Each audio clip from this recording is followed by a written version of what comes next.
The madness on in all classes.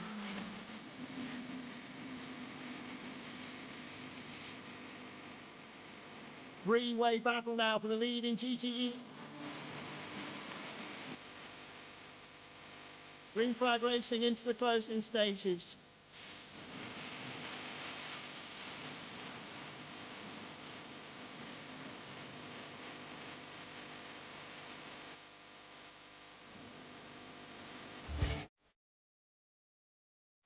The 8 hours of the Nürburgring, the third round of the Le Mans Virtual Series. It must have seemed a very good idea at some stage to take prototypes and GTE cars to the green hell, to the toughest racetrack on the planet, even the most conservative estimate, 150 plus corners. And for a number of the drivers in our field, and probably quite a large number, this is a relatively unknown track. We are venturing into really unfamiliar territory, and that could mean that this is going to be a really pivotal race in the run-up to the 2022 Le Mans Virtual Series. Well, hello everybody, welcome to Saturday morning at the Nordschleife, a racetrack that strikes terror, anticipation, and the cold sweats into fans. I have no idea what it does for the drivers. I'm Martin Haven, joining me today, Chris McLeod, and in the studio now, Lewis McLeod and Chris McCarthy. And it is a bizarre place to go prototype racing. Not since 1983 have we had World Championship prototypes racing on the Nordschleife, Chris. So it's a very unusual choice for the championship, but that's perhaps what this is all about, is it? Yeah, we're doing it because we can, right? You know, we can put prototypes on around the Nordschleife for 8 hours and everyone's going to get back safely. So, yeah, it's a very bizarre idea, but, you know, I don't know how it's going to go. It's never been done before, but that's what we're all about here at the Le Mans Virtual. You know, we're going to do things that can't be done because we can. Well, one of the drivers was telling me last night he spent 16 years avoiding this place, and now he's had to learn it. He's never crashed so much in his entire career as he has done in the last 2 weeks.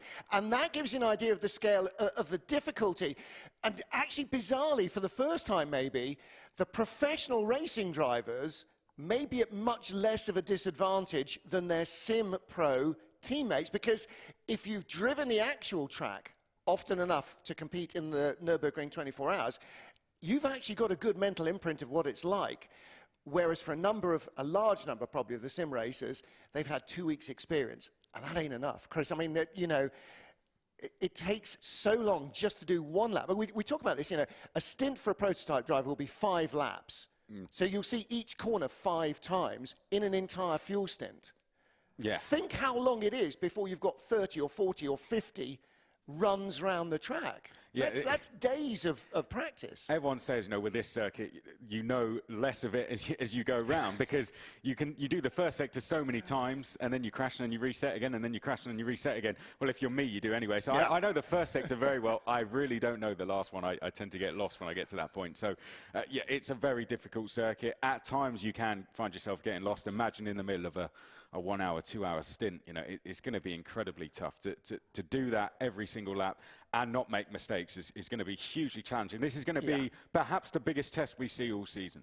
And of course, because we're starting at lunchtime and it's an 8-hour race, by the end, it'll be dark. So all of those markers that you had in your head, when you get in for your final stint, unless you're really familiar with the track, you're going to be literally in the dark with really very little idea of where you're going. So there's a whole load of challenges that you don't get at a Monza or a Silverstone, or even, you know, relatively a Sebring. Probably not many drivers will have raced at Sebring relatively often, but it's a much easier place to learn. This has all the hallmarks of being, well, potentially our most damaging race. And yes. Again, you know, if you take a wing off in Monza, you've only got a couple of kilometres to get back. If you take off a wing coming onto the Dottinger Höhe here, you've got a couple of kilometres to get back. That's your only chance. If you knock the car into the barriers early in the lap, that might be the end of your race. Yeah, I think so.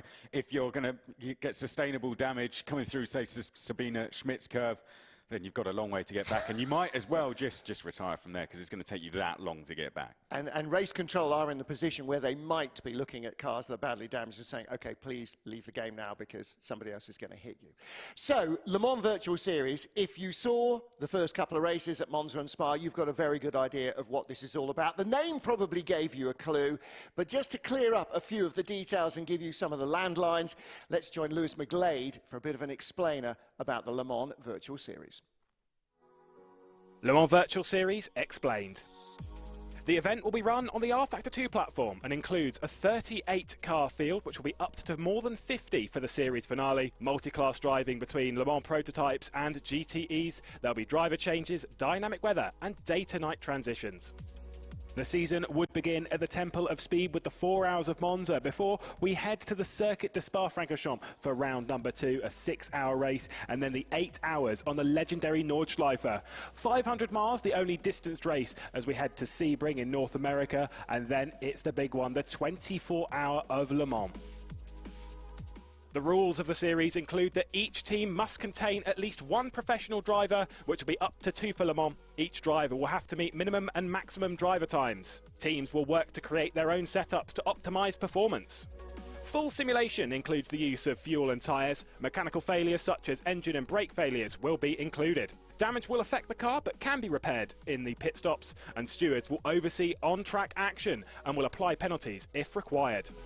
The prize pool is $250,000 across the series, half of which will be in the series itself and half of which will be applied to the 24-hour finale. It'll be split equally between each category, and the top 10 finisher receives prize money according to the positions in the series standings.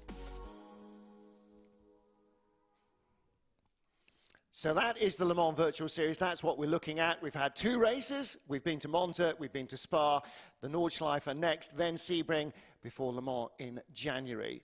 So, what has happened so far? Who are our runners and riders that we need to be looking at this weekend? Let's take a look at what happened last time out in Spa. Highlights come to you now from a very dry Spa-Francorchamps, which we were promised rain, Lewis, and we never had it.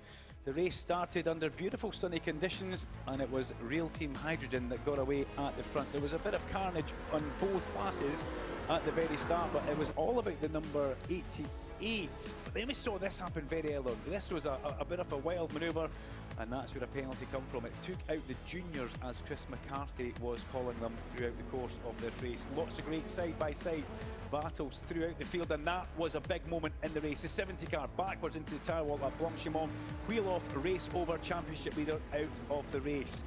The 1-2-3 car, the Bono House car, eventually ended up the winners, but they had a very tricky day to make sure they got through everything, passing the 22 Williams Esports Rebellion car there.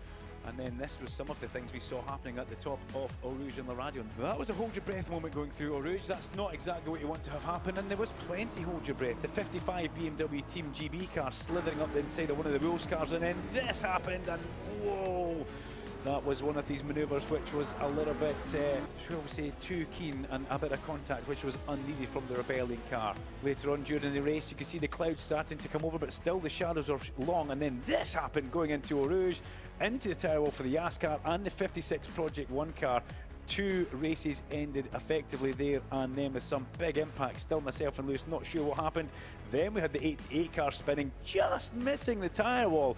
Lights were on at this point, but the rain that we were promised never came. Siggy then decided it was time to make a move on Mitchell de Jong, and he took his chance at the top of Lake Coombe. We'd seen him fuel saving for quite some time before this, going into certain corners, but after this there was still fuel saving getting done by the 71 car.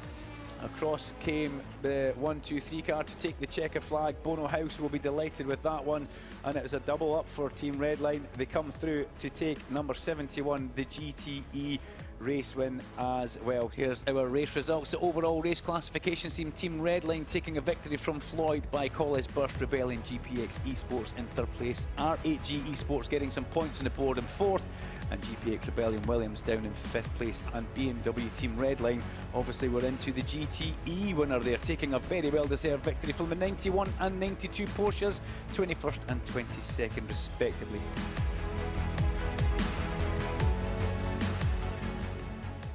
So as you might expect, Spa-Francorchamps producing plenty of action and probably the close shave of the season with that spin out of Rédillon, just missing all the barriers for the Wolves Porsche. But the first two races, standard FIA World Championship points, 25 for a win, 18, 15 and so on and so on. The third race here, points and a half. Anything from 8 hours, 10 hours onwards, up to 12 hours, will be points and a half. Le Mans will be double points, and Sebring will be normal points again. So the championship standings right now, if you look maybe set by Collins in sixth place, 33 points behind, the gaps that will open up in the field after this race will be considerably more than that. So even if you've had a couple of disappointing races so far, you can certainly make big inroads with a good run here at the Nordschleife. And it's by no means certain that anybody's going to get a good run. In the GTE series, as with the prototypes, tied at the top, very, very tight. And then you say, okay, third place, well, they're a long way away. Yeah, they're not if they win here. So the 88 Proton, the BMW's behind, that's a really important factor in this race, is points and a half make a lot of difference. And of course, then when you go towards Le Mans with 50 points for victory, then suddenly all sorts of championship margins look a lot more manageable. So Chris McCarthy, we talked about experience being key here, and for the drivers that aren't, maybe like somebody like Josh Rogers, who's come here with Porsche, Esports, Super Cup and so on, who aren't really intimate with the track, there's a risk and reward here. How fast do you push and how much of a risk do you take on every single one of those 150 plus corners on every lap of your driving time? Versus how safe do you have to be? This is sort of old school endurance racing. You've got to get the car back to the pits. You've got to not hit things. Yeah, that's it. You've got to finish here. You've got to get round in one piece. But yeah, how much are you going to gain by taking a risk? And then if you start taking risks and you're getting reward, do you then push it too far? So mentally, this is an incredibly tough race. Well, qualifying wasn't easy either. It's November, it's the Nordschleife, somewhere in the Eifel Mountains. We're expecting rain at Spa, never happened, but rain happened in qualifying. So that ups the ante. Did we see in qualifying the drivers that took most risks and got away with it? Or did we see in qualifying the drivers that really know where they're going, maximising their potential? Only time and the race will tell us. But let's take a look at what happened in yesterday afternoon's qualifying session. It is a circuit whose very name strikes trepidation into the hearts of teams and drivers. Nobody ever starts a lap here without tightening up the belts just that extra little bit tighter. It is the awesome Nordschleife of the Nürburgring that is the venue for round 3 of the Le Mans Virtual Series for 2021. Everybody is giving themselves plenty of room. Oh no, hang on a minute. They're all rushing into a massive lump in the rain. What's going to happen now? There you go. First thing we see is one of the Alpines has outbraked himself in that turn 1-2 sequence. The racing line will allow you speed, and offline will definitely punish you. Perhaps. Oh, there we go. Yeah. One of the Wolves Porsches rattles the barrier. So that's the Axel sports car. That unfortunately. Oh no, that's the red line car coming through as well. The winners last time, and they need to get back to the pit lane. If anyone is wondering why are they still driving around, because they have to get back to the pits to be able to set a lap time. And here is the Axel Motorsport car, exactly the same place. And that is the colloquially named YouTube corner. If you ever see a car going off in oh, and one more for good luck, yeah. Yeah, well, that's the lack of rear wing, and not quite allowing for the pursuant lack of downforce. Again, for Joni Simoncic here, fastest first sector of any. Ooh, look at that. This is great to watch. You can see him just taking deep breaths all the time there. Let's have a look as it comes up to the start-finish line now. Does it? No, doesn't go quicker. So, but it was very, very close. 0.4 of a second. Yeah, and then just be really, really up hard against the barriers. There you go. You can almost kiss it on the way out. How close is he going to be? Is this enough for a front row? Inside row 2. Yeah, 0.5 away. Great to see the drivers just survive that one. Pole position for Floyd by Collis Burst. And as you saw, we spent most of the lap on board with Joni Simoncic. GPX Rebellion Williams on the outside, the front row from Real Team Hydrogen Redline and RHG Motorsports, our two previous pole sitters of the season on row 2 of the grid. In GTE, big effort from Josh Rogers. The Porsche Esports 92 car on pole position. They sort of need to catch up a little bit. They have underperformed this year. BMW Team Redline on the outside of row 1, 91 and 77 on row 2, and all Porsche row 2, and then all BMW behind them on row 3. So that was 40 minutes of blind terror in the wet in qualifying. We've got 8 hours of the same coming up for all of our teams and drivers. Let's hear first, though, the national anthem. Einigkeit und Recht und Freiheit für das deutsche Vaterland. Danach lasst uns alle streben, brüderlich mit Herz und Hand. Einigkeit und Recht und Freiheit sind des Glückes Unterpfand. Blüh im Glanze dieses Glückes, blühe deutsches Vaterland. Blüh im Glanze dieses Glückes, blühe deutsches Vaterland.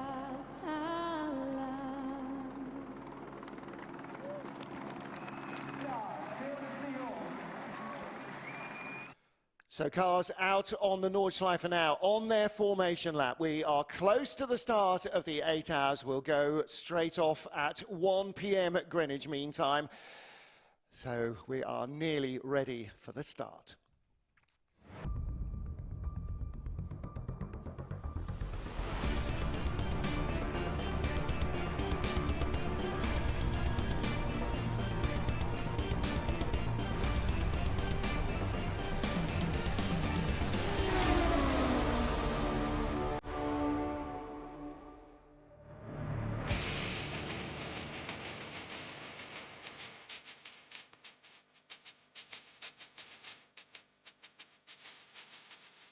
The battle is on in all classes.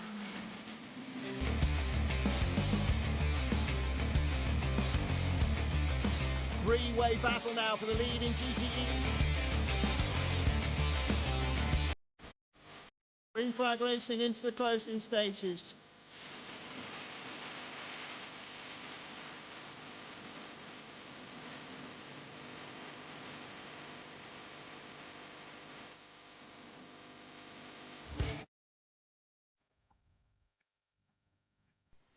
So let's take a look at how they start for the 8 hours of the Nürburgring, round 3 of the Le Mans Virtual Series, with pole position courtesy of an astonishing lap. It will be the number 4 Floyd by Collins Burst car that starts on pole position with Jesper Pedersen. Row 2, Jeffrey Riefelt for Hydrogen Realty Redline and RHG Esports on the outside of the second row of the grid. Team Redline, Bono House, winner last time out, will start in 5th. Kuba Brzezinski alongside him for Rebellion. GPX Esports, the number 1 machine.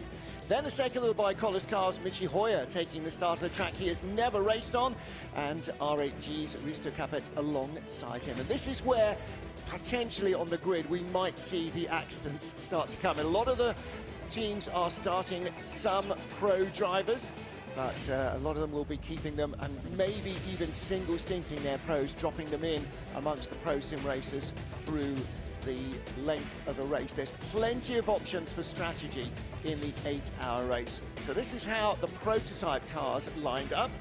Only one car in the field failed to set a lap, and that was the number 44 ARC Bratislava. They had an incident early on, and as a result lost a rear wing, didn't get a chance to set a time. WRT with an entirely new driver lineup. Does that change their rear wing wiping off opportunities? We will wait and see. ARC Bratislava then will be the final car on the grid. in the LMP class. And then Josh Rogers will, a little further back, head the GT field away for the Porsche Esports team. The 92 car needs a big result, but Kevin Siggy and the best of the BMWs got very close indeed. Could be an entertaining battle. Will it be caution? Will it be traction? Will it be longevity? That is the key. Will the BMWs come into their own in race trim as well? And what about the Ferraris? Will they be able to challenge Porsche around here? Your instinct tells you that this probably should be a traction limiting track, and there the 911 might well have the advantage, but we will have to wait and see how it plays out. So we will have our full field ready to go. Obviously, one full lap of the Nordschleife as the formation lap means that the first stint will be a little shorter, will be a full lap shorter. Normally that wouldn't make much difference. Here that's going to make an enormous difference. The difference between able to do 7 laps in a GTE and not able to do 8 means that the way the laps are going to fall for pit stops, get my words out, is going to be fairly predictable at the start.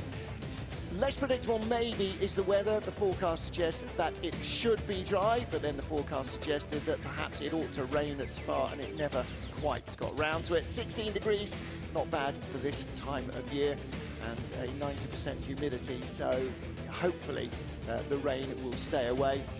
And as we pointed out, starting at 1 p.m. after an 8-hour race means that we will finish at 9 p.m. and that means that there will be darkness for the final hour or so of the race. In terms of tyre choice, hopefully nobody will need the blues, and the greens are going to be out of the question. Soft tyres on a single stint for the LMPs, mediums on a double stint for the GTEs is how we expect it to go. Teams may also have their own little secret strategies, and maybe towards the end of the race we'll see shorter stints on soft tyres to liven up the GTE mix. Well, what about the Nordschleife? This is a unique place and you must know where you're going. A man who does, who holds the ultimate all-time lap record, is Porsche's Timo Bernhard. So here we go. My name is Timo Bernhard, former long-term Porsche factory driver and now Porsche brand ambassador. Now we are running the 24 hours of Nürburgring layout, which means we started the Grand Prix circuit. Right now we're at the pit exit, and then we take the whole loop around the famous Nordschleife. So right now we're gonna take a shortcut, as you see, the small chicane. We're not gonna do the Mercedes Arena, we take a shortcut here. And now we are on the original part of the Grand Prix circuit, going down to a section called Ford 1, which is a left-hander heavy banked and a right-hander followed by that. All the way down, you need good exit here, all the way down to the lowest part of the Grand Prix circuit called Dunlop Corner. It's also a good place for overtaking. You can go side by side here, different racing lines, everything's possible around here. And I'm sitting in the Porsche 911 RSR, a former Le Mans winning car, and we're going up to the Michael Schumacher S. We should be pretty quick, almost flat in this car, maybe it is flat, and the 6-cylinder boxer engine is screaming. I hope you can hear my voice as we brake for a left-hander, heavy curb on the inside, big curb on the outside, hold us back, so that's quite good. Right-hander, and again, you try to take all the momentum you can into a section. It's the last part of the Grand Prix circuit, a section called Hatzenbach, and we will see that in probably 1 to 2K again.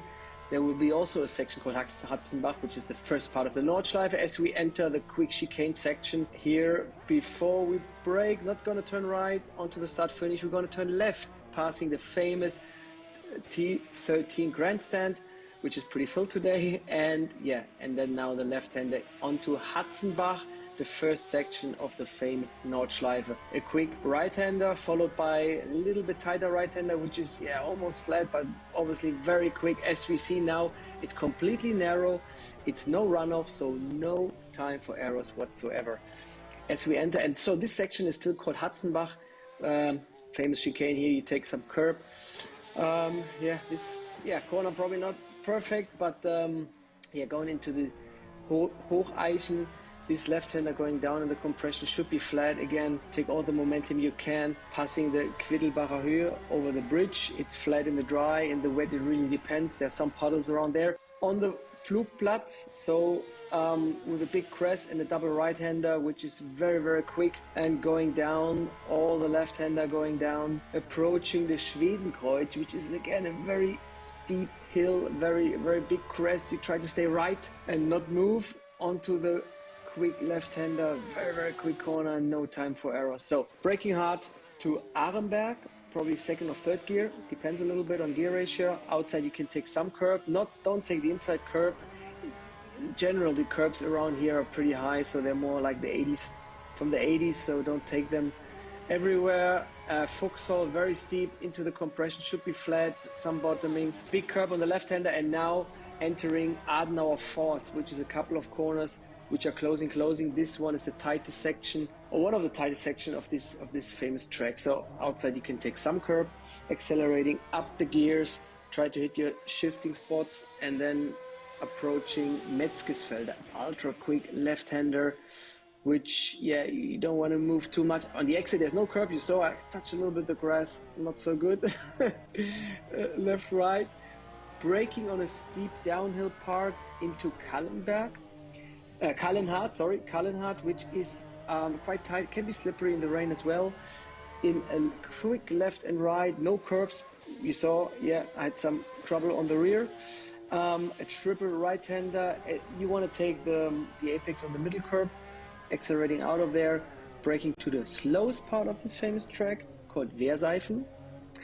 Again, more priority on the exit, and it will continue to go down the hill, braking after this right kink into the lowest part of the circuit called Breitscheid, and you cross the town here. So you're going through the village over a bridge into Exmühle. Yeah, the rear can be light there. It's also not so good for the drive shafts to go too early on throttle here. And from there onwards, we're gonna go all the way up. Famous corner here, Niki Lauda had his crash in 1976 on the German Grand Prix where he was heavily injured. This right-hander called Bergwerk, you want to take a late apex, and then again momentum as we go up the hill for the next 2 to 3 kilometers. Long left-hander, yeah, best to stay all inside if you can. The left kink is quite challenging, should be okay, but it's bumpy, we see. And if you happen to drive your bike around the Nordschleife lap, you see how steep it actually is. And we're going up in sixth gear now. Quick right and left-hander approaching Mutkurve, which means bravery corner in German. And yeah, it's no runoff, you see, but ultra quick. And blind entry here for this right-hander over a crest. So yeah, that's big pleasure. Heavy braking for Klostertal. A long right-hander, second gear, which opens at the end. After that, the straight, there are a lot of bumps and you want to go around them. You don't want to have too much bottoming. Braking for the famous Carocciola S carousel, and you take the heavy banking on the inside, just the shortest way around this corner, accelerating out of there, up the hill, quick right and left-hander, up the hill to the highest point of this Nordschleife is called Hohe Acht. Left-hander, and then the double right, no curb on the inside because they're pretty steep. From that moment onwards, now we're going to go all the way down, and you see the spectators are close. Now that's a very fun part, not only for drivers, also for spectators, because that's as close as you can get here. It's nowhere else. So Wippermann, heavy curb, left and even more on the right. Braking for Eschbach over a crest. The exit is blind, probably loose rear normally on the exit. Approaching a long left-hander and a spectator corner on English. In German, this part is called Brünchen, very close to the main road. That's why it's always packed with spectators, and they're gonna cheer you on, I can promise. So exit of Brünchen, now braking for ice corner, so which ice corner in English. So it's always in the shadow behind the trees, so if it's gonna drizzle, it's gonna be very slippery there. Pflanzgarten, a small crest, the car will be light, will be jumping, and then after entry you can be pretty flat. Left-hander, now the most fun part in my point of view, Stefan Bellof S. Quick left-hander over the crest and then into S's, and you don't want to take a wrong move here because you have high curbs, you have no runoff, bumpy road, so all you need, just keep it on the black stuff there.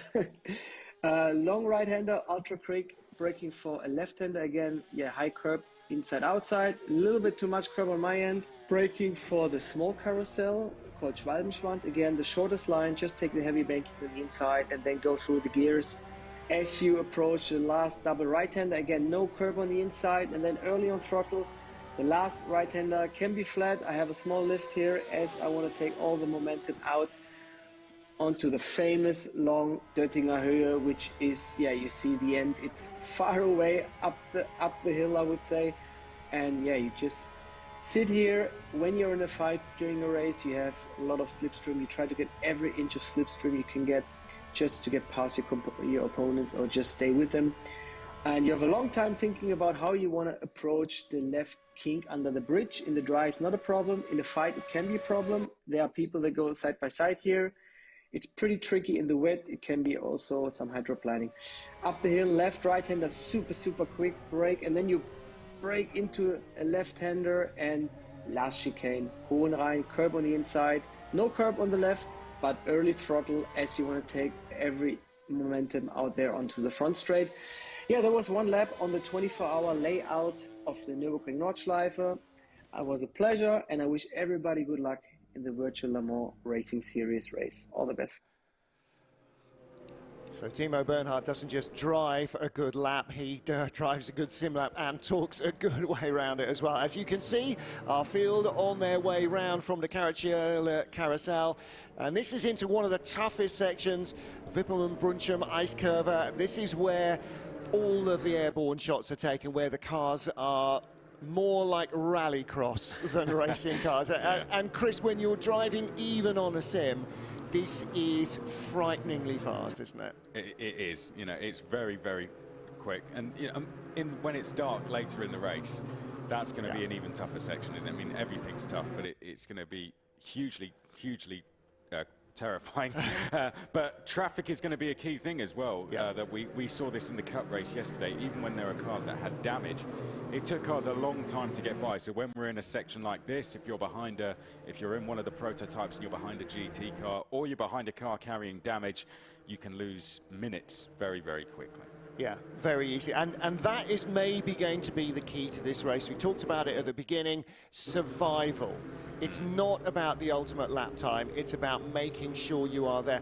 Effectively, this is 7 hours of survival and staying relatively in touch with the leaders, and then an hour to try and win the race. And maybe one stint in each of the cars, maybe one stint in a prototype, maybe one stint in a GTE car as well to try and win it. There is a view of our pace setter, Jesper Pedersen, the man who put the number 4 car on pole position, runner-up in the last year's Le Mans 24 Hours Virtual, and obviously a car that we need to watch. And perhaps in the best place of everybody, apart from the last car in GTE, who's got the best chance of avoiding all the incidents, because pretty much from row 2 back, you could be in the middle of a big bunch-up in the first corner. Not the first right-hander, the left that follows, which is almost stationary. It's got a huge tyre wall in front of you if you're trying to go outside-inside, and you've got traffic moving out towards you if you're trying to go around the outside. So that's a potential bottleneck. You can see that the GTE leader, Josh Rogers, has dropped back and making sure that there is plenty of space between himself and the P cars, and that's not just for the safety of everybody in GTE, but it's also to give him the best opportunity of making a clean run down into the first corner. However, it's by no means guaranteed there won't be anybody stationary or bits of debris there. On board with Bono House, again, you can see the view there from the front row of the GTE field. It could be, I mean, we could see a couple of races ending as early as that. If you have damage in lap 1, we talked about this earlier, Chris, as a prototype driver, and you get turned around and you have to rejoin behind the GTE field, you know, it's going to take a double stint to try and even get through to the front of them. Yeah, exactly. You're going to lose so much time, and it's going to be an incident that's going to ruin your entire race. So yeah, there's a lot to lose, not a huge amount to gain at the start, and I think that's the key to this. Well, this is the classic. You can't win it on the first corner, but you can sure lose it. 8 hours of the Nordschleife is about to get underway. The field will be released across the line, and here we go. Pole position for Floyd Bykolos-Burst. Jesper Pedersen on the outside, but down the inside. Oh, it's going to be very tight. Williams on the inside. Yeah, running out wide. Okay, they all keep their body panels and they are all safely through. We do not have the number 44 ARC Bratislava car. They had troubles with connection. They were trying to connect. Looks like they have not made the start of the race. And away goes our GTE field, the two Porsche GT cars with the inside line. How is that going to work for the second in line, the 91 car that's the joint points leader, lunges at the inside, and four cars in the gravel. Well, it had to happen at some stage, and it happened in GTE, which is probably better for the prototype drivers, but the Porsches move through into a 1-2, and this is just the opening foray on the Grand Prix circuit. This is where there is a safety net, Chris. Yeah, that was a real shame. You know, there were innocent victims in that. The BS competition cars had a really, really good season so far. They were caught up in this as well. You know, a 5th and a 7th for them so far this season. But you can see the time that they've lost in that. But a great start from Red Bull as well. On the Corvette, they're up to 4th and we're challenging for 3rd. But a great move by the Williams car to go round the outside at turn 1 and then sneak up the inside into the left-hander. They now lead as we go onto the Nordschleife section for the first time. Yeah, Marcel Cincic got very close to pole position right at the end of qualifying with a mega qualifying effort. Didn't quite get it.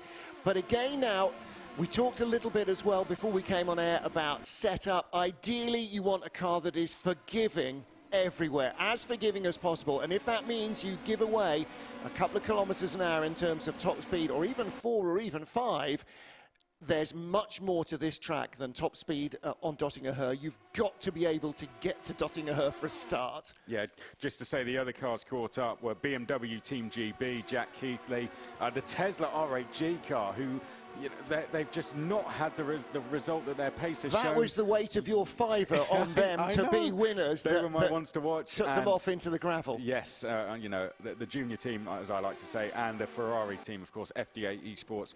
You couldn't miss them, of course. We could have seen them. They were sadly caught up in it as well. So they were the 4 cars we saw in the gravel early on. So 8 hours underway, and obviously right at this stage everybody is full of adrenaline, fully ramped up. We're 6 kilometers into the first lap, and already you can see a challenge for the lead. The problem is, around this Nordschleife circuit there are so few places you can actually pass a car in front, even if you are quite a lot quicker without their assistance. So Jesper Pedersen is stuck behind. I'm not sure that he's going to get by. And maybe now is just the time to settle into whatever you've got. And if there's a mistake in front, take advantage of it. If there isn't, just settle down. Yeah, they're going to be double stint in their medium tyres in the prototypes. Oh, no, that's the Simsa car that's gone off. You know, they've had a pretty mixed season so far as well, have the Simsa team. So not a good start for them to go off. And again, we talked about this, risk and reward. How hard do you push? Tyres have had an opportunity to warm up, so have brakes on that long formation lap, but it was not a quick lap, so you will not necessarily be at full racing speed. And again, for a lot of these drivers, this is relatively unknown territory, unfamiliar territory. They don't know it as intimately as they might do more regular tracks, Monza, Silverstone, Spa, you know, the places that lots of championships go to. And so survival and keeping the car out of the barriers is as key as it would have been in the 1930s, the 50s, the 60s, the 70s, the 80s, and today. Yeah, it's let's have a look back at the GTE start then. I want to see exactly how that was caused. Well, 4 into 1 doesn't go, I think is the answer, isn't it? They were 4 wide going into there, and they all just want to get through. There's the Tesla car to our right. They were down the inside, and yeah, well, the car that got away with it was the Wolves car, who I think we were on board with there. Yeah. Just everyone kind of spun around them, and they just managed to go through. So I know the Tesla car was down the inside. I'm not saying they were the ones that caused it, but yeah, there was certainly 4 people trying to take that corner, all in the same place. That onboard from the 57 Project 1 car, Peropeyev, everybody was rotating around his bonnet. I mean, and again, you know, you sort of wonder, does that actually cause him a little bit of damage as well? You know, there's 8 hours of this to survive. You just can't pick up damage early on and expect to have a great race as a result. What it did mean is that you've now got a queue of 3 BMWs right at the tail of GT, and that's going to be really tough because, you know, if they've got any kind of top speed advantage, they're going to have to wait 20 odd kilometers to try and exploit it down Duttingerhöhe. Oh, well, a real shame for those guys to be caught up. Here's the Red Bull car.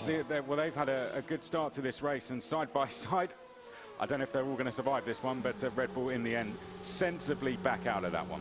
And that is an easy place to have a very, very big accident. I've seen it a lot of times there in World Touring Cars, WTCR and WTCC, because you get this big, fast run up the hill, and that's where, you know, top-end speed and a good slipstream can really help. And as you said, you know, too wide doesn't work very often around the Nordschleife, not very often at all. They got away with that, and I think actually that's as important as anything else. Yeah, no, they can see second right ahead of them. They've got the 2 Proton cars. Then we've got the Red Line car up ahead of that. And then, of course, the Porsches. The Porsches have, I think, a bit of a gap, but they can see a top 3 finish. I know we're 7 hours and 53 minutes away from the finish, but they can see 3rd place just ahead of them. And they, you know, they may not have gained a place, but they're still very much in the mix. I think Yuri Kasdorp in the BMW, in the Rebel car there, was really, really sensible. Okay, yeah, whatever, go.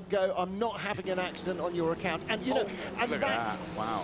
Yeah, and that's the point, you know, you can have an accident all on your own. I don't need anybody else's help. You know, I'm more than capable of getting myself into trouble. So, yeah, I think he was very sensible there. If they come calling, let them go. There's another time to fight this battle. All the drivers need to get into their own rhythms as well, because it's very easy to follow someone into the wall round here. You know, if they brake late and you brake at the same time, you're going off as well. So it's very hard to remember all your braking zones and braking markers, but you just have to try and get into your own rhythm and almost ignore the cars around you until you are, in fact, trying to go for a move. But I'd say we could be seeing a potential change of lead. It looks like the Floyd by Collis car is setting up for a move as we get towards the straight.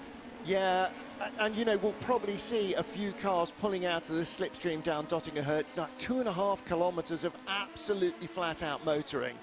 But the question is, you know, can they make the most of it? There we go. Yeah, there you go. It doesn't happen down Dottinger Hertz, but it happens down into the chicane, you know, in a classic Grand Prix circuit overtaking manoeuvre. 25 kilometres, and then there's about 100 metres in which all the passing happens, but...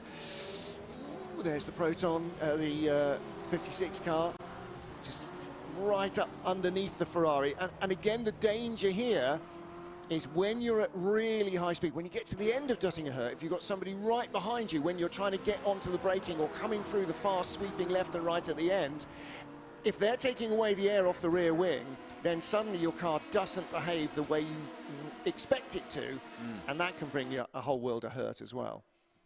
Well, you can see it's Floyd by Collis got back in the lead, but of course the next lap around, if the GPX Williams car stays with them, the exact same thing's going to happen, and we're going to keep rotating around. So I think Jesper Pedersen will be glad to get back into the lead. It was a little bit unlucky to lose it at the start, but now he's got a chance. You know, he's coming up to the Nordschleife section. This is a chance to try and break the toe. So it's great to watch the drivers on their Skype connection. First of all, because people at home, you know, sim racers at home can sort of compare, you know, what do the pros' spare bedrooms or you know, or race rooms look like? What have they got in theirs, you know, and how tidy are theirs and how untidy are theirs?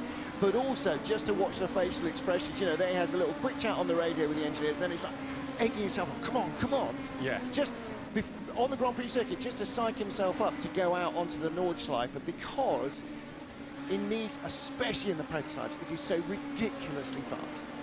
You're out there, you wanted to do your bit as well. You want to be the one that brings the car in the lead. You don't want to be the one that brings it in second. If you win the race, then, yeah, of course, you brought the car back, but you want to be that one that brings it into the lead to then hand over to your teammates. Well, here I think you've got to be, you know, Derek Bell, Jackie X mode, bring the car back at all costs. You can't win the race if you're in the barriers, and there is a fine line, and the drivers who've got most Nordschleife experience are going to have a much larger percentage input into their car's success than you would do at Monza or whatever, because the risk reward here is so extreme. As you can see, they didn't really design runoff areas in the 1930s. In fact, in the 1930s, it didn't even have metal barriers. It just had hedgerows and trees. Yeah. There was no such thing as safety.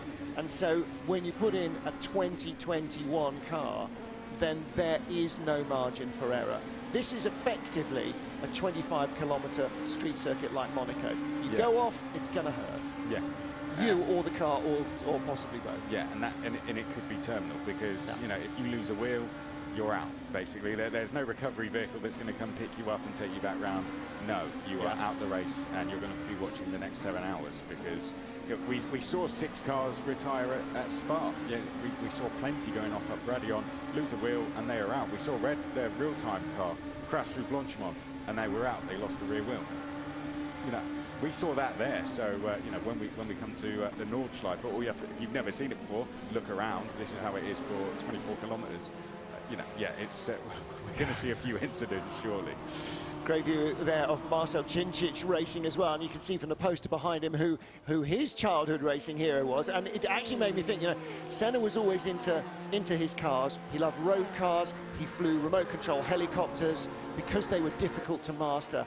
He would have loved this. Yeah. This is something that Senna absolutely would have adored, being able to be at home in Sao Paulo, in the middle of the night, in the middle of the day, whatever, racing rivals all over the globe. That's something I think that would really have appealed to him, and especially coming to somewhere like this, you know, the difficulty level, the technical difficulty would just have ticked all his boxes.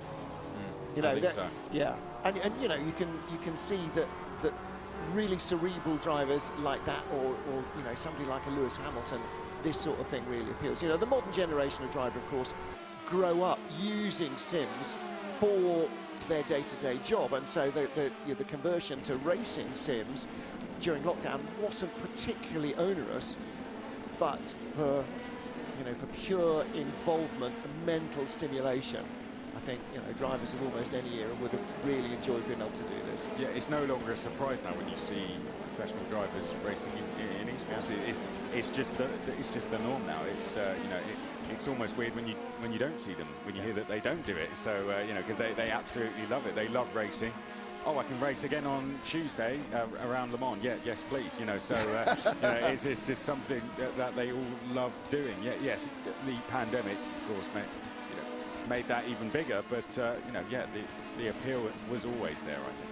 Battle for ninth, you're looking at the RHG car, Risto Capet just behind Michi Hoyer, and Ibrahim Khan all over the back in the number 38 Jota car. We're on board on the roof.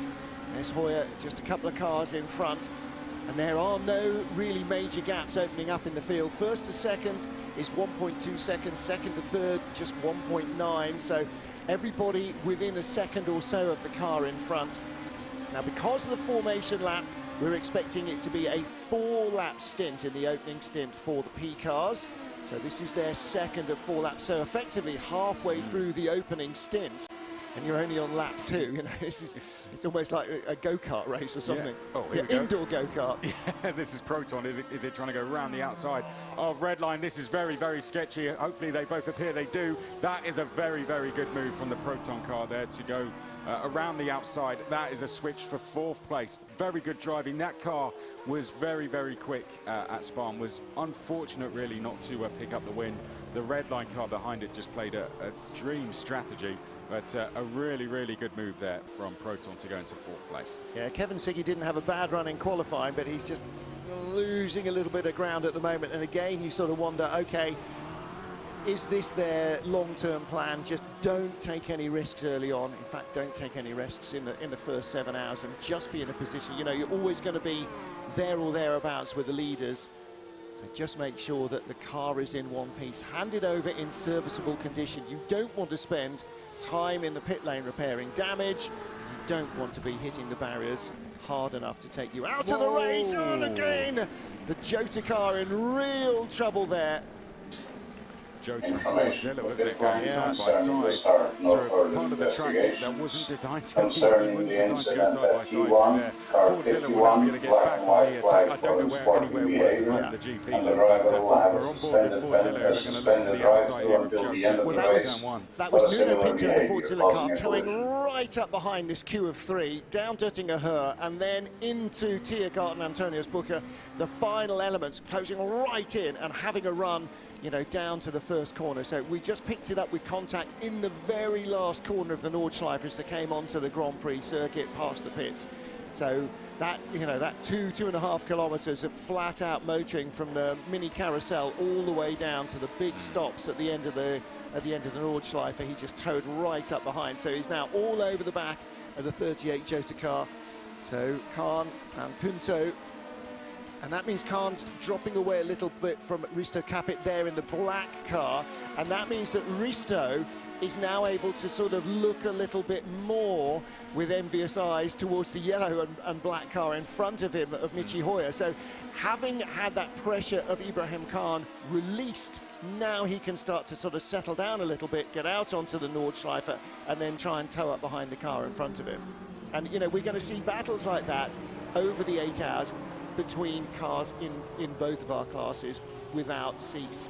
You're just going, you know, you're going from being on the attack, you know, a move that doesn't pull off, and suddenly you're on the defence against the car that was behind you. I think we're going to see some really bold racing around the GP loop, because when you get there, you know, this is it. I've got to make the move. I've got to make the move before we get to the Nordschleife section. Look at this, though. This is where we're going to see the effect of the tow. They're all queuing up, going down the Dottinger Höhe here. You can see the Tesla car there to the left of screen, just going past. I think that's the Project One car. Yeah, it's a 56 car. Yeah, and there's the Tesla car's going to go by, and it's getting probably a push from behind as well at the same time. Well, they're both picking up a side tow off the 56 car. They're towing each other along, and of course these are cars that were off at the first corner. The 56 car, the white and blue Porsche, that was the car that was last on the grid. So the cars that are behind him now and around him are the ones that went off in turn one. So the 56 Team Project One car, again under pressure from the Tesla R8G machine right behind the BMW.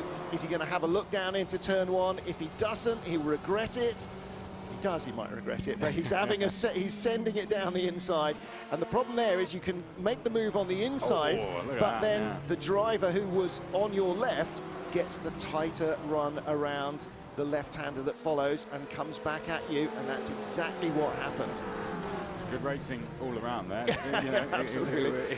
Good respect shown. It may not have looked like it at times, but very good racing. Look what that's done to the FDA car now. They've been released from that battle. All of a sudden they can just focus on trying to catch the D station car, which is ahead of them as we now go back on board with Project One, looking back at Tesla and Simsa as well, who were briefly into the barriers earlier in the race as well. Yeah, those two cars were both in the gravel, weren't they? But they're not running last. This is actually, where's the 56 car? 11th in the class out of 17 cars. So in fact, the Team BS and Competition BMW has been in and out of the pits. So they made a pit stop at the end of lap one.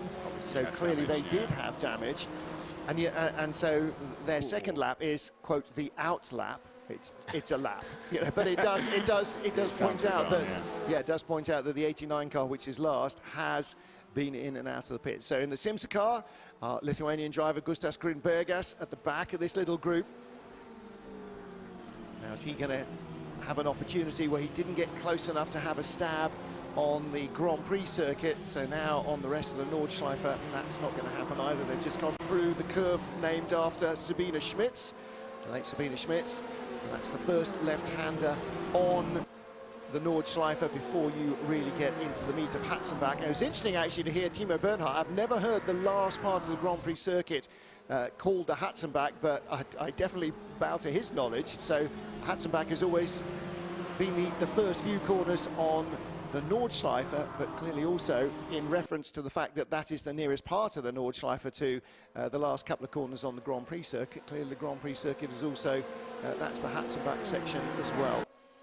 Again, flying up here over Flugplatz, not named because cars fly, but because it used to be where they launched gliders back in the 1930s, when a little bit like Brooklands, this was a home not just for motor racing, but also for aviation. Then rushing up towards Arnberg, one of the more identifiable points on the circuit, because there is a gravel trap and there are so very few of those on the Nordschleife, carrying a lot of speed down into here. It's not beyond the bounds of possibility actually when conditions are very limited in terms of traction, i.e. when it's wet or snowing. Arnberg is actually quite a decent overtaking opportunity because the braking distances are so much lengthened. Now starting to build up speed again, and this is such a an odd circuit because you can go from such really high-speed sections into very, very tight and twisty sections. And again, here in Adenar Forest, that's one of those, you know, it's flat and it's sort of, it feels like it's 40 miles an hour everywhere. And obviously it's a little higher in a race car, but you've come from sort of 170 miles an hour into Adenar Forest, and suddenly it's all feeling very, very confined, and the barriers feel very close indeed. We're going to see a huge queue now as we get towards the Dottinger Herb D station car. Could be in danger of losing, what's that, 1, 2, 3, 4, 5 places. Well, we're a long way away from that yet, but you're right, they are creeping steadily closer to him. And the problem is that he will be giving away a toe, not to the Ferrari or the Ferrari and the Porsche, but the Ferrari, the Porsche, the BMW and everything. And the way that aerodynamic slipstreaming works is, you know, everybody understands that when you get up behind a truck, when you're in the last few meters behind a truck in the motorway, suddenly your car just sort of seems to surge forward a little bit because the turbulent air is less hard for your car to push through than laminar airflow, just ordinary air. And so there's that. But what it also does is that slipstream actively slows down the car at the front of the queue. So it works both ways. It allows the car behind to come up, but it also takes a bit away of the top speed because it's effectively increasing the drag on the back of the Aston. So it closes, it brings the leader back and the chasers all closer. And so they will all have, the second car will have a bit more speed, the third will have a little bit more, the fourth a little bit more than him, the fifth a little bit more than him. So it's a real concertina effect. Well, these guys are going to be going on potentially the last. Oh, but the Ferrari's not waiting around the outside. Good move. Good move, and the Tesla car's done the same. So the Tesla car going down the inside of the Project 1 car. So simultaneous moves being made there. That's not the first time we've seen moves there either. That's only the third or fourth. As that's on the long climb up from Bergwerk. Big effort from anybody to make a part. These, you know, these GTE cars are so similar in terms of performance, that to make a pass, you've got to be really super committed, and that showed super commitment again. As you said, 2 passes in the same spot, just popped out of the Caracciola carousel, and then up to the highest point, Hohe Acht. The highest point, not just on the Nordschleife, but in the whole of the Eifel Mountains. There's a little sort of altitude point just there, which is the highest point in the Eifel Mountains. And then from Hedwigshöhe through Wippelmann, Brunchen, Eiskurve.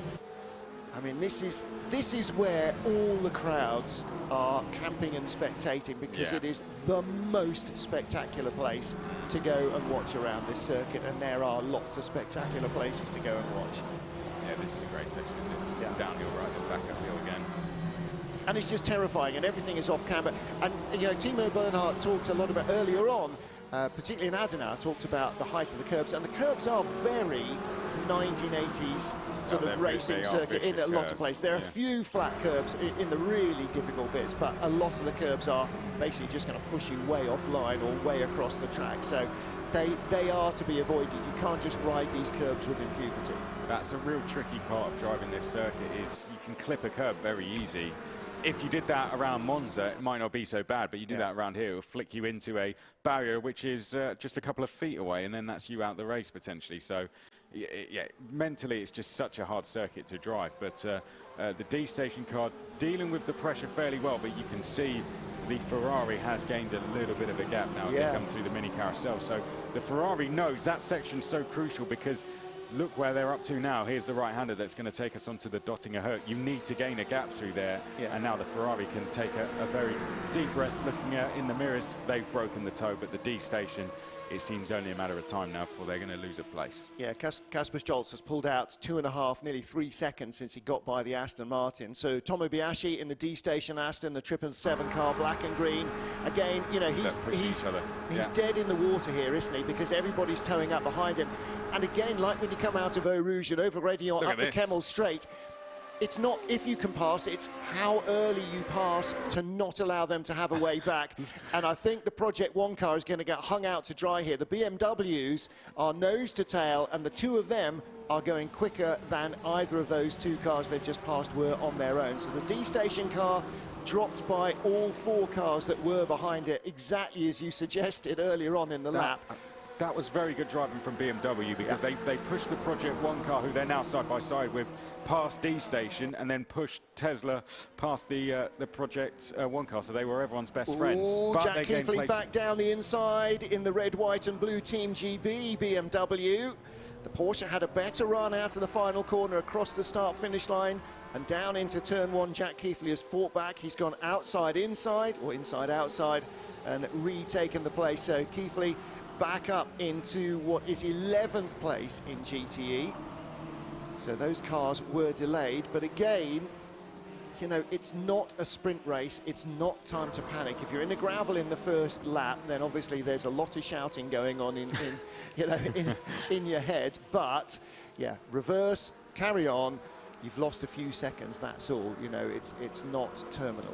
In the prototypes, it looks like we're going to see a close battle for third here, because Yuyovsky has just closed up to Jeffrey Rietveld. So that's the number R8G car, of course. Those two are currently where they started in third and fourth place, but they are running very close together.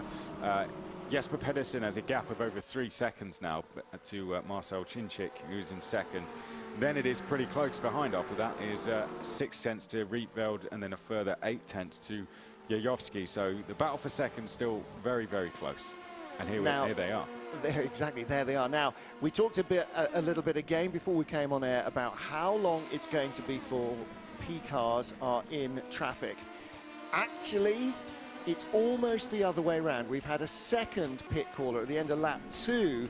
Number 31, the WRT car, was in the pits. So, there was contact there. Yeah. There was contact there, and a near spin in avoidance as well. So that's the Williams car now, dropped down to 4th place. I thought there was contact. I'm sure we'll have another look at it, but it was slightly out of vision, wasn't it? Now that's going to bring Redline are going to get a little bit closer. Okay, so Williams is down to 5th. So the contact from behind must have been from Rietveld in the Real Team Hydrogen car. They've gone through into second. Yeah. R8G third, then Redline, then the number 22 comes next, the GPX Rebellion Williams. Yeah. So it was the R8. So it was Yuyovsky in the R8G car that spun, no? Yes. This is a very close section now. You can see the number 1's closed in, Q Brzezinski, and Devin Braun, the Rocket Sim Sport car, who had a real bad race last time. But they're involved in this battle as well now. And again, you know, our GT cars are heading up towards Kallenhard, Verseifen, all the long climbs up the hill. And here, 88, 77. So they've changed positions as well. So that's 88 now ahead of the 77 car. So there's been a swap there, which suggests that 77 has had a little incident somewhere and had a run down the grass and across the... Am I reading that right now? That is 88 ahead of 77, yes. So, because there are only 3 sectors on the lap, it does take time a little while to catch up with real life. I'm waiting to see what their first sectors are, to see what the difference was. Yeah. But yeah, it's all kicking off now in that battle. So in the battle for second, the number 70 real-time car now has a gap of 2.7 or 3.47 seconds, make that, as now they're pitting. So Jesper Pedersen has come in to the pits. Also Bono House, some look like they've stayed out. I don't know if that's just the timing screen, but some of the prototypes have stayed out. Rietveld has stayed out, Yuyovsky has stayed out, Chinchik has stayed out. The only ones to come in were Pedersen, Bono House, Devin Braun, Nuno Pinto. Okay, so that suggests we weren't sure how close to a 6-lap stint a P car might be. So essentially, the cars that are coming now have done a 4-lap stint plus the full lap of the Nordschleife as a formation lap. So that's 5 laps, but not all at racing pace. And we weren't sure whether you were able to do 5 racing laps plus the formation lap. Clearly, a lot of teams are pretty sure that you can. Somebody had better have done, lots of somebodies had better, well, admittedly, we haven't run any sims and we haven't done any maths, but it was a question as to whether it was possible or how it be possible. So the Wolves car under real pressure, the Ferrari really has got the hurry up, and the FDA car goes by. The GR Wolves car really at 6s and 7s now. All sorts of struggles for Duval. That was a great save from the Ferrari. That was sideways for a very long time. And the Porsche goes through and the BMW follows around the outside. And the 56 Porsche is looking to have a look as well, I think. So Kevin Stoltz in the FDA Ferrari is really pushing on, dropping into the carousel now. Let's remember, these are all on a recovery as well, so their mentality is get through as quickly as possible. It isn't like they're, you know, just in a normal passing mode. They want to get through very quickly, so they will be prepared to take risks all the time now for the rest of their stints until they change drivers. So Liam Duval for GR Wolves, ahead of the 56 car, and that's Tim Neuendorf for Team Project One.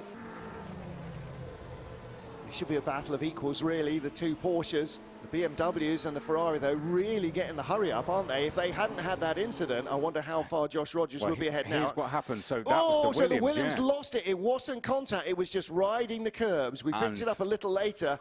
That was a great save from R8G because they were fully sideways. They were just caught out by it. They were expecting a car to come rolling across the circuit. So the R8G car there, very, very good driving. They might have lost a couple of seconds, but they still hold position. Well, they gained the position. If it wasn't Yajowski, you'd say, was that skill or luck or judgment? I think either way, even for a pro gamer, if you have to throw it into a spin like that, it's a little bit luck or judgment, isn't it? But for GPX Williams, that was a major disaster just averted, because when you lose it like that, there, you know, in that tiny, narrow part of the jumpy section of the Nordschleife, if you don't hit the barriers, you've really used a get-out-of-jail-free card. Yeah, precisely.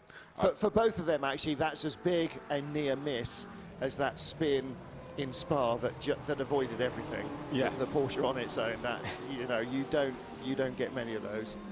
Right, now, are we going to see a move from Tesla R8G here? What about BMW Team GB? Because last time they were very good in their tactics. They pushed people along and just picked up the places. Well, do you know what? I think they'll push Tesla here. I think they'll push them down the straight. I think Stoltz is doing such a good job in the Ferrari. Just let him go and open doors. You know, he's just opening doors, and the BMWs are following through. Now a bit of bump drafting, excellent, no problem at all with that. They'll both go quicker than the Ferrari. Let's get by together. I think that's the key. Here we go. Here we go. So Tesla R8G going to go through. Yeah, and now Jack Keithley thinking, well, I'll have a bit of the lead of this little duo. And actually, if the two of them are making up, that was never not going to end well, was it? Oh dear. Yeah, and unfortunately, Jack Keithley really didn't need to be doing that. If you're getting down into Antonius Booker under the bridge side by side, one of you needs to be the grown-up. If I'm Tesla or IG, I'm very, very annoyed there, because there was absolutely no way that move was ever going to work. No. It was one or both, and actually Jack Keithley's very lucky. Actually, it wasn't both of them. One or both of them is going to go off, and he was lucky. Just wait for the next lap. I mean, I know it's an 8-minute lap, but you could have made that move into turn one very, very easily. So that was completely unnecessary. That was the sign of a driver who's had a crash already so far in this race and is on a recovery. It's exactly what we talked about earlier. The moves are going to be bold from these guys now because they're on the recovery. Well, the Team Project One car looking alongside the Wolves car there, but okay. Well, there was nothing that the IG car could do there. Absolutely nothing. And again, you know, part of the problem there in real life is that when you get alongside somebody, you're not... Imagine it's two speedboats, and then imagine what happens with the wake from each of the speedboats veering out from the nose of the boat, and you're bumping around on the wake of the other boat. That's exactly what air is. Air is just a fluid.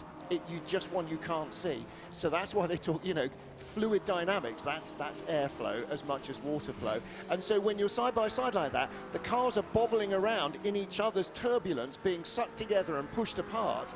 And to a degree, when you're side by side at that sort of speed at the end of Duttinger Her, the driver is not actually as much in control as he believes he is. It's not just that, it's the bumps as well. Oh, no, the Project 1 car getting it all wrong into the back of the Wolves. Oh, Wolves car got away with that. They both got away with that, yeah, actually.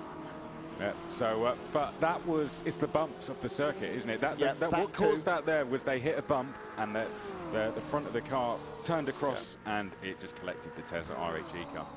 Now, again, look, watch the Team Project 1 car just a little bit over-eager maybe to get past Tim Neuendorf. He can see the GR Wolves car and thinks, right, I'm quicker than him, he's holding me up.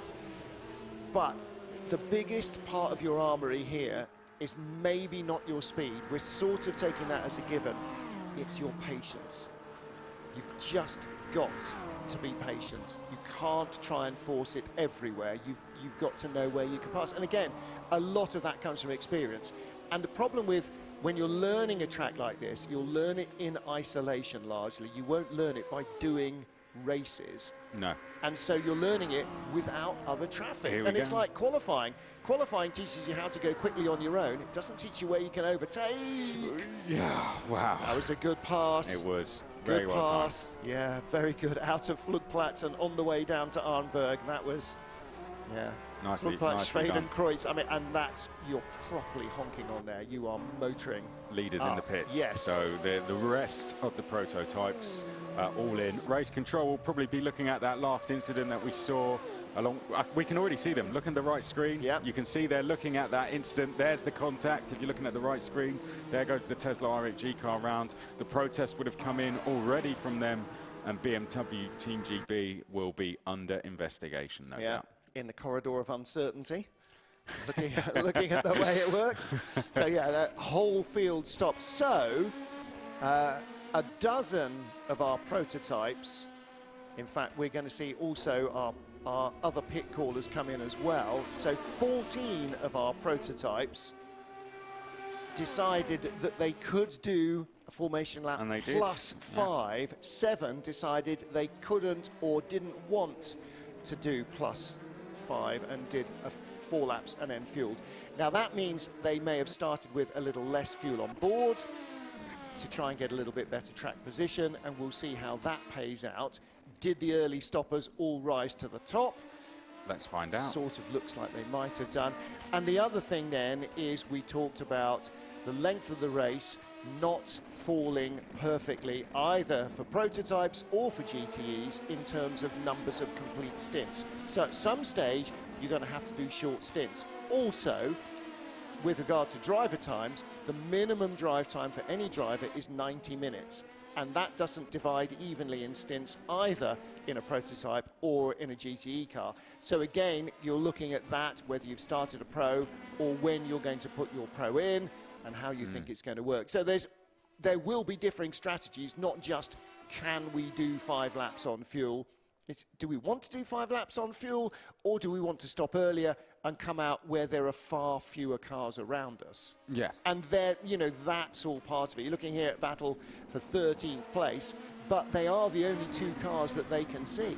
So however this gets sorted out, once all the pit stops have cycled through, these guys will be back up towards the front of the field, but with no other fast-moving machinery around them. So maybe, you know, 5 or 6 cars coming in early made the right choice. Everybody else came in as a lump, and now they're all still coming back out as a lump. Yeah, Team Redline were the big beneficiaries here. They're up to second. There's our race leader right ahead of them. So you know, very sensible decision from the Redline guys to come in. You know, they started this race in 5th. They're now 2nd, and they could take the lead at the end of this lap if they wanted to, as long as they stay close. They've got about 20 kilometres to stay close, but if they still are, when they go down the Dottinger Her, they're going to be in the lead. All right, so what are our GTE leaders going to do? We're expecting 7 lap stints from GTE, so formation lap plus 6. So Josh Rogers leading by 3 seconds. He doesn't short stop, he goes as long as he can. But if you know, it's a little bit like an undercut in Formula 1. If you feel you're being held up in traffic, and you know, maybe looking at some of the guys who went off on lap 1, if they were planning to go long, don't now. Cut it, go short, come in after 6 laps, and then you'll have a slightly shorter fuel stop and then go back out, and you'll be in clear air, or clearer air, than you would be if you stopped with the rest of the whole field in front of you. So it is an option. It is an opportunity to use strategy right at the beginning of the race to try and give yourself better air, better track position, fewer fast-moving loonies around you. It's worth noting as well that in the GTEs, they're going to take a new set of softs every single time. So there's nothing you can gain on tyres or anything like that. It's simply just coming in a little bit earlier and having a shorter stop, as you say, shorter amount of fuel, less amount of fuel to put in, so you're in the pits for less time. It doesn't look like we've had any driver changes at LMP either, and that's sort of understandable. You know, they're double stinting medium tyres. We expected everybody to double stint their drivers at least at the start. And, you know, potentially maybe putting the pros in for 3 or 4 stints later in the race, but shorter runs, maybe 4 4-lap stints might be the way to get the pros 90-minute driving time out of it. The only problem is, you know, for professional racing drivers, although they're used to doing, you know, 90 minutes maybe in an LMP car in a real race, that's physical as well as mental. This is all mental, and for real-life racing drivers, that's a very different discipline. And to be honest, you might just be boiling their brains in the last, you know, last 25 or 30 minutes, and it's how much the drop-off there is. And again, that's only going to be known by experience. Well, so I think a lot of the professionals said that when you can't feel the car underneath you, it becomes a lot more difficult. As Redline are going to look down the inside of Floyd by Collins there. Oh, wow. Again, this is the run-up from the lowest point on the circuit, you know, from Exmüller all the way up to Bergweg. It's a big, high-speed run, and it is very tempting up towards Kesselchen and Mud Curve, which I'd never heard translated, Bravery Curve. And that's where we've seen some of those passes made. And, yeah, that you was, can see why. I tell you what, that was Redline, you know, with the gloves on there. They're saying, we're going to overtake you. Any opportunity you get, you know, this isn't going to be, right, let's wait for the straights and sort it out there. That's them trying to force the Floyd by Collins car into a mistake, because, you know, now all of a sudden, Jesper Pedersen is going to be a little bit more nervous than he was before. Yeah, these two stopped a little earlier. 56-second stop for Floyd by Collins, 51 for Team Redline. Now, does that mean they are fueled for another shorter stint? The cars that came in behind, third place now is the number 70 Real Team car, 1:01, so 61, so that's 10 seconds longer than Bono House in the Redline car that we're looking back towards at the moment. So, yeah, R8G, 1:02. GPX Rebellion number 22, 1:04. So they lost 2 places or 3 places in the pit stop by being 3 or 4 seconds slower than the longer stoppers. Great stop by Rocket Simsport, wasn't it? That was a really good stop by them. They're all of a sudden, they're into 4th place. Yeah. That's very, very good driving from them, considering they started down in 9th place. So far this season, they did get 6th at the first round, but a very bad last round when Al Buncombe dropped it going up Radion. So they're looking to get the form back that we saw at the first round, and so far doing very good. Fantastic battle for the lead. Team Redline all over the back of the Floyd by Collins car. Jesper Pedersen, the leader. We're looking back, just we're watching him via his Skype link. Bono House right behind. And you can see they've opened up a margin to the best of the stoppers, which is the number 70 Real Team car. That is in 3rd place, but it is 4.5 seconds back at the moment, and the gap is coming down a little, but not by much. These two are not doing much to hold each other up. On Dottinger Her, you can see the group behind. There's the Real Team car first over the crest behind. And in terms of catching traffic, the 2 delayed GT cars are at the hairpin on the Grand Prix loop, so it's going to be a while before they get to there. Bono House has a lunge. He's still there down low. Well, they got away with that, didn't they? But he went very late there into Tiergarten and just about There's no rim on the inside. No. I don't know what he was thinking there. Jesper almost painted to the pit wall. Bono House going the outside. Jesper outbrakes himself. Bono House now can block past him on the inside and does. Move. Yeah, a bit of bumping and boring, rubbings, racing. But Bono then, the contact there actually didn't allow him to get off the corner the way he could have done. And so Jesper Pedersen comes back at him, rushing on down the hill towards the hairpin.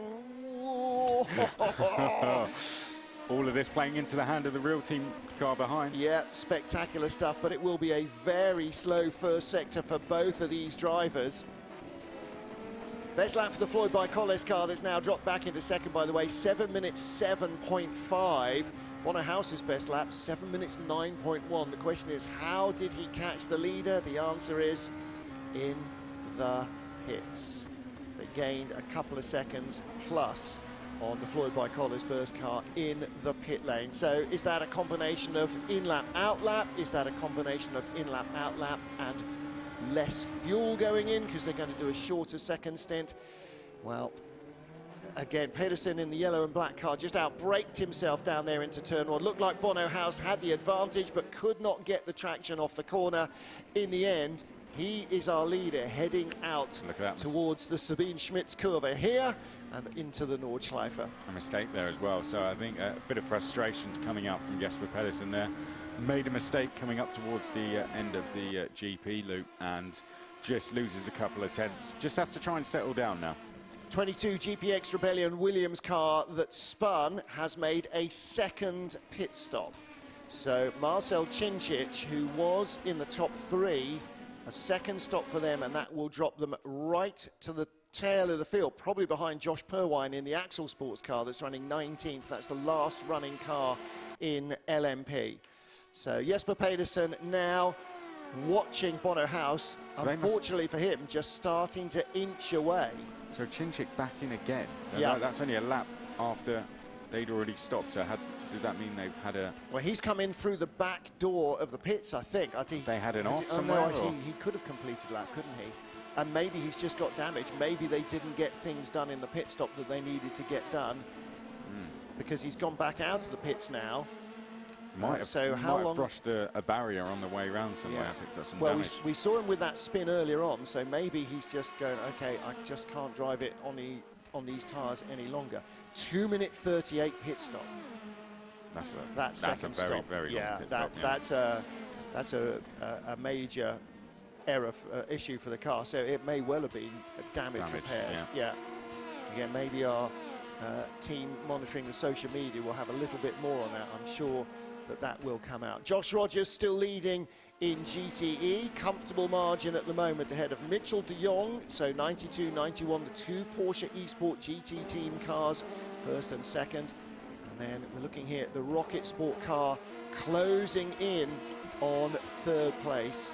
Beg your pardon, on 4th place. Yeah, they've just swapped round, haven't they? Yovsky has got past. Oh, has it? Okay, yes, so that was a change of place. That was a change, yeah. They had a great pit stop, Rocket Sim Sport. They were 10 seconds quicker than... They were the second quickest stopper on the whole track, but they've just lost one of the places they gained in the pits. I think we're on board with the Yas Heat car now, which is a little bit further down the field, 14th place. So. Yeah. That'll be number 65. Yeah, is it Gillison? That's Panis Racing's Alessandro Ottaviani in front of us. And we, again, you know, for all of the teams, I don't think many drivers are going to spend a stint where they're not in close company with somebody. This is a team that needs a good result, though. Yas Heat, a DNF and a 16th so far for them this season. They had that crash going into Eau Rouge, which really affected their race last time out. A big crash with one of their GT cars. So really, they just need to put some decent points on the board. They've only got half a point for the entire season so far. The likes of them, Jota, WRT, they just need to try and put some points on the board. You can see, is that Gillison in the inset? Just all focus, isn't it? I mean, you know, and it's not that it's not all focus everywhere, but here is just again relentlessly demanding. Okay, we've got our GT cars coming in to pits. So Josh Rogers, they're all flying in. All right, so yes, Kevin Siggy, I think, is staying out. So like they went long last time. Oh no, a little bit of an off there for Panis. And Gillison's going to go through. There you go. Lock up from the Panis car. So easy to do. Just checks his mirrors, loses his rhythm, and just before the carousel, a little run out wide. Luckily, not a major incident. Shouldn't have caused anything really in terms of damage. But there is our GT field. As you say, Kevin Siggy going longer. Casper Stoltz as well. Yeah. And Hemmingson as well for Tesla RHG. Okay. So who else has gone by? Okay, GR Wolves are in, D-Station are in. So the second Wolves car, Axel Sport, will come in. So BMWs and Ferraris going a slightly longer. So what about the BS Plus competition car? What about Simsa Sports? Are they going to go longer? Now, if this is a factor, if the BMWs can go longer on fuel, then suddenly we might see a very different race. However... And a driver change as well. Yes. Ian Guven's got in in the number 92. Yeah, so he's the 92's pro. Mitchell de Jong stays in 91. No other driver changes I can see. But Chan Juven, I mean, all the pro sim racers are saying that he, as a pro driver, is as good and as committed to the cause as they are. So there are no weak links in that 92 chain, are there? Not at all. We've seen Loke Hartog, by the way, he's now jumped in for Jeremy Oh, yes, so he Booterloop. has. So we've had only 2 driver changes so far. But now it's down to what Kevin Siggy, Casper Stoltz and Hemmington can do in this lap. They've got a chance here to try and jump some positions. They're on lower fuel. Their tyres may be towards the end of their life, but they're carrying less fuel, and they've got a fairly empty circuit around them. So they've got a chance to just try and put in some purple sectors and try and get some positions. So if this was always the option, it must have always been the option for them. And it's really interesting that the BMWs have got the chance to do that. I don't know if that's... they haven't all done that, you know. So some of them came in. Jack Heathley came in for BMW Team GP. Yeah. So it's not like they can all do it, but 2 of them have. Or maybe they weren't all planning to do it. It's something that we'll find out as the race goes on, I guess. Yeah. But it is certainly an interesting thing to happen at the start of an 8-hour race, that 2 different cars go longer, the Ferrari and the BMW. Well, our GT leaders are a long way away from the rest of the field, and Kevin Siggy is getting on for a minute ahead of Kevin Stolzer. And that's, you know, first and second, that's quite a big margin. Just looking at where they are on the tracker, Siggy is nearly at Metzgersfeld, and Stolzer's only just coming out of Arenberg. I mean, that's a long section of track. I mean, they're just sort of, you know, numb names if you're not looking at the map, but it's a long way clear. So first to second is quite a major difference. Back with the 38 Jota car. Where do they find themselves? They're down in 16th position. And we are heading up towards 7 hours to go. This is a car that needs a good result. Jota, it was not ideal that they find themselves down the order again. This has been the story of their season so far. Yeah. And the Marla car, again, the Marla racing team behind haven't had a great run, have they? Not at all. The Marla car, they started the season well. It's qualifying that's let them down. They've qualified very badly at each round, but they came from the back of the grid up to 8th at the first round. They just stayed out of trouble. I think they were about 18th on the grid, and they came up to 8th. But then they finished 19th at the last round. Of course, they had an off in the very first hour and took out the Tesla RHG car. You know, it wasn't intentional, but they went on the grass and found themselves facing the wrong way. So, mixed season to say the least. If they can sort their qualifying out, then I think we'd see them inside the top 5, but underperforming so far. So 2 other GTE cars that issued the pit lane, the 89 BMW team BS in competition, and the Simpson Sport Ferrari. Oh, man. Whoa. Well, I'll tell you what, this is good to see for Rocket Simsport fans, because they're not being dropped since they've swapped places. Since Yayovsky has got past Devin Brawner, he's still right behind him. So, you know, it wasn't that they just walked past him. They've just swapped round, and they're exactly as they were before. So Good news this for the Rocket Sim Sport team that they are able to stay with that R8G car. So was that a little mistake by Devin then that just gave Yuyovsky the chance to get Whoa. by? And there you go, that's handed it right back to him. Yuyovsky goes off. And, you know, we are going to see that time and time again. You talked about this earlier, you know, there are so many bits of the track that look like somewhere else. Yeah. And you only need one of those, and suddenly you've given the position away. Yeah, you're like, this is the flat-out right-hander. Oh, no, it isn't. Yeah. No, yeah, this is good in third. Yeah, not fifth. Yeah, and there is so much of that goes on in this track, and you know, if you're not hugely experienced with it, it is going to catch you out. So the Rocket Sport car moves back up again ahead of the R8G machine. So battle for fourth continues. Bonnehaus leading and creeping away now, 2.5 seconds ahead of Jesper Pedersen, as some of our leaders in LMP are in traffic. Not much of it though. So first hour of our 8 here, and astonishingly the entire LMP field making it through safely into the first and second corners. Such was not quite the case, unfortunately, for GTE. 4 wide apparently does not work, and 4 cars ended up in the gravel. One of our Ferraris and 2 or 3 of the BMWs. Just always going to happen in one of the 2 classes. So many cars, so little track. And then coming back up through the order, contact between the BMWs in the barrier, the B&S car. 22 Williams leading early on, but a battle with the Team Redline car. It started on pole position. The number 4 machine, the Floyd by Collins car rather, in the battle.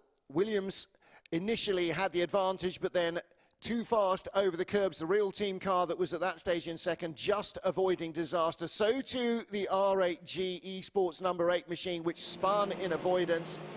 Luck or judgment? I think a little bit of both, perhaps. You've got to have good fortune on your side to survive the Nordschleife, as well as plenty of knowledge. So the Williams car dodging the bullet, number 8 car dodging the bullet as well there. And then Jack Keithley in the recovering BMW Team GB car, unfortunately leaving the Tesla car with nowhere else to go as the BMWs towed their way up through the field. And the 888 car in the barriers. First round of pit stops completed just before the hour, and a battle for the lead for the early stoppers. Again, Jesper Pedersen and Bonnehaus, door handle to door handle. They had stopped after 4 laps, everybody else stopping after 5 in the P class. And now almost all of our GTE cars have made their first stop. But we have now 2 cars out front. Kevin Siggy for BMW Team Redline did not come in as most of the field did. He is now in the pits. He was the race leader as he came in. Kevin Stolzer for FDA Esports is in second place, but will also need to pit this lap. And the Tesla R8G 888 BMW, which also stayed out last time round, will also need to make a pit stop. So the FDA Ferrari is in, so too is the BMW, and that should put Anchan Juven and the 92 Porsche Esports team back in front. He took over from Josh Rogers, who claimed pole position for the 92 team. They, like almost everybody in GTE, stopped after 6 racing laps, but 5 cars have made it through on 7 racing laps. The only car that didn't make the start of the race was the number 44 ARC Bratislava car, with connection issues for them. And so now out front, Bonnehaus, 1, 2, 3, Team Redline, and trouble. That's the 65 Panis car facing the wrong way for the second time in 2 laps since the pit stops. So Ottaviani in the 65 car, crabbing now, a lot of damage, and another pit caller from the P class. And yeah, Chris McCarthy's left us Lewis McGlade. That was a fairly traditional Nordschleife run over the curbs at your peril, wasn't it? And And the 65 Panis car is in real trouble now. Luckily, not far from home. No, the issue, of course, there being the fact that getting onto the curbs in a prototype, well, you just get beached. And for Alessandro Ottaviani, unfortunately, not so good here. We've got a battle between what will be Michi Hoyer and Dennis Jordan, two drivers that were teammates in the recent past. There's a bit of a dive down the inside from Michi Hoyer on Jordan.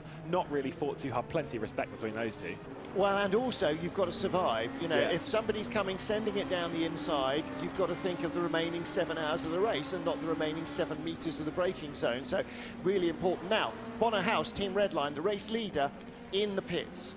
Also in the pits, Devon Browner from Rocket Sim Sport, also in the pits, WRT. And that's the second pit stop for all of these guys. They've not gone a lap longer on fuel. So Bono House stopped after 4 laps, was in the lead, and now has come back in for a second time. Didn't see that there was contact, didn't see that he'd had an off, but I can't imagine why else you would need to stop or want to stop. He's back out of the pit lane, but how long has he spent in the pits? 2 minutes 13. So that, again, an unexpected pit stop. That you know, it puts such a torpedo below the waterline. 2 minutes, you can't drive fast enough to be 2 minutes 13 a lap quicker than your rivals. So again, we go back to the basic rules of endurance racing. Don't hit stuff, stay out of the pits. Yeah, absolutely, and that is the classic survival of the fittest around a circuit like this. It's interesting, though, to see, because obviously coming into this, we were having a chat with a couple of the prototype drivers about, you know, the potential chances of them extending to 5 laps. We estimated that a full push stint, if you're 100% pushing to the very maximum of the prototype, then you'll be doing 4 laps. It's quite easy to extend it to a 5th. It's almost impossible to extend it to a 6th. So we're talking more in the 4 and 5 lap range. Now, what's interesting there is one of the teams that I kind of got the information from, they'd be going for 5 laps, which was the number 2 Rocket Sim Sport car. They've only gone for 4. Now, this could be for a whole number of reasons, but it is interesting to note. Well, they've now stopped after 8 laps, so that's 2 4-lap stints. And in fact, there's been a driver change for them. Al Buncombe is now in the Rocket Sim Sport car. Franco Colapinto, the pro driver as well, in at Team WRT. Again, they've stopped after 8 laps. Now, you were suggesting that maybe 4 4-lap stints, either in pairs or as one lump, might be the way to get rid of your pro drivers' driving minimum time. But it looks like a couple of teams have sliced the 4-lap stints very early in the race. The Red Bull car getting mullered there, but by the P car, but all a little too late for the Porsche to fend off that attack. So a little move up the order. That is third place. Yeah, it was Yuri Kasdorp making a move on Loic Hartog, who made a complete mess of Ardnauer Forst, and it just allowed the Dutchman to finally find his way past. So Kevin Siggy,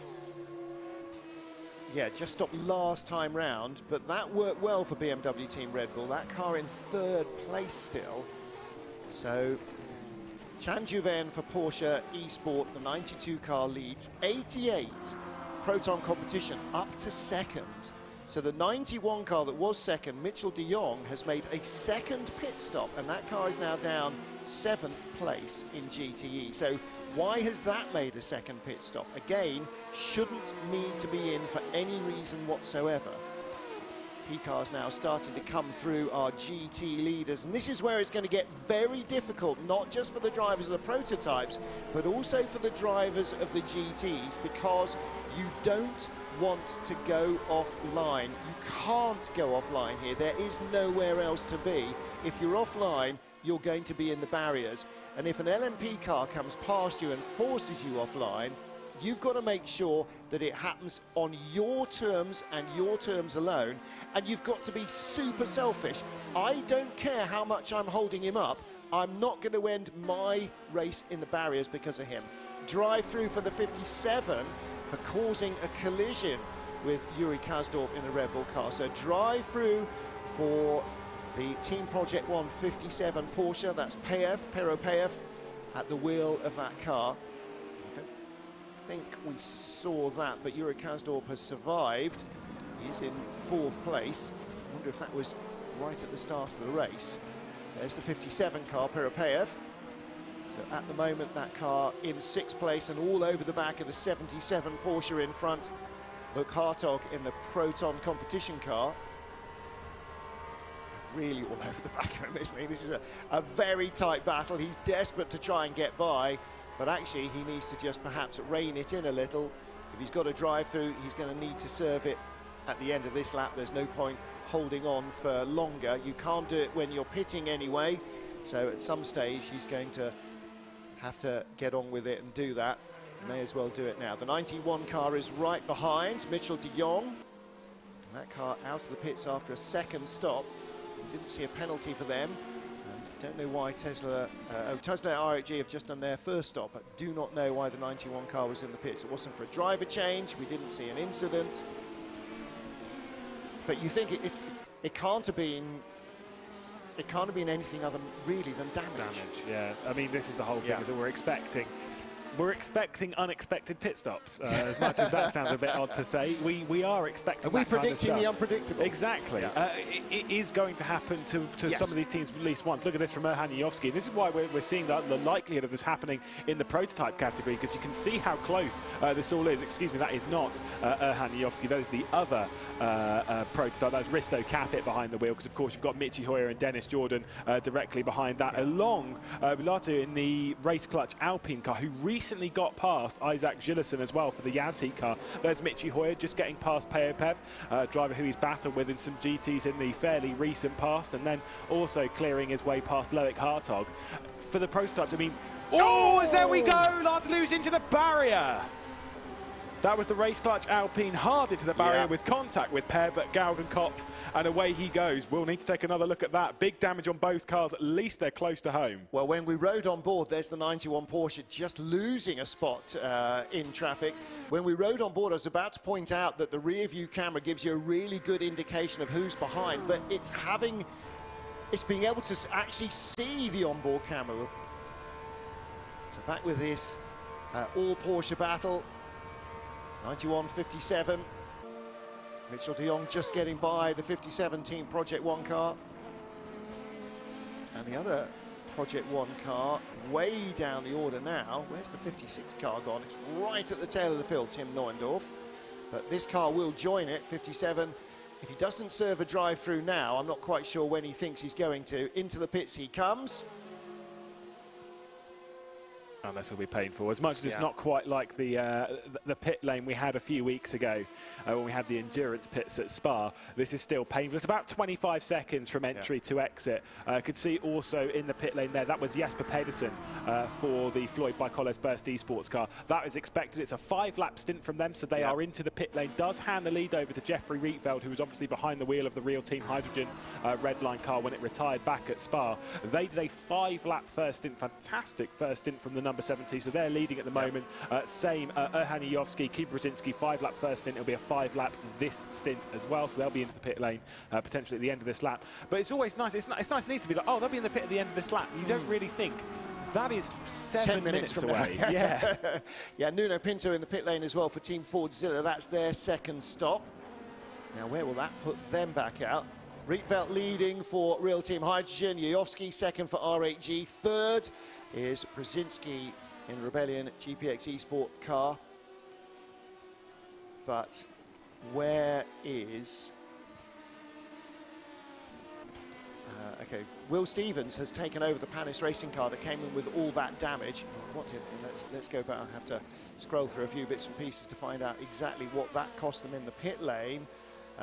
Nearly 4 minutes, 3 minutes 54 in the damage repair, fuel, tyres, and hand over to Will Stevens for Panis. But as you say, race clutch Alpine, the number 14 car, Lartier in the barriers, very heavy, Tom Lartier, and that was about halfway in distance around the lap. So there's a long, long way to try and drag that car back. He is shown as stopped on circuit, and that might be the last we see of that car, I'm afraid. Yeah, we'd need to let's take a look. Wow, that's just right at the end of it, unfortunately. And that was 57, again, who's just had the penalty.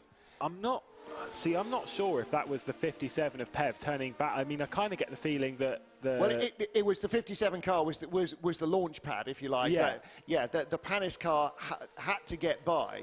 Yeah. the Race Clutch Alpine rather had to get by safely. It's his job to get by the slower car, but sometimes, you know, the slower car moves into places. Who's lost a rear wing? That was the Race Clutch Alpine. Oh, I'd say okay. I'd say it, at least from the angle very quickly that we saw there. I'd say it was far enough alongside and even ahead by that point that that Peo Pev was kind of turning back across. Like you say, as much as it is always the lead car, their responsibility to lap safely. It's their job to do that in a clean, predictable manner. That I would say was fairly clean and predictable, and so you kind of label that one potentially towards Project One BPM, which isn't great for them, especially considering just got a drive just through had already one dished off. drive Yeah. Nabil Aslan here in the predominantly white Porsche. That is the Axel Sports car, being chased now by the pro driver new to the lineup in that GR Wolves machine. And that is Alessio Picariello. He's been drafted in because he knows the Nordschleife in real life. He's done plenty of VLN and Nürburgring 24-hour laps around here. So the Belgian driver knows the track well. And what he knows of the track compared to necessarily how within a tenth or so he is on a sim is probably more important. The physical knowledge of the track. Having that rhythm, knowing where you carry speed and where you don't, adjusting to doing that on the sim is a lot easier. It's the old thing of a coach. You can always slow down a fast driver. You never really get to speed up a slow one. If he knows how to drive this track, then adapting to the sim is going to be a lot easier than a sim racer trying to learn the track. It's a much quicker job. So right in front of him, Nabil Aslan for Axel Sports. This is the battle for 13th in GTE. Perepev back out on track. We saw him serving his drive-through. And also the 89 BMW, the BS Plus competition car, back out. Lauren Heinrich still at the wheel of that car. They've made a second stop. And those two cars are now 15th and 16th out of our 17 GTE cars. I mean, you'd have to say, to go on to that point, by the way, of the what you were saying earlier with the drivers from real life learning the sim and stuff is a little bit wide there from Axel. You know, learning the Nordschleife in real life and then how that translates to sim. These days, with the Nordschleife particularly, along with a few other race circuits that we've got, they're laser scanned, so they are effectively about as accurate as there is a big slide from Picariello. That was pretty impressive, and that might well be a connection issue from Picariello. Either way, I'm guessing that didn't look like driver error there. No, So it did not. we have lost him a little bit. We've lost everybody a little bit. Okay, well, we were expecting drama, and we've already had plenty of drama. So, Real Team Hydrogen with the lead from R8G Esports, but you know, the race continues. We've just lost a little bit of our server connectivity, but it does show, and again, you know, we highlighted this at the beginning, you know, we've talked about this, that the risk and reward of carrying more speed than you can safely handle, the risk is much higher than reward. You know, if you give away a second a lap, that's fine. You give away 4 or 5 seconds in a stint, you might make one of them up in the pit stop. But how much you give away every time you go on the grass is exponentially much higher. Yeah, you've got the decision to make is you know, most tracks 9 times out of 10 you take the fastest setup, and that sounds a great idea. That's how it should be. You take the fastest car to the racetrack and carry on.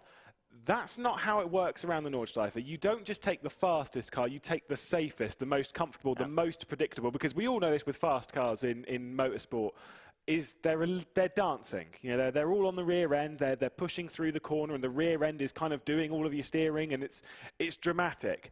Same thing here. And so you need to dial that back a little bit, make a car that doesn't jump at an apex, that just smoothly glides between the corners, because that's fuel efficient, fair enough, but it's just comfortable to drive. Yeah, and if it's not, then it's like rallying in the old days without pace notes. You know, you're just fighting the car through every corner, sort of taking it as it comes. Well, no, exactly, they weren't. You know, and it ends up being more rallycross than circuit racing. So, you know, and then we talked about the dangers of damage. Damage is always going to put you on the back foot because, you know, we just saw with the Alpine, you know, they've lost, probably going to end up losing most of a lap to the leaders. And by the time you're 7 or 8 minutes back in the first hour or into hour 2, then suddenly you've really got a major issue on your hands. We're going to see the race won not at the beginning, but at the end, but we're going to see the race lost all the way through. Cars are going to lose their chance of winning the race by incidents like that. And the moment you start getting into traffic, you know, in Monza, if you have to wait 2 or 3 corners to get by somebody, okay, that's one thing. But here, it's not 2 or 3, it's 20 or 30 corners to get by somebody. And there's the frustration. You know, if you've just, especially if you've just been passed by somebody on the Grand Prix loop and you're desperate to get back in front of them, then you hit a bunch of GT traffic. Yeah. You know, you're just there forever. And so the frustration and the desperation almost to try and get by is what's going to put you potentially into the barriers. Yeah, I will say we've seen some great moves so far. I mean, particularly the battling between Kevin Siggy and Charlie Collins, which I will just say for the second consecutive round, another superb move from the young Welshman. We saw a brilliant one back in Spa going around the outside at Malmedy down towards Bruxelles, but this time to go side by side up towards Bravery Corner, up towards the Mutkova. Brilliant, brilliant stuff between 2 great drivers, one who's proved himself and one that is proving himself. So that's all brilliant. And then talk about that battling between Jesper Pedersen and Bonnehaus at the front after the first stint. We've seen some brilliant racing so far, and then that's just added when they go through the traffic how sketchy, crazy, careful everyone has to be.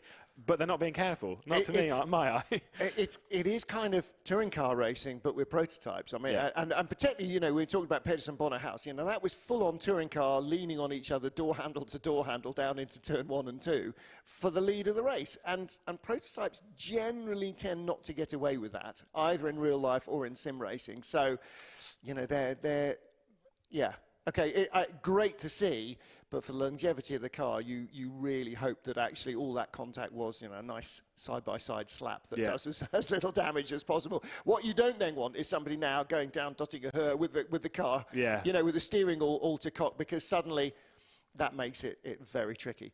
So, hopefully, as in real life, everything is starting to settle back down to normal a little bit. Let's try and pick up the action where we are. So again, just to recap, well, we've had our first round of pit stops and now our second round of pit stops from a group of drivers. Timing and score is going to take a little bit to catch up, and the server has dropped off again. It's actually showing that Franco Colapinto for Team WRT is the race leader, so I'm not sure I'm believing timing and scoring. As far as our knowledge is here, is that this is, you know, the race is fine. The race is going on. They're all still racing, so, you know, it's as if storm's passing through and we're losing the... losing satellite We're pictures. losing the satellite, exactly. But, you know, the racing that we've had towards the front is great, and we can see here, connecting to them. We can see the drivers all still racing as hard as we can. Plenty ones to pick out from all of this, of course. The one that's highlighted there is Michi Hoyer, great driver to pick up on. If you look towards the bottom, in the yellow Wolves shirt, they are racing from the Molineux, from the football stadium that Wolverhampton Wanderers play from. Left-hand side, you've got Mitchell de Jong, Tommy Uskard, obviously racing from the Coanda Sim House. Top right, we've got Jonas Raivio up there, one of the BS competition drivers, along with Alan Terzic. They tried ordering some yoga balls, by the way, with BS competition branding. Got it slightly wrong. They ordered stress balls instead, so good for them. Bottom left, what's going on with Franco Colapinto? Either he's just wiped his brow and he's sort of got his hand on his hip. So he does look casual. He's either on Dottinger Her, one-handed, at 170 miles an hour, or he's in the pit lane having a stop. I think the drivers have all been informed of something, because Dennis Jordan's just hopped out from the simulator in the middle of shot. So it's all very interesting as well to like look into to some of the differing setups that people have. Obviously, we've got some with triple screens. I mean, you look at Michi Hoyer's setup, triple screens, lovely wheels, etc., contrasted to some drivers which will race on just a single screen without a direct drive wheel, which is the most expensive type of wheel that provides the most fidelity on force feedback and understanding of what's happening with the car. And they can all race with each other. Yeah. That's just how it is. It's fantastic. And you know, again, I'm sure there'll be an awful lot of people at home going, actually, my setup looks better than that. Yeah. Or, you know, my spare room looks more comfortable than that. Or my curtains are nicer than his. You know, there's all sorts of things you can take away out of this. It is always the background, isn't it? Or you know, the Charles Leclerc eating yogurt, or his girlfriend on the phone going, "Oh, I've locked her out of the apartment." You know, it's all of that, and that's actually one of the things I think that everybody enjoyed so much about the explosion of sim racing among real world racing drivers at the beginning of lockdown last year, was you get such an insight into their personalities, because suddenly it's not just a helmet and the odd random, I think you could probably drive a little bit faster radio message. You get the full person, and you know, that tells you everything you need to know. Right, we're going to hear a little bit now from our race director, Eduardo Freitas. Red flag. We have a red flag. There you go. Well, it's not for hail or plague of frogs or locusts or all the other things you get. It's classic Nordschleife. Yes, though, it is, absolutely. You can't have a race at the Nordschleife without a red flag. So the deal is everybody's going to have to be rebooted, rejoin the game, and then we will pick up at that stage. So clock will still be running. Clock is still running because the clock is real time. That's how it works. Time is real. Yeah, absolutely. We have had, this is not something that isn't practiced. They are aware as there is a procedure behind this. Now, I've raced in some leagues and stuff and commentated on some leagues where a red flag comes out and you're not racing for 2 hours, and it's painful. It's like, oh my God, it's an unprecedented thing. However, preparations, of course, at Le Mans Virtual, the procedure here is very, very similar. So race control are constantly in touch with all of the drivers and building up how that they're going to rejoin and get into the correct order. It's a difficult process, but they're getting good at this. Well, let's let them get on with that. If you weren't with us at the start of the race, then okay, we'll give you that one.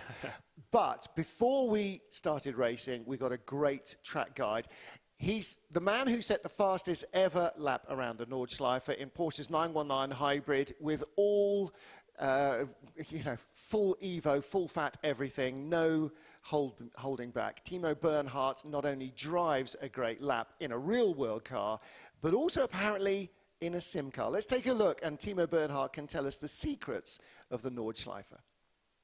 So here we go. My name is Timo Bernhardt, former long-term Porsche factory driver and now Porsche brand ambassador. Now we are running the 24 hours of Nürburgring layout, which means we started the Grand Prix circuit. Right now we're at the pit exit, and then we take the whole loop around the famous Nordschleife. So right now we're going to take a shortcut, as you see, the small chicane. We're not going to do the Mercedes Arena. We take a shortcut here. And now we are on the original part of the Grand Prix circuit, going down to a section called Ford 1, which is a left-hander heavy banked and a right-hander followed by that. All the way down, you need good exit here, all the way down to the lowest part of the Grand Prix circuit called Dunlop Corner. It's also a good place for overtaking. You can go side by side here, different racing lines, everything's possible around here. And I'm sitting in the Porsche 911 RSR, a former Le Mans winning car, and we're going up to the Michael Schumacher S. We should be pretty quick, almost flat in this car. Maybe it is flat. And the 6-cylinder boxer engine is screaming. I hope you can hear my voice as we brake for a left-hander, heavy curb on the inside, big curb on the outside, hold us back, so that's quite good. Right-hander, and again, you try to take all the momentum you can into a section. It's the last part of the Grand Prix circuit, a section called Hatzenbach, and we will see that in probably 1 to 2K again. There will be also a section called Hatzenbach, which is the first part of the Nordschleife, as we enter the quick chicane section here. Before we brake, not going to turn right onto the start finish, we're going to turn left, passing the famous T13 grandstand, which is pretty full today, and then now the left-hander onto Hatzenbach, the first section of the famous Nordschleife. A quick right-hander followed by a little bit tighter right-hander, which is almost flat, but obviously very quick. As we see now, it's completely narrow. It's no runoff, so no time for errors whatsoever as we enter. And so this section is still called Hatzenbach. Famous chicane here, you take some curb. This corner probably not perfect, but going into the Hocheichen. This left-hander going down in the compression should be flat. Again, take all the momentum you can. Passing the Quiddelbacher Höhe over the bridge. It's flat in the dry. In the wet, it really depends. There's some puddles around there. On the Flugplatz, so with a big crest and a double right-hander, which is very, very quick. And going down, all the left-hander going down. Approaching the Schwedenkreuz, which is again a very steep hill, very, very big crest. You try to stay right and not move onto the quick left-hander, very, very quick corner, no time for error. So braking hard to Arenberg, probably second or third gear, depends a little bit on gear ratio. Outside you can take some curb, don't take the inside curb. In general, the curbs around here are pretty high, so they're more like the 80s, from the 80s, so don't take them. everywhere. Foxhole very steep into the compression, should be flat, some bottoming. Big curb on the left-hander, and now entering Adenauer Force, which is a couple of corners which are closing. This one is the tightest section, or one of the tightest section of this famous track. So outside you can take some curb, accelerating up the gears, try to hit your shifting spots, and then approaching Metzgesfelder, ultra quick left-hander, which, yeah, you don't want to move too much. On the exit, there's no curb. You saw I touched a little bit the grass, not so good. Left, right. Braking on a steep downhill part into Kallenhardt, which is quite tight, can be slippery in the rain as well. In a quick left and right, no curbs. You saw, yeah, I had some trouble on the rear. A triple right-hander. You want to take the apex on the middle curb, accelerating out of there, braking to the slowest part of this famous track called Wehrseifen. Again, more priority on the exit. And it will continue to go down the hill, braking after this right kink into the lowest part of the circuit called Breitscheid, and you cross the town here. So you're going through the village over a bridge into Exmühle. Yeah, the rear can be light there. It's also not so good for the drive shafts to go too early on throttle here. And from there onwards, we're going to go all the way up. Famous corner here, Niki Lauda had his crash in 1976 on the German Grand Prix where he was heavily injured. This right-hander called Bergwerk, you want to take a late apex, and then again momentum as we go up the hill for the next 2 to 3 kilometers. Long left-hander, yeah, best to stay all inside if you can. The left kink is quite challenging, should be okay, but it's bumpy, we see. And if you happen to drive your bike around the Nordschleife lap, you see how steep it actually is. And we're going up in sixth gear now. Quick right and left-hander approaching Mutkurve, which means bravery corner in German. And yeah, it's no runoff, you see, but ultra quick. And blind entry here for this right-hander over a crest. So yeah, that's big pleasure. Heavy braking for Klostertal. A long right-hander, second gear, which opens at the end. After that, the straight, there are a lot of bumps and you want to go around them. You don't want to have too much bottoming. Braking for the famous Carocciola S carousel, and you take the heavy banking on the inside, just the shortest way around this corner, accelerating out of there, up the hill, quick right and left-hander, up the hill to the highest point of this Nordschleife is called Hohe Acht. Left-hander, and then the double right, no curb on the inside because they're pretty steep. From that moment onwards, now we're going to go all the way down, and you see the spectators are close. Now that's a very fun part, not only for drivers, also for spectators, because that's as close as you can get here. It's nowhere else. So Wippermann, heavy curb, left and even more on the right. Braking for Eschbach over a crest. The exit is blind, probably loose rear normally on the exit. Approaching a long left-hander and a spectator corner on English. In German, this part is called Brünchen, very close to the main road. That's why it's always packed with spectators, and they're gonna cheer you on, I can promise. So exit of Brünchen, now braking for ice corner, so which ice corner in English. So it's always in the shadow behind the trees, so if it's gonna drizzle, it's gonna be very slippery there. Pflanzgarten, a small crest, the car will be light, will be jumping, and then after entry you can be pretty flat. Left-hander, now the most fun part in my point of view, Stefan Bellof S. Quick left-hander over the crest and then into S's, and you don't want to take a wrong move here because you have high curbs, you have no runoff, bumpy road, so all you need, just keep it on the black stuff there. Long right-hander, ultra quick, braking for a left-hander again, yeah, high curb, inside outside, a little bit too much curb on my end. Braking for the small carousel called Schwalbenschwanz, again the shortest line, just take the heavy banking on the inside and then go through the gears. As you approach the last double right-hander, again no curb on the inside, and then early on throttle, the last right-hander can be flat. I have a small lift here as I want to take all the momentum out onto the famous long Döttinger Höhe, which is, yeah, you see the end. It's far away up the hill, I would say. And yeah, you just sit here. When you're in a fight during a race, you have a lot of slipstream. You try to get every inch of slipstream you can get just to get past your opponents or just stay with them.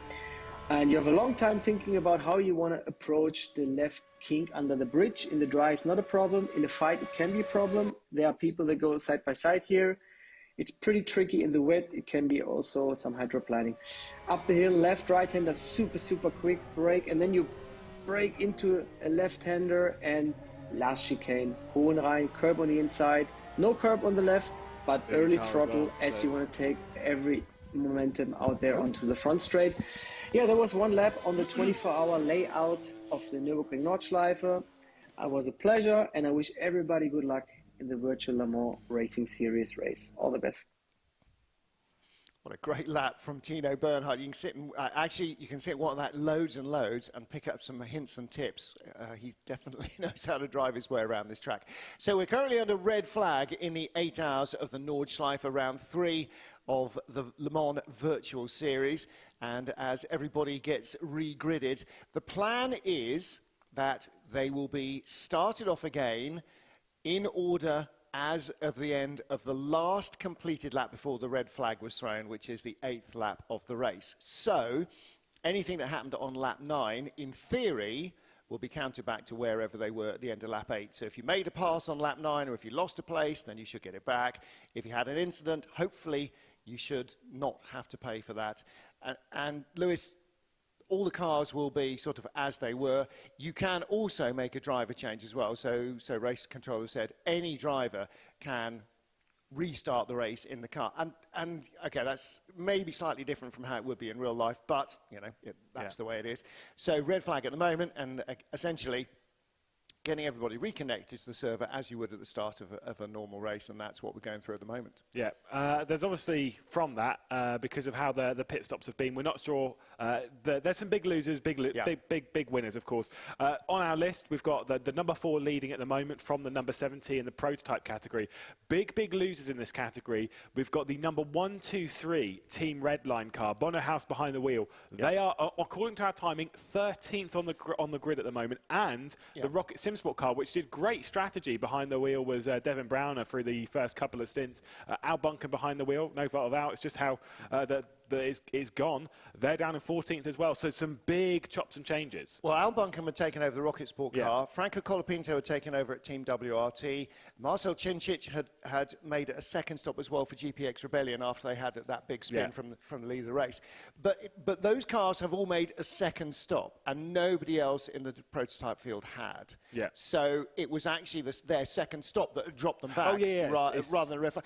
And so at some stage, that will play out. Or does everybody now start with a brand new car with full tanks? They do indeed. So this is essentially a reset button. So we'll return to how it was, essentially car-wise, at the start of the race. The order that they're starting in, though, is how they were in the beginning moments. Oh, sorry, on the end of lap 8, and how the cars drive as how it was in the beginning moments of the race. So damage completely reset. If you had a car that was done, that was toast, that was broken, you know, not quite a wheel ripped off, because if you're retired still. But if you've got a broken car, bit of right suspension damage, something like that, that's now fixed. That's sorted. It's a reset button. So, i.e., don't make that mistake again. And for, at least from my opinion, if you're in one of these teams that are doing 4-lap stints and you've gone 4 laps, so you've done 8 in total and made your second pit stop, but you know of the other teams that have done 4 laps and 5 laps, or 5 laps and 5 laps going all the way up to lap 10, now is the chance for you to look at that and be like, right, okay, we've been given a really good opportunity to now go on to that strategy and not play about. We're not going to go super aggressive. We can find another way, or just continue going aggressive. Why not? Well, there are 7 of our prototype teams that made a second stop before the red flag. So effectively, are they hung out to dry? They kind of are, aren't they? They're just dropped down the grid. All the gaps will be reset.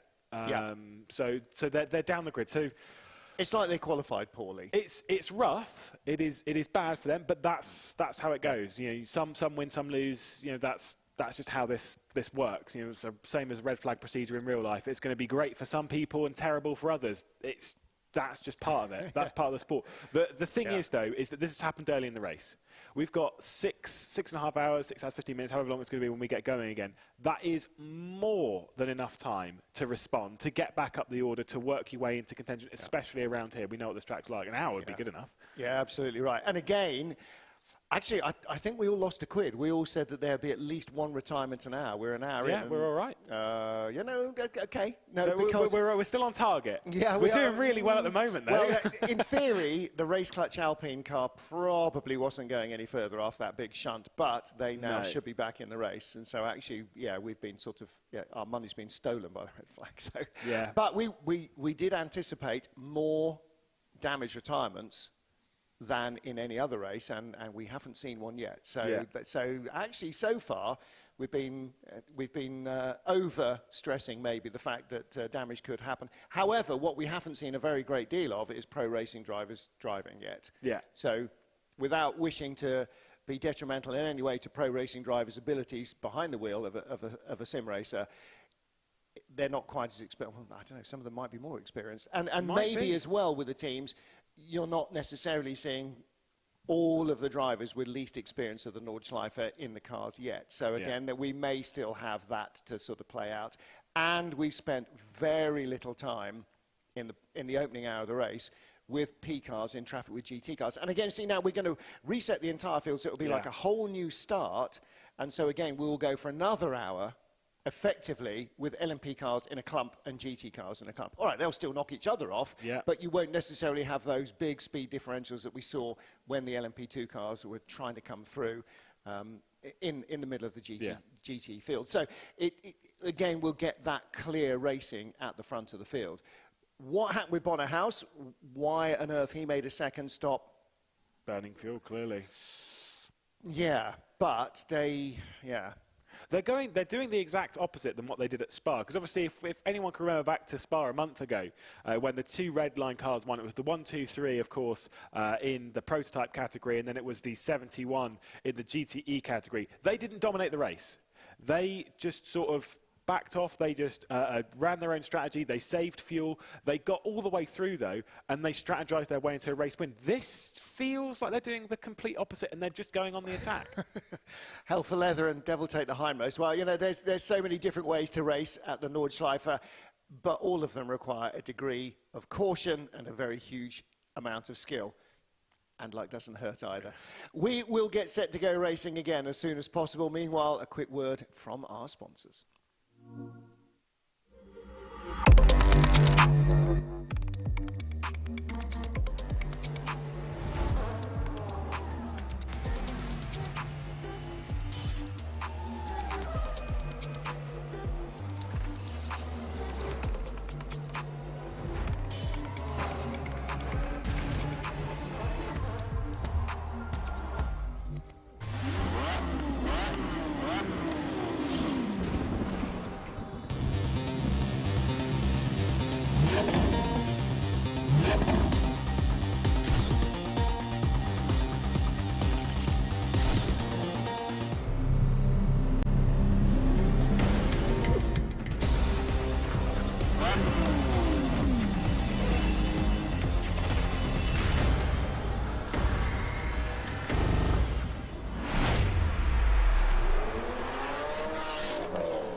Red flag at the Nordschleife.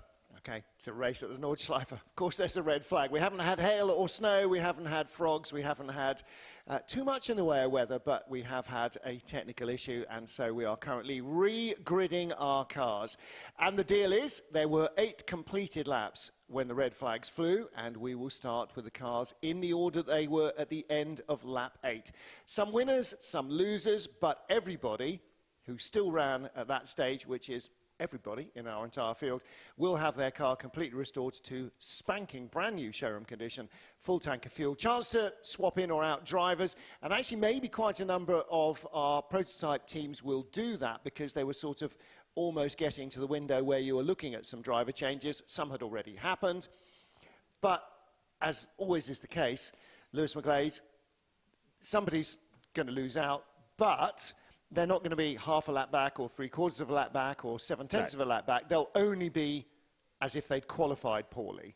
So there is still, you know, we're still going to have a full 6 hours and however many minutes, 6 hours and 10 minutes to go racing. So effectively, we've got a 6-hour race. You just didn't qualify very well. There are some issues with this, of course, and I understand that some teams will be somewhat frustrated, somewhat irritated with how it's gone. That's how it goes, though. That is part of the process. But you've got to just accept it. Look, you're still in the race. It's still part of what's going on. It's a 6-hour race, fair enough, a bit shorter. Your strategy's been thrown out of the window. But now, if you've qualified badly, you're in the danger zone at turn 1, where people are a bit irritated. I'd be a bit concerned in that first section. Well, yeah, okay, all the LMP cars got through safely the first time. Will lightning strike twice? Will they be as A, disciplined, B, lucky? I don't know. And again, we saw 4 cars off in GTE. Now, actually, 3 of the BMW, or the 2 Ferrari, the Ferrari and the 2 BMWs that made such a strong resurgence back through the field will sort of be in that same position again. Will they be the ones that get rolled out of bed into the gravel trap, or will it be somebody else? Well, there's only one way of knowing. Unfortunately, you can lose a lot more than you can gain down in turn 1, but racing drivers being racing drivers, of course, Ayrton Senna's great motto will still be there. If there is a gap and you don't go for it, you are no longer a racing driver. Okay, all right. They will obviously go for it. That's just the way it works. So the deal now, we will reconnect all our teams and drivers. The drivers will get ready to go again, and there will be, as I understand it, another formation lap. So it's going to be close to the 6-hour mark by the time, 6-hour to go mark rather than 6 hours run mark, by the time we get back to green flag racing, but hopefully everybody should be back in the race. We had not lost anybody to a time to that stage. Looked as though we might have done. It did look as, Lartigue in the race clutch Alpine car had a big crash out sort of Bruncheny, and did sort of look as though that might have been the end of their race. They did sort of quit out and get back into the pit lane, but effectively that could have been the end of it. However, everybody's setting back off again. Let's hear from our race director, Eduardo Freitas. Start of the formation lap. He has a way with words, doesn't he? So, start the formation lap. We will go round again, not just on the Grand Prix loop and cut round behind the pits. The field is probably a bit too long and straggly for that, but we will do an entire lap of the Nordschleife. And again, that gives the drivers, and there may be driver changes. Our timing and scoring hasn't quite caught up with who's in everything. That will probably happen at the start. But our timing shows that Jesper Pedersen is the man who leads. Which it is not so, because you can see quite clearly there is the 71 Real Team Hydrogen Redline car, which I'm not sure where, because obviously this is done on countback, so race control and such have looked through it on the timing, so they've seen that the 70 was ahead. I'm not sure though how they got to that point, because obviously there was the battle between them. The number 4 started from pole position in the race, and I'm pretty sure from memory was leading at that point in it, although let's be honest, don't trust our memory because mine's certainly not that great. But either way, our race winners of Monza, who are desperate to get some points back on the board here after a really poor Spa. Jeffrey Rietveld having a crash going through Blanchimont very, very early in the race.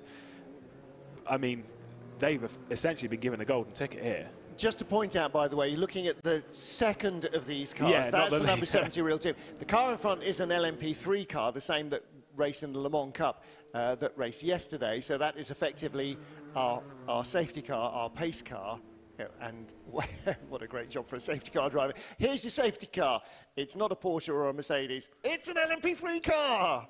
Try not to crash. Yeah, right. So Real Team Hydrogen are shown as our race leaders. R8G in second. Rebellion GPX, car number 1, third. We should see Team Fordzilla then fourth. Now they actually had a pretty decent run. Some of the changes from how they qualified are the way that the pit stops were decided upon, not how they fell for the teams, but when they decided to stop. And some of the teams that stopped a lap early are actually going to benefit from this in terms of track position, who didn't go 5 laps, but who went 4 laps and made the most of it. And the previous formation lap. So actually they gained in track position. They had a lot less fast-moving metal around them, and they were able to pick up their pace early. And they've sort of eased their way up to the top. So again, you know, we look now at everybody starting with full tanks, with fresh tyres, potentially with a fresh driver, and getting ready to go racing again. And are we going to see the same deal where teams that are, well, let's say you're a team that is artificially a long way back because you made a pit stop on lap 8, and that now actually counts, and you've lost ground as a result. So let's say you're Bono House, came in at the end of lap 8, made his second pit stop, having stopped after 4 laps, stopped after 8. Are they now going to stop after 4 again to try and get track position and get themselves back up the order? Or are they going to now be forced, or feel they're forced to run as long as they can? But that doesn't give them any way then of using a pit strategy to jump ahead of the cars in front. Yeah, it's hard stuff. This is where, I mean, to counter how it is in the real life, I'm not quite sure, by the way, as to why Jesper Pedersen's having such a slow outlap here, because he is more, whoever is behind the wheel, correction on that, because they can switch drivers. We believe it's Jesper Pedersen behind the wheel of the Bike-Holles, Floyd Bike-Holles Burst Esports car, which is down in second position, leaving an awful lot of a gap. But to mirror real life, a lot of these teams, not all of them, but most of these teams will field some sort of engineer, right? They will be having someone looking over the car. And in fact, I would say most teams, 90% of the cars will have race engineers. Some of them might be the race engineer once they've jumped out of the car, and they'll then look over the car. That's what I was chatting with some of the Wolves guys. I met with Nick Foster, who drove for Wolves last round.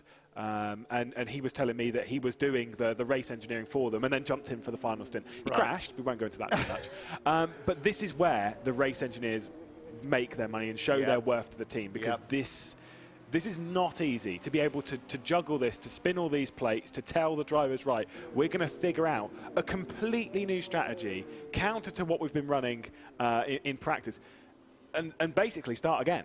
Yeah. And second guess what the rest of the race is going to look like. Charlie Collins is our GTE leader for Proton in the 88 car. 92, Anchan Juven, the Turkish driver in the Porsche Esports team. That is the car that started from pole. Josh Rogers started it, and after the end of the first stint, handed it over to Chan. So he's actually effectively done, he was on his second lap of his stint, because Josh Rogers did a 7-lap opener. So Chan Juven taking over, and you wonder actually whether they are going to do single stint, single stint, single stint. You know, there's all sorts of different ways of doing it, and it is personal preference. If you look at the World Endurance Championship, the 2 Toyota Gazoo racing teams in hypercar go about it entirely differently. The number 7 crew always double stint. The number 8 crew always single stint the driver. They double stint the tyres, but they single stint the driver. So there's a driver change every stop. That's just their personal preference. And the team aren't forcing them to do it to split the strategies or anything else. It's just the way they like to do it. And it may well be that the 92 car, maybe Juven will stay in for 2 stints. Maybe they'll single stint it. You know, they've got all the facilities they need, and they've definitely got all the pace they need, so they can decide how to do it whichever way they want. It's so important to be, like I say, comfortable right now. So if the strategy that if there might be like a better strategy that's only better by a couple of seconds, 3-4 seconds, whatever, but then you have an alternate route that you can take which might just be a little bit more comfortable. However that is, always around here take the comfortable option, because you kind of need to go for that route. I'd say for every other track we visit across the season, when we go to Sebring next month, when we end at Le Mans Virtual, it's full attack. We know that that's going to be the case, but this is the beautiful moment of going to somewhere like the Nordschleife, as this is, as we've discussed plenty of times before this, that this is a classic endurance race. This is how it used to be. It's not about pushing 110%. Of course, it is to some degree, but it's about surviving more so than anything else. Yeah, this is kind of like a Group C race, isn't Yeah. it? Yeah. You've got to look after the machinery, and it is, yeah, old school style. Avoid stuff, stay out of the pit lane. There's a lot here where you are operating without a safety net, an awful lot. And so even in the virtual world where the physical danger doesn't exist, the damage to the car can be just as extensive. So you can see Jeffrey Rietveld leading the field. I have to say, I hope the gap first to second isn't replicated down the rest of the field, otherwise we will be a very long while waiting for the team to form up, and for the field to form up. Actually, they do sort of need to start doing that. We're behind the safety car. We are 2/3 of the way round the lap already. So heading through, we've just gone through Wipperman, now Brunchen, Eiskurve, and through to Flansgarten. The rest of the field need to start closing up. There is a lot of Döttinger Höhe where you can close the field up, but it's still... I'm wondering if they've been told something by race control to return gaps to roughly where they were. I mean, I've not heard of that before. That is going to be hard to manage, isn't it? Yeah, I'm not 100% sure. It's the only thing that I can justify the gaps being this large from top to bottom. It's not how we had it for Le Mans Virtual. Le Mans Virtual, we obviously had everyone returning to their as in an actual restart from that. But interesting to see them all spread out. Okay, so Chan Juven should be 3 seconds. 1. Okay, didn't get a long enough shot. He's not in shot, so he's certainly not 1 second behind Collins. So this is our GTE leader, the Proton competition car. I suppose that's possible. Yeah, I'm not necessarily sure. We've got, of course, as I say, on screen our GTE leader in the number 88 that's presently running around again. We've spoken about the fantastic move that's gone the way of this car, Charlie Collins, the car that dominated last round out at Spa and then didn't end up on the podium after some late drama. Proton competition leading the way at the moment. They are quite close to the rear end of one of the prototypes. So, you know, the Panis racing car that's directly ahead of them is quite close. Maybe they've been told just to spread out for the formation lap so that we don't crash. We had that a couple of times in the test races, so we won't go into that too much. Yeah, but we didn't need that at the start, of the race itself. No, so they're closing up again. Döttinger Höhe, yeah, it looks like the P cars are closing up. Yeah, we're just easily confused, I think. Yeah. Yes. Are we reading too much into it? I think the simple answer is yes, we are. Okay, now then, we're hearing from race control that there will be a second formation lap, but without the pace car. Right. So that's interesting. So that's going to immediately throw half the strategies that everybody's just thought of. There's now the sounds of engineers whipping up bits of paper and tossing me. I go, what? What? So this is interesting. I'm wondering, I'm trying to work out as to why that is. Of course, well, I'm sure we'll get eyes, but I like to speculate beforehand because I like to throw myself under the bus just in case.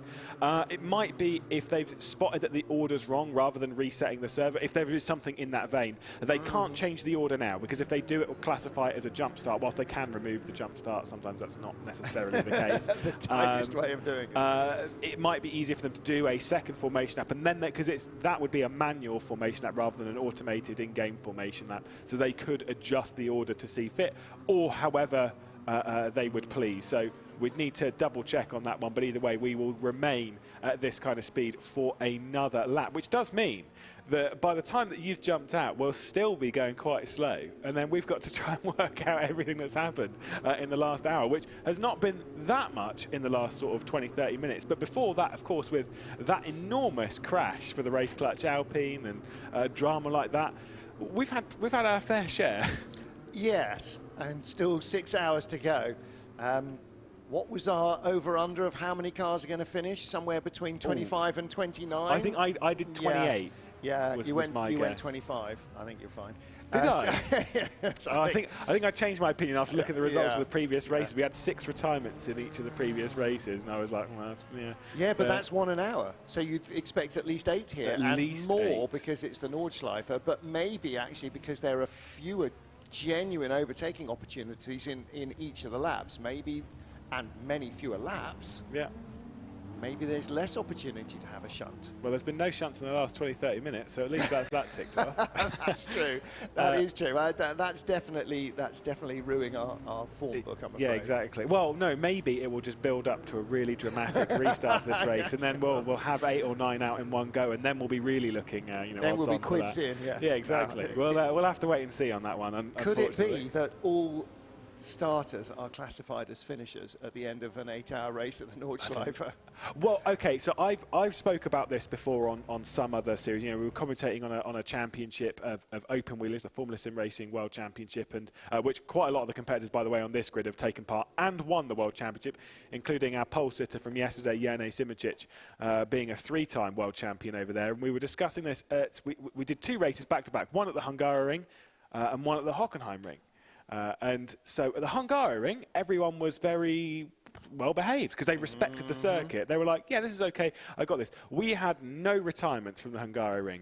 Then we went to the Hockenheimring and less than half the grid finished because no one really sort of they didn't, trust that the circuit could really destroy them like that. And then turn 1 happened, as we've seen time and time again. I kind of get the feeling that it's a bit like this. It's the estimating risk, understanding that this is a dangerous track, and then driving to suit the racetrack, and that's why we're seeing that, because it's a bit less risk. Okay, so we are on our second formation lap, getting ready to go back to green flag racing here at the Nordschleife. We're fast approaching the end of the second hour of the 8 hours. So we're going to take a look at where or how we got here in a moment or two. So the field sorted themselves out. There's Jesper Pedersen in number 4, Floyd Barcoller's car, real team. Jeffrey Rietveld is leading the field round. So let's take a look at our hourly highlights, thanks to Goodyear. The start of the race was clean for our prototypes, a little less convincingly well behaved in the GTE field, where no fewer than 4 of the front runners or midfielders actually after qualifying ended up in the gravel. Apparently 3 does not divide into 1, either in the real or the virtual world, quite as equally as the drivers had hoped. Problems early on, and a run across the barriers for the 65 Panis car. That was the first of a couple of incidents that saw them really struggling to make it back. Then the 22 Williams Esport car from the lead, taking too much curb and spinning out, just avoided by the number 8 RHG. Take a look at this. Luck or judgment?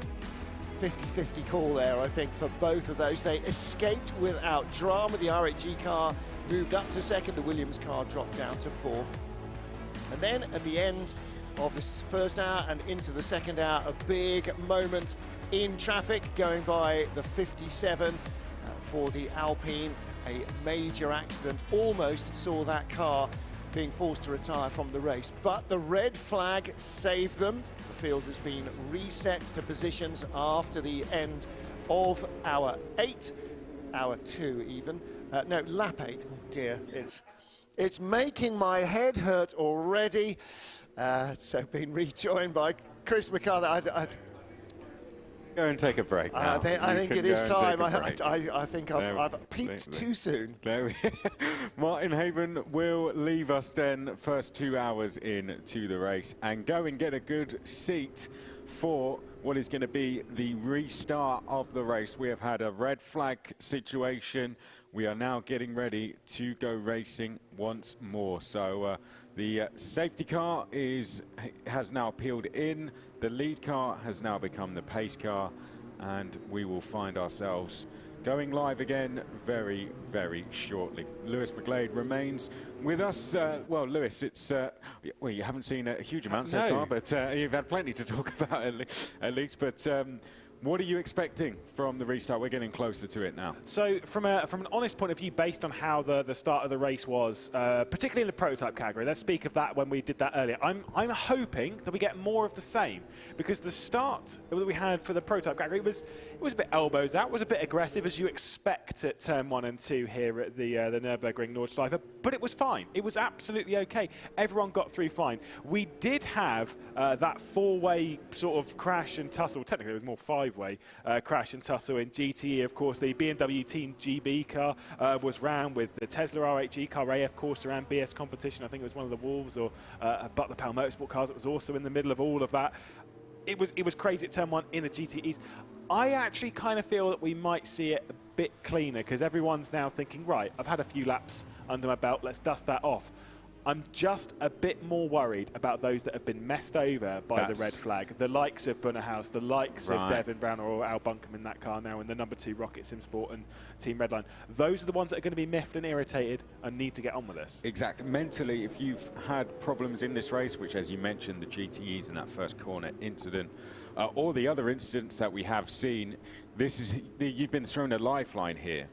Your charge back through the field has just been made that little bit easier. But as you said, if it's had the opposite effect on you, then we might see signs of frustration. That said, we've seen a few drivers being swapped in and swapped out. So some of the teams are going to be going with fresh drivers. This is going to be their first time on the circuit in this race. This is going to be almost 2 hours of the race completed. And then we are about to go racing to start the 10th official lap, shall I say, as they make their way round towards the start-finish line. GTE cars all forming up as well. We'll see them bunch up, I'm sure, once we get to the Dottinger Höhe. It's going to be a... Oh, thank you. You didn't call it the back straight. That was good. Well, you didn't have to point that one out to the new viewers. Sorry, mate. Geographically, it just doesn't work, does it? No. So Floyd Bicollis burst, doing a great job so far in this race. We've seen some great battles for the lead, but overall they've controlled the race when they have been out front. It's been a good drive from Jesper Pedersen so far. If I'm perfectly honest, it's been a brilliant drive from Jesper Pedersen. Of course, coming into this race, I'd be honest, we were looking at it thinking, Jesper Pedersen to start? Don't get me wrong, he's very, very fast. You know what, though? He's always been there. In the Le Mans Virtual, 24-hour Le Mans Virtual last year, he was there, and he's been there in all the events since. Compare that to the lap we saw from Jerne Simicic yesterday, which, I mean, I've seen a lot of laps around the Nordschleife, but to see a lap in a prototype in the wet done with that level of ability, I mean, such a fantastic drive in that session. And I just kind of like, copy and paste that. By the way, just one thing very quickly. That car right there, so did not start the race, ARC Bratislava. Yes, and it's there now. And it is there. So red flag, it's kind of like how we allowed Fernando Alonso back into the Le Mans Virtual. It was, they are not for position. If I'm perfectly honest, they are well out of it. They are just here to try and get through to the checkered flag, the endurance It's 6 hours of testing. Yeah. Well, why not? Why not have a bit of fun and drive around the Nordschleife? Have a good laugh. Well, you've got to put, it's all building up to the 24-hour race in January, isn't it? Of course, after this, the 18th of December, we will have the Sebring 500, and then on the 15th and 16th of January, at the Autosport International Show in Birmingham, we will have the 24-hour Le Mans Virtual. You can come and watch the event live at the NEC. You can sit with us. We'll be in Hall 1. We'll be taking up most of that hall. ARC Bratislava, welcome back. Good to have them with us. They had an issue at the start. They had a connection issue, which meant they couldn't join, but they have now had the chance to rejoin courtesy of the red flag. And like I say, we like to see that every now and then, just because, like I say, the endurance spirit would show that we want all of the finishers to get to the checkered flag, and they were the only ones that weren't running. And I mean, I don't know fully what was happening behind the scenes, but there were some technical issues on their side, and they couldn't join. It is clearly stated in the rules that we're not going to hang on for everyone. The race has to start when the race starts. That's kind of how it goes. So eventually they were allowed back in, and now they get to try and reach the checkered flag, and we get to try and be made very, very wrong indeed by calling lots of retirements and then not getting any.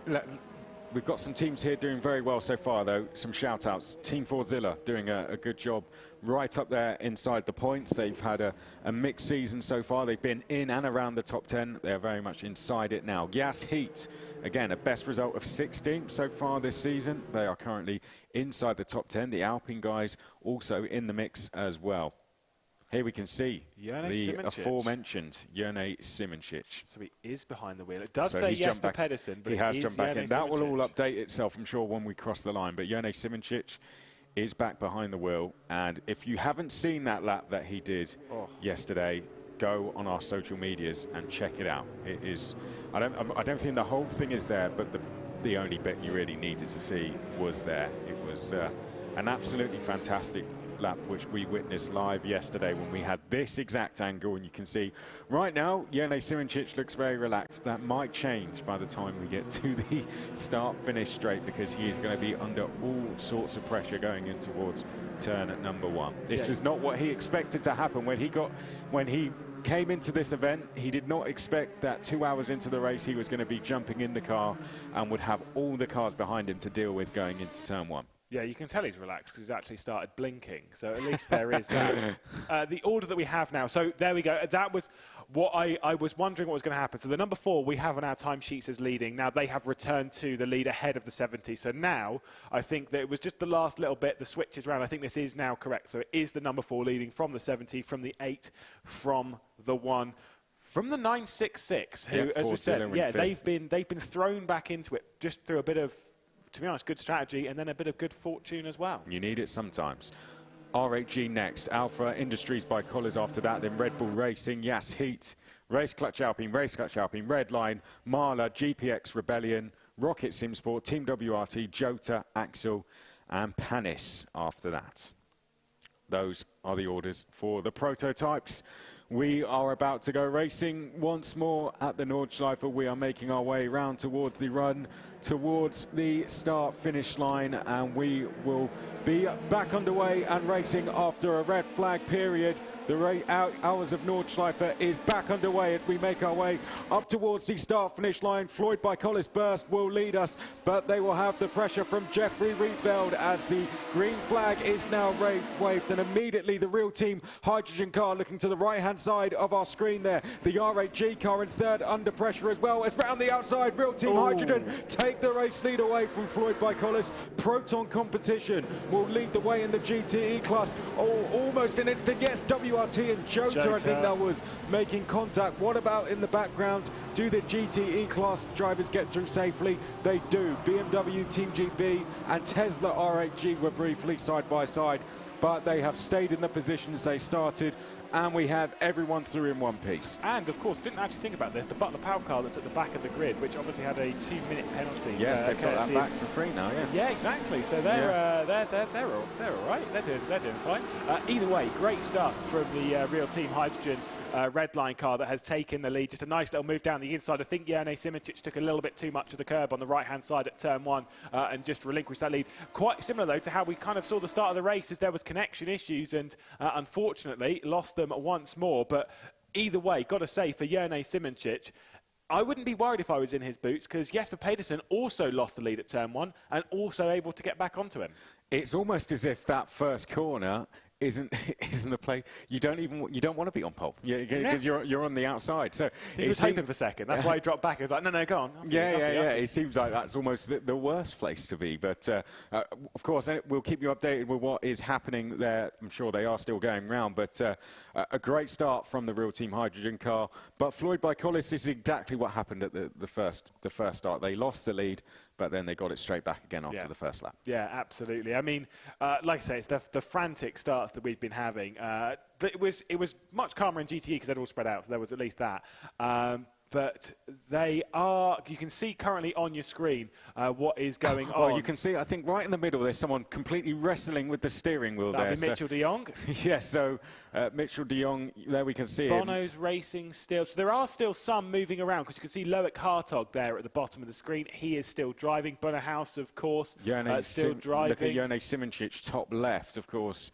He is currently in second place. And Rietveld, who's obviously the one he's battling with, is also still driving. So I believe this is more on It's my fault. Since I've joined, all these issues have come along. So I'll can take you credit. go and we get I'll Martin take credit for Haven that back. Red flag, I'm seeing. Red flag has gone out. So we are having a red flag situation here. So once again, we're going to go back to a red flag to get these issues resolved. So Floyd by Collis can get their lead back again once more because they may have lost it, but that will now reset itself once more. But it's the Nordschleife.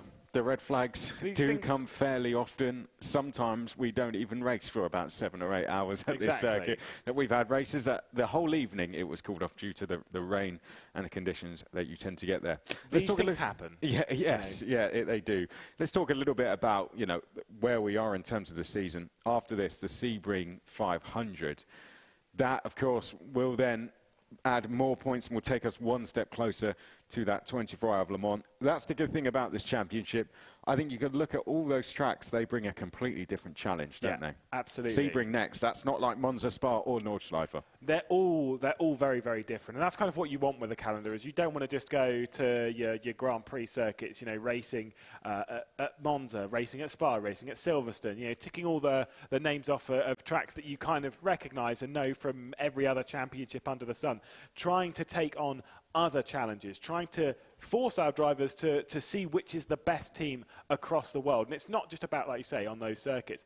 Because some drivers are good at the Nordschleife. Some drivers are Le Mans specialists. Some drivers are Sebring specialists. And that's where we're seeing them come to the fore. And that's brilliant. That's what we want to see. We want to see that difference, that strive of challenge from all of our teams and drivers, especially in the GTE category, where, there's been plenty of chats about the BOP and such, but still. But then after that, the 24 Hour of Le Mans virtual. Now, $250,000 of prize money. Half of that will go to that 24 Hour of Le Mans virtual race alone. Here's a little bit more details of what that race will entail.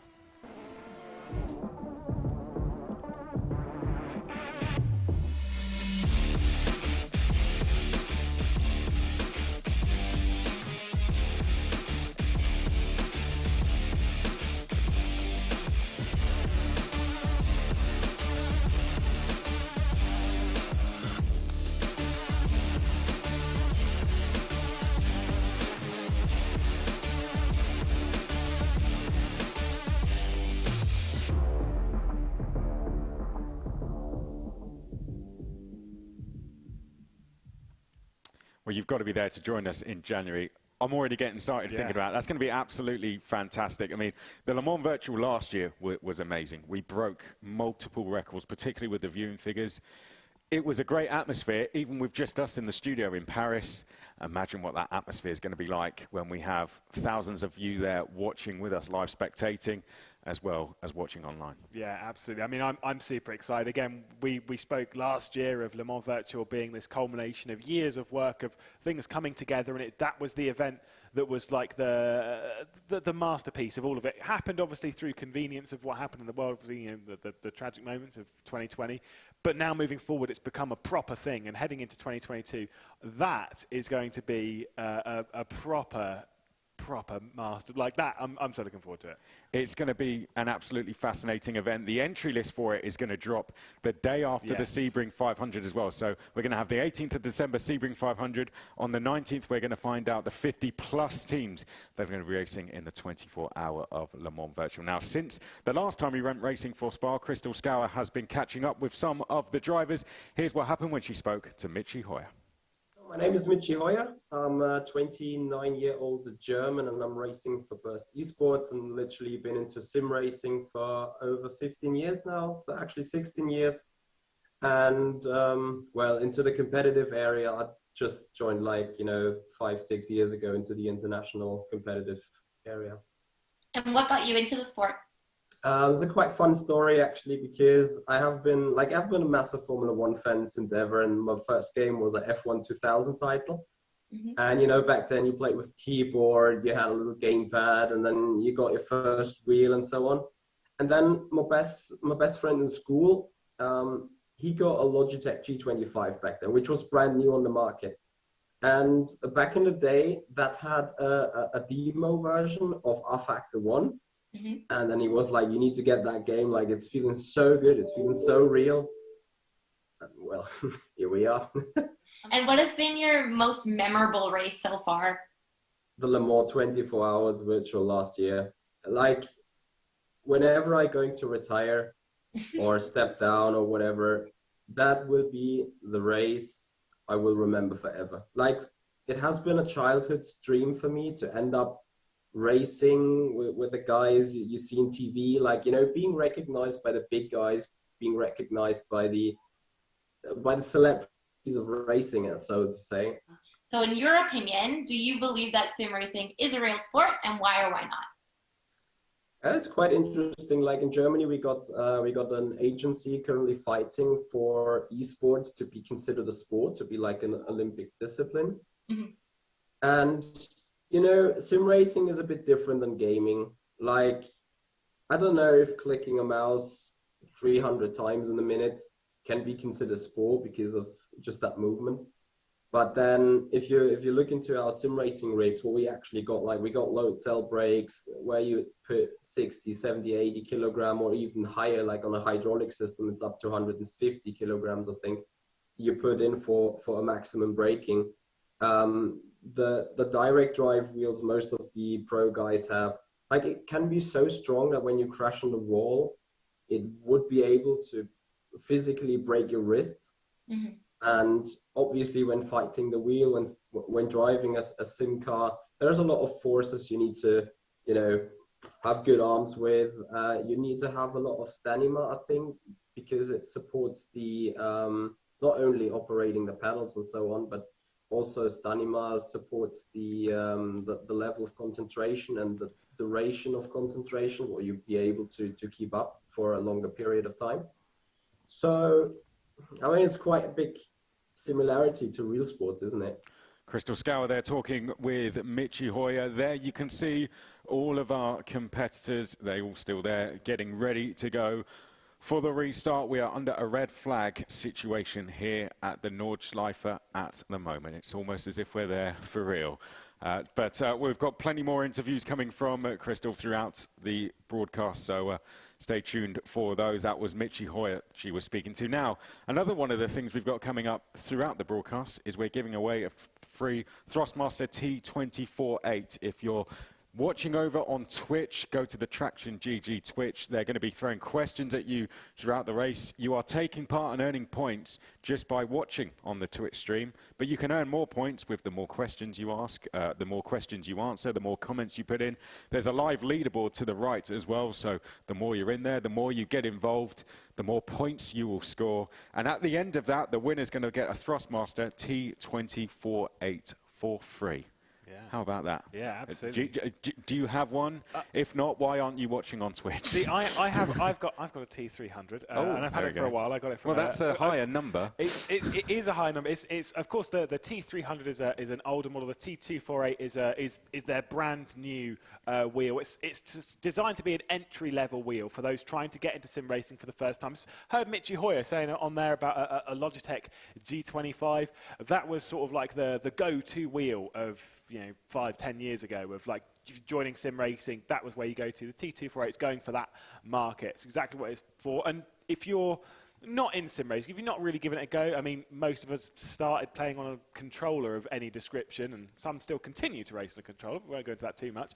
If you're trying to look to make a step onto the wheel, something like that is always a good step to go to. It's force feedback. You've got a nice little display on it. You know, it's plenty of buttons to adjust your traction control and God knows whatever over a lap, which is required. Great entry-level wheel for those trying to make a step.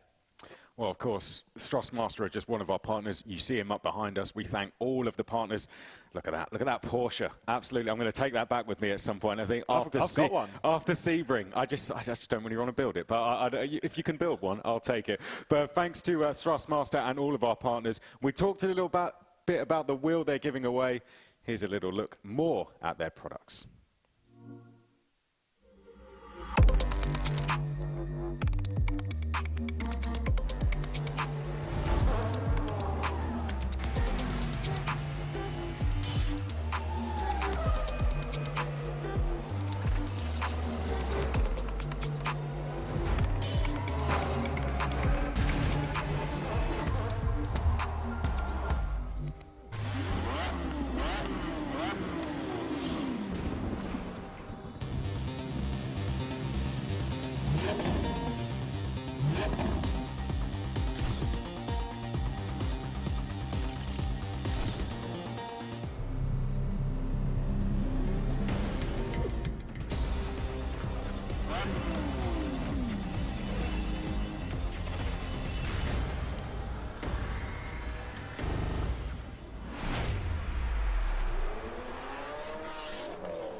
A look there at the Thrustmaster T248, the new entry-level wheel from Thrustmaster, which you can win courtesy of Sport Buff if you go over to the Traction GG Twitch channel right now and watch along on the broadcast. Get involved by answering the questions that are going to be going in the chat. The live chat is where you can earn your points. You'll see a live leaderboard, and at the end of that, one of you is going to win a Thrustmaster T248. There we have a look at the Porsche. That's not a bad setup that they have there. No, and really also they have some nice trophies in the background as well. They certainly do. They do normally have a Lego Porsche. Obviously, they've got the Bugatti and the Lamborghini down there as well. Of course, looking into the Coanda Sim House in their little room on the side where they've got all these rigs. Obviously, Josh Rogers, Mitchell de Jong race from there. Mac Backham, who we're catching up with the lovely eyes of.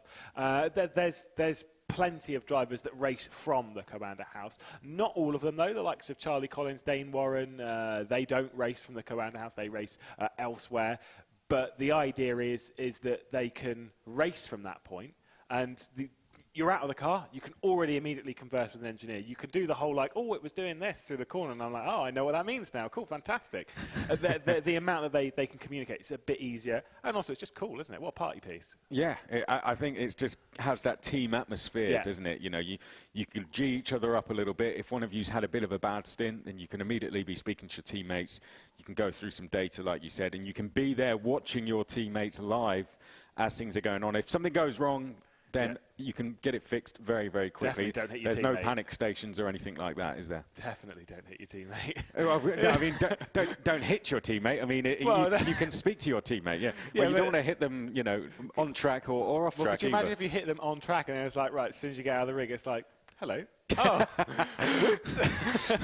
That's going to be an awkward one. Maybe put rigs in different rooms for that reason. With a lock with on locked the door. doors. Yeah. Right. Dear.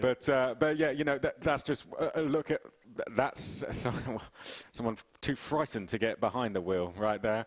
I don't know what's quite going on there, but.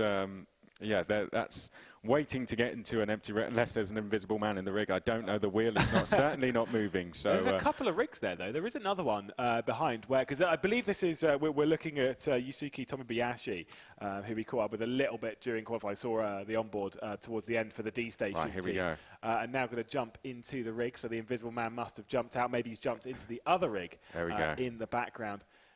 D station team in. It's kind of, so when I can only recall of sometimes being under pressure and stuff in racing terms. I remember there was one time doing a qualifying session at Alton Park and some Super Tourers on R Factor 1, and crossed the line, grabbed pole position. I was like, oh, great. I left the room.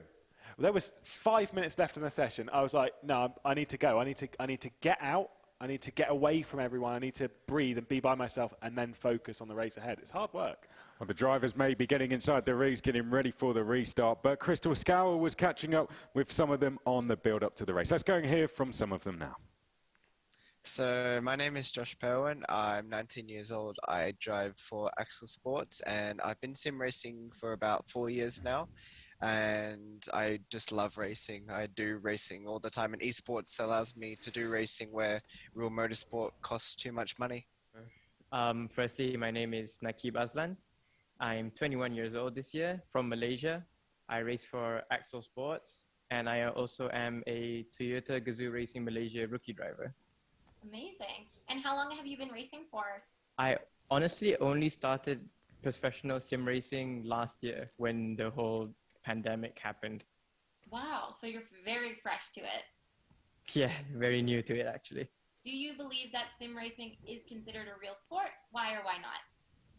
So I believe sim racing is a good mix of both motorsport and esports, which are two kind of sports in their own way.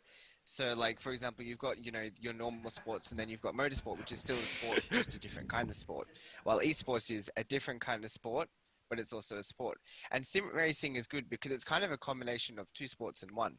Because motorsports is, with sim racing, when you're practicing and stuff, it's like you're without the G-forces. It's like driving a real car. Like you see in Le Mans Virtual, you see all the professional drivers racing that competition, and they do really well because it mimics, you know, this the real life cars. And the driving is the same. The only thing that's different is your the G-forces, basically. You don't feel the G-forces while you sim race. Well, it's also an esports as well, because it has that video game factor to it as well. And esports in its own right is a different kind of sport, I guess, to your normal traditional sports, if that makes sense. Wow, that's a big question. I think a question that I've always been targeted at since I was really young, because I had a passion for motorsports and racing, and people around me just never really understood why I had a passion for it. I think most really people never understood that it was a sport, and I 100% believe that it is. I think it's the way you define what sport is. And for me, sport is something that you do as like an activity, which requires skill, maybe sometimes physical as well. And at the end, it also involves competing against one another to prove that you're the best. And in that aspect, you know, both motorsports in real life and esports ticked all those boxes. So actually here in Malaysia and generally in the Asia Pacific region, it hasn't grown that big, but thanks to, well, not to say thanks to the pandemic, but with the pandemic, I think it has opened many more eyes to how like the potential of sim racing and really esports in general has grown into. People are starting to appreciate it more, to give it more recognition. Awesome. Well, thanks so much, Nikki. Hope you have a wonderful day. No worries. Thank you very much. Take care. Bye-bye. Okay, thank you. Bye. Bye. In real life, I've been racing since I was probably 6 or 5 years old, and then moving into cars, obviously, in 2019, becoming the youngest ever driver in the European Le Mans Series, then youngest race winner in an ACO championship. And I started sim racing, which is, I guess, the main topic of today, at the start of 2020. So right before we all got locked down, and obviously then raced a lot more during the lockdown, as all of pretty much everyone that's in this championship has.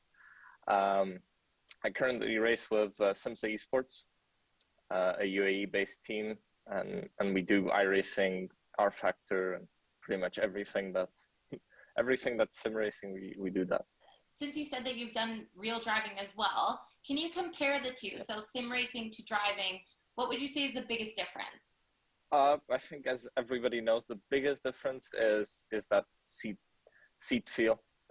You can feel in a real race car, you can really feel all the forces, and you kind of know where the car is and what it's doing and where it's going to slide, where it's going to slip, and you have a bit more control over that. Maybe you're not exploring it as much as you would on the sim, obviously, because you still want to survive. You want to get out of the car at some point. Yeah. But in the sim, you don't feel those forces, and while in the dry you can figure it out a bit more, but in the wet, when the track is developing and when conditions are changing, you really need to just somehow feel it in the wheel, and I think that's the biggest difference. So in your opinion, do you believe that sim racing is a real sport? I think so, yeah. The only thing where it kind of where I'm having kind of doubts about is I feel like sim racing is still a little bit, I don't know how to say this, but I guess too regulated, where everything is like very fixed, and you know exactly what you're going to do. You know the exact conditions, you know the exact timing of everything, where in real life, you know, you wouldn't know what the weather is going to be like. You know, especially somewhere like the Nordschleife or Red Bull Ring or Spa, Le Mans even, rain can come in at any time and flip everything upside down. Here, not so much. And I think that's what sim racing is missing. And I feel like sim racing is kind of taking this esports approach of having everything fixed and giving everyone a lot of preparation time. But I feel like if we had this more dynamic way of racing like we do in the real world, this is, you know, absolutely a sport, and it should be taken seriously. So I'm Kuba Brzeziński, or Jakub Brzeziński. It's the same version of a different name. I race for Williams Esports, and I've been racing for the team since the beginning of 2019. But I've been a sim racer for best part of 10 years now, so a long time. Well, what got you into it in the first place? I mean, when Robert Kubica was really popular in F1 in like 2010, in the first part of his career, obviously he was really big in Poland as well, the only successful Polish motorsport driver. So, I mean, karting and stuff like that, taking part in real motorsports is really expensive. So sim racing was a way for me to get involved without having all those costs and, you know, just having the same emotions and racing and everything without having to pay as much. And what's been your most memorable race so far, and how come? Probably has to be Le Mans, Virtual Le Mans last year, because we won it, and obviously that's the biggest success of my career. So that's obviously very memorable. But I mean, there's lots of races that you remember that people might not care about. Races from like 2015, for example, when you just happen to have an awesome fight with someone and it wasn't really for any kind of money or prestige or anything like that, but you performed really well, for example. So it's not like, obviously Le Mans stands out, but there's lots of races that are quite remarkable for me. Amazing. Okay, so now we're going to get to the big question of the day. I was inspired. I interviewed Nick Foster and Ryan Cullum, and both were talking about how sim racing, you know, they've dealt with people in the past, especially some trolls online, who have said that sim racing isn't considered a real sport. So in your opinion, do you believe that sim racing is a real sport? Why or why not? I mean, it is. Obviously, it's a sport. Obviously, you sit in front of your PC. So, I mean, it's an esport, right? I mean, like any other esport is, just like Counter-Strike or League of Legends. But obviously, the guy that can press the throttle the hardest doesn't win, right? Or the guy that can, you know, is the stronger, so whatever. It's not how we win, but it's the same in football. The guy that runs the fastest or that can kick the ball the hardest, that's not who wins, right? So obviously, I consider that the sport, the people with the most talent and the people that work the hardest and that have luck on their side, those are the people that win. So just like in any other sport. Thanks to Crystal Scour there for speaking to the drivers. Quick updates being posted by the team Fordzilla guys. Pablo Lopez in the rig for them. There's a lot of computers around him there. He's completely surrounded. It's quite, I mean, there's a lot going on. It's like a cave, isn't it? It's not really a rig. Hello. Yes, there we go. I was going to say, he's got to be careful with what's on his Discord in the background. Yeah, that's exactly what the phone said. Look up and left. Yeah. Yeah, he's in a cave there, isn't he? You know, yeah. That's pretty impressive kit on there. Obviously, you need to lift him up and out. Like he's, you know. It's like a jungle gym, you know. You've got to like sort of climb around it, and yeah, it's not comfortable. But yeah, the thing is in that you're very much a part of the rig, right? You're like in it. You're it's sat like in getting into a race car, exactly. Isn't it? It's like you are part. You want to be a part of it as much as, you know, you're not the force of X only through the hands. There are some pedals that will at least give some feedback, more through vibrations and not through actually anything that is useful. You do have some motion rigs, which will throw you around a bit if you want to really wake up on a morning. They make you feel sick. Yeah, no, I'm good with. The typical way is just through force feedback, but you still want to be comfortable. You want to be in a really, really comfortable seat. Most of us race from just seats like this, where you're just wiggling all around. Which I'm telling you, when you're trying to brake for a corner and the seat's doing with all the this steering stuff, wheel, bolted to a desk. You know, Turka Hakkinen used to race that. I remember when we were commentating on a different championship at another time, and Turka Hakkinen was sat there. Who is a racer who drives for GR Wolves, obviously racing in their proper rigs. They're at the Molyneux. Yes, I don't know if we've seen them yet. I've seen them a couple of times. It'd be good to see them again. But they're at the Molyneux now. Quick bit of advice. Don't ever say Wolves have lost until the final whistle goes. Oh yeah, because I remember that. Because there they are. They're at the Molyneux.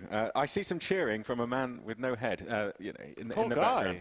Oh, there they are. Yeah, look. There. Empty stadium, of course. Premier League is on an international break. Well done to England last night, 5-0 against Albania before it was even half time. Do we need a well done? I don't know. I was just doing it last time to wind up Duncan. Yeah. Because he supports Scotland. Of course he does. Yeah, it's a hard life. But the Wolves team, going back to the Wolves team, I left to come back in to commentate, and they were 2-0 down with 10 minutes to go. So on my little roundup, I said that they had a bad day on the pitch, and they won 3-2 in the last 10 minutes. The thing is, though, is that I don't know, because obviously, you know, them racing from the Molineux, racing over the stadium, we've seen them, because obviously the last weekend they were playing at the same time, but they were playing at Aston Villa. Yeah. What I don't know if because next round's the last time they'll probably be racing for the Molineux at the final round. I hope so. Do any of them clash with a football match? Well, yeah, I don't know if we would see them at the Molineux on a game. I don't know. I don't think we would. Surely we wouldn't. No, I don't. How distracting would that be? It would be entirely distracting, you know. And when the fans would start noticing that maybe that they notice they're in there, and but you would get a free view to a game, so that would be quite cool. But I'd say there's high-paying customers that have probably paid for that box. Yeah. So you know, so unfortunately, the GR Wolves team might not get over that. But nevertheless, fantastic that the Wolves Football Club are getting involved. We talked a little bit about this last time, you know, that a football team, a Premier League football team as well, getting behind a racing team, something we haven't really seen before, and it's great to see. And it's not just a racing team. Let's be clear on this. When it comes to a lot of the teams that we've got, BS Competition are another really, really good example of this. Of course, look at Red Bull Racing. It's run by G2 Esports, and then count how many things they're in. It's esports as a whole. You know, Wolves race elsewhere in sim racing, you know, whether it's in Gran Turismo and that kind of stuff. But they also take part a lot in things like Rocket League and stuff like that. Same with BS Competition. Yes. They race, so they play Rocket League as well. And it's a point that as teams in esports, we're very much a part of the esports family. You know, we're up there, you know, with those kind of stuff. You know, not in the same kind of levels and playing the same kind of things that they are. You know, we take things far too seriously. But it's proof that we are all in the same world, and teams are spread out across it, because that's how, you know, they get financial backing, etc. And this is how they can expand at the speed that we've seen these teams expand. I mean, 2 years ago, I didn't really know what BS Competition was, and now they're all over the place. Yeah. And, you know, this is the thing. Some people might say, well, why are Wolves giving them the time of day to put them in the stadium? These teams, you know, these drivers earn money. This is, for a lot of them, this is how they earn their living. This is their living. It's professional esports drivers, and they get paid for the privilege. Yeah, it's not every team's like that. Not every team's paid a wage, but there are a lot. There are more now. What's going on here? We're seeing some Mother has come in assistance. To make what's that? Is she ironing his shirt? No, to be fair though, I don't know if I would. That's BS Plus competition. Is it? BS Competition? No, what's going on? I'm not sure which driver it was. Is that? I think they're in the garage. Is that the car? I don't know, but all I want to know is, can someone bring me a tea when I'm in the middle of a race? I'd love that. I thought you were going to say now. No, well, I mean, no. Martin, can you do the tea? I'd be all right with a tea now. But he does make a nice tea. He made me one earlier. It was actually quite nice. Yeah, he didn't make me one though. It's fine. So it's. And then he had a go at me for not washing up, so he was really acting like a dad. Well, you didn't. But not only did you steal someone else's mug, you didn't wash it. I know. Sorry, Dan. But no, it's like I say, with some of these teams, not all of them are professional. Some of fallen them asleep? Well, I think he's. Do we have a man that's nodded off? Obviously, but a house. You can Oh, tell there by we go. the, No, he's awake. He's the with pink us. lights. Someone that's won plenty of things in sim racing. Oh, now we've got a differing wheel in the background there. That's what the difference is between that one. You can see another wheel in the background. Would you have drivers swapping off wheels for this race and swapping different ones on? 100%. Yeah, you need to, you know, different styles of racing do require different wheels. You can see here it's more of a Formula style wheel, which we'd typically expect from prototype racing or Formula racing. Sometimes you'll see them whack that off and place on a bigger wheel, especially if you're doing oval racing. I mean, think of the size of the wheel. We had a NASCAR wheel outside once, and you slap that on there, and it's massive because you need the fidelity, the differing, the small moments as we look. That's a good setup. No distractions around. I think it's Yuri Toman. The only issue that I have with the setup here is how he is, and this is how I race as well, but it shows me how silly it looks. Bolt upright. Yes. It's very, very close to the wheel.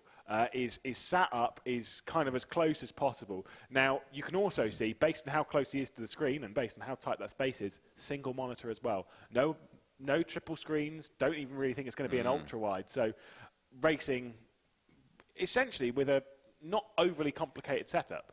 Yeah, the way I'm trying to sit today, upright, because otherwise when I you look sit back tiny. and I'm next to Martin Haven, I look incredibly small. Another setup there that we've got. There's a Hoover as well. Yes. See, this is the thing, is that I feel like really bad doing this. But every time I'm looking, I'm just like, right, what do we judge? Let's keep this going. You know, this is what it's all about. Scooters in the background as well. I can see. And you can tell that is triple screens as well. Lovely. Yeah. Well, see, there's the difference, isn't it? Between someone using this. Are those triple screens all on there? Yeah, that is. So you can see bottom left. Oh, sorry, on the left-hand side and the right-hand side, triple screens. I'm pretty sure Mike Epps as well, who runs with triple screens.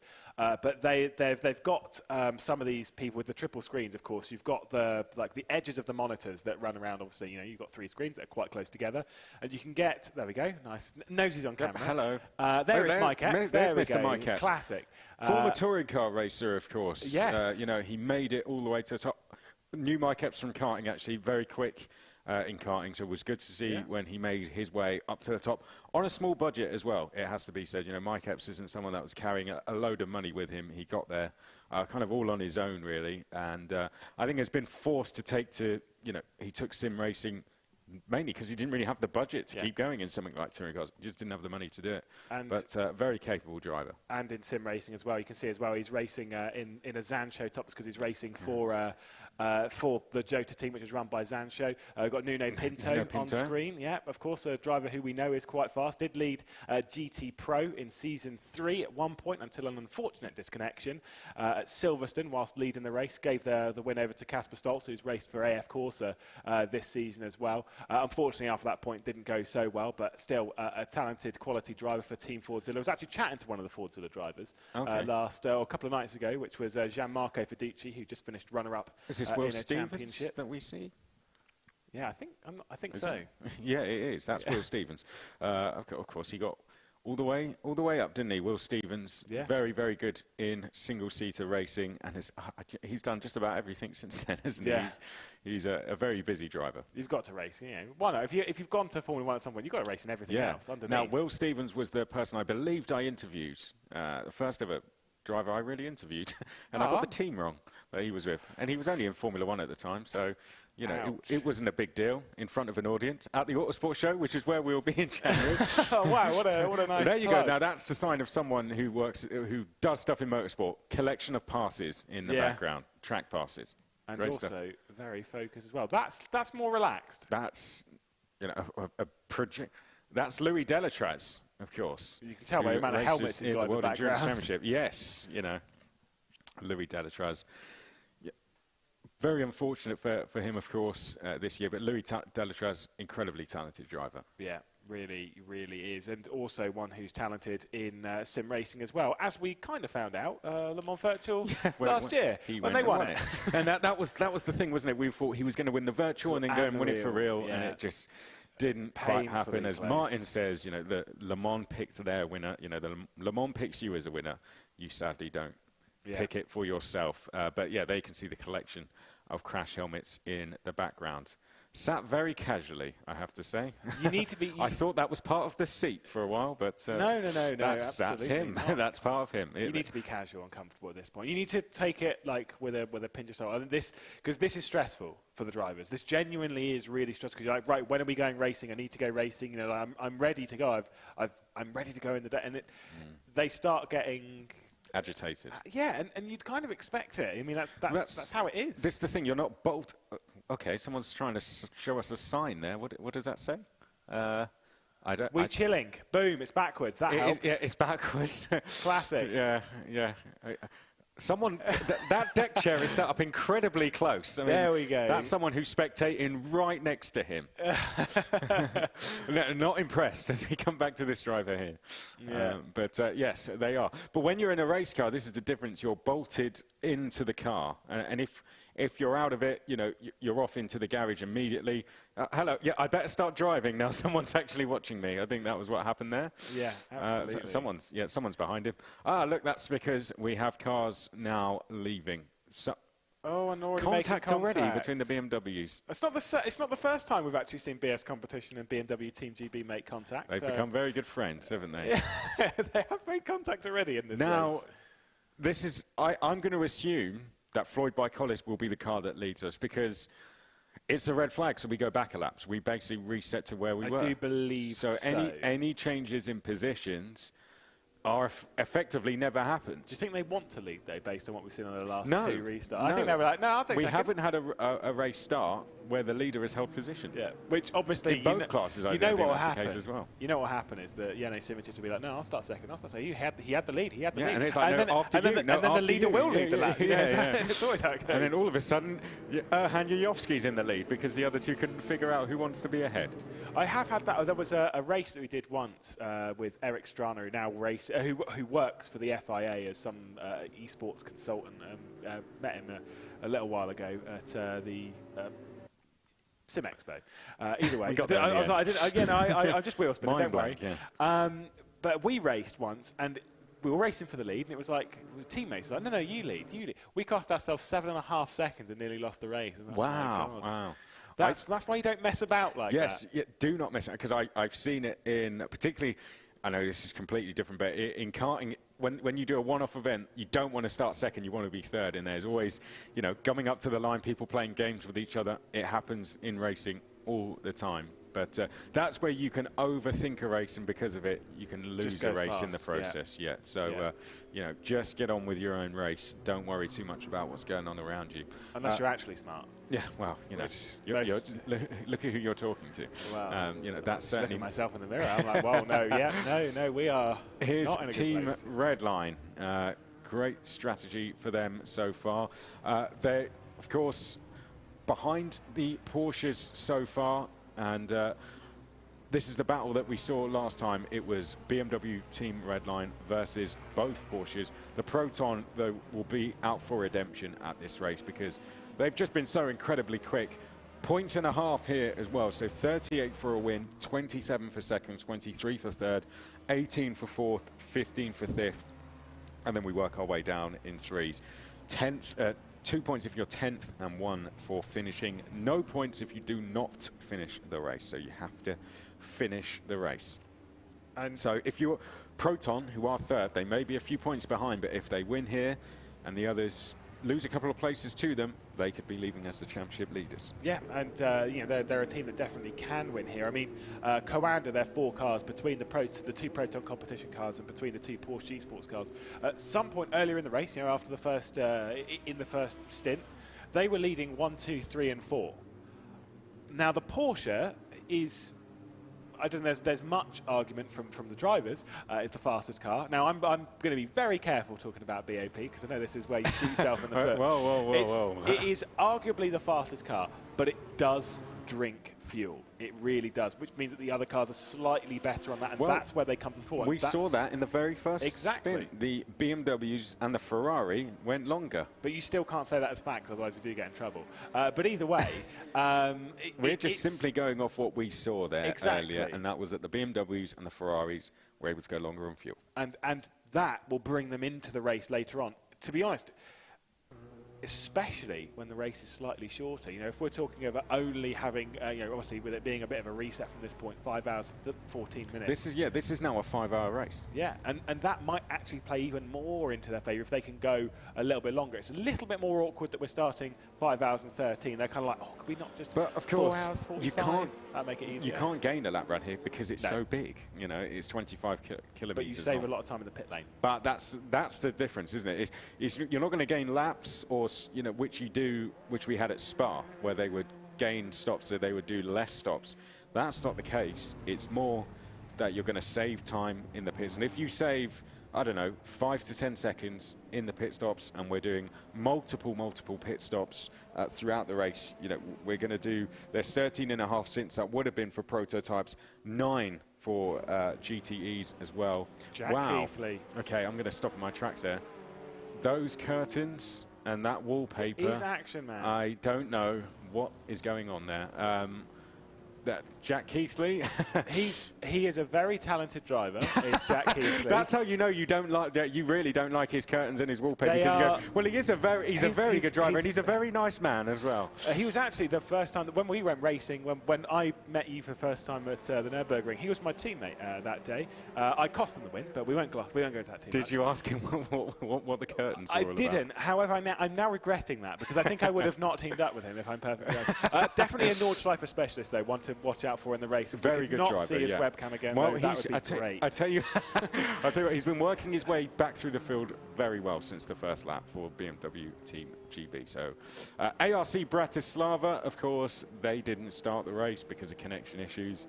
They're going to be in the race. They were due to be in it, but at this second restart, they are going to be at the back of the queue, and this is a 5-hour test session for them now. Yeah, and like I say, honestly, all of the time that you can have behind the wheel, especially around a difficult circuit like this, it's going to help. Not just for Le Mans, but for Sebring as well. We're racing there, obviously, in not very long. It's only a few weeks away, a month before we had racing down in Florida over there. And it's the knowledge that you pick up with each racing lap. If you just go, no, do you know what? We're not in the race anymore. I'm gone. Right, you then go there with no experience at all. It's 5 hours. That is 300 minutes of preparation. But overall, this is the longest race we're going to do before the 24 hours.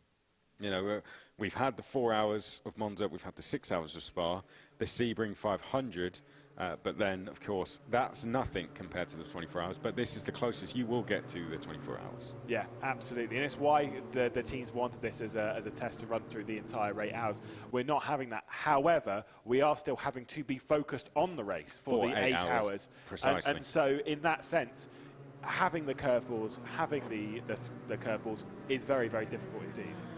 Well, it's been an eventful first 3 hours of the race. Unfortunately, we have had a couple of issues, but when we have been racing, it's been pretty hectic. This is the 3rd hour highlights brought to you by Algorand. This was when we got started about 3 hours ago, down towards the first corner. The Floyd by Collis burst car would lead us in prototypes. The Porsche Esports team would lead us in the GTEs. Watch for the instant. There it is, the Tesla RHE trying to come down the inside, 4 into 1. Does not go. 4 cars beached in the gravel. There's Tesla to our right. This was when the Team Project One just had cars spinning all around them, and they slotted in to the lead. We had the Nordschleife catching victims pretty early on. That was when the Panis car had a spin. Unfortunately, they were able to get going on that occasion. Then, this was when Rebellion Williams, fighting inside the top 3, just dropped a wheel off the curb. Look at this for a save from RHG just behind, fully sideways. This was their onboard, and there you can see they did very, very well to hold on position there. It's worth seeing 3 times because of how good it was. This was when we had Race Clutch Alpine coming down the inside. They were turned in by, I think that was the GR Wolves car that just turned in, didn't see they were there, and that caused the Alpine car to almost flip entirely over. And that's pretty much what we've seen in terms of the on-track action. We are about to have the second red flag come to an end, and Martin Haven is back in the box. I had to feel almost none of that, David, as and his effect is clearly waning as the race progresses. Yeah, interesting that actually the car that the Alpine chipped over was the 57 Project One car, which had just been served a penalty, had just been awarded a drive-through. So yeah, I'm not quite sure that there's any legacy of that. We certainly haven't heard of any penalty for them, but that definitely didn't look like the fault of the GT car, or particularly the fault of the LMP car. I think we're going to see probably a few more of those. Because we've had this for over an hour, basically, a session of racing, you know, we've basically done an hour and 20 minutes, hour and 25 minutes of racing, and then an hour of no racing. So our damage is way down on where it would otherwise normally be. Yeah. And so those predictions of how many cars are going to finish. We lost our shirt on that. I mean, absolutely got rinsed by 2 red flags. However, all that, you know, who cares? When we get back to racing, hopefully, we'll get back into it and really get our teeth into this race. So 5 hours and change remaining on the clock. And still, weather conditions are decent here. We will hopefully be racing into the darkness by the end of the race.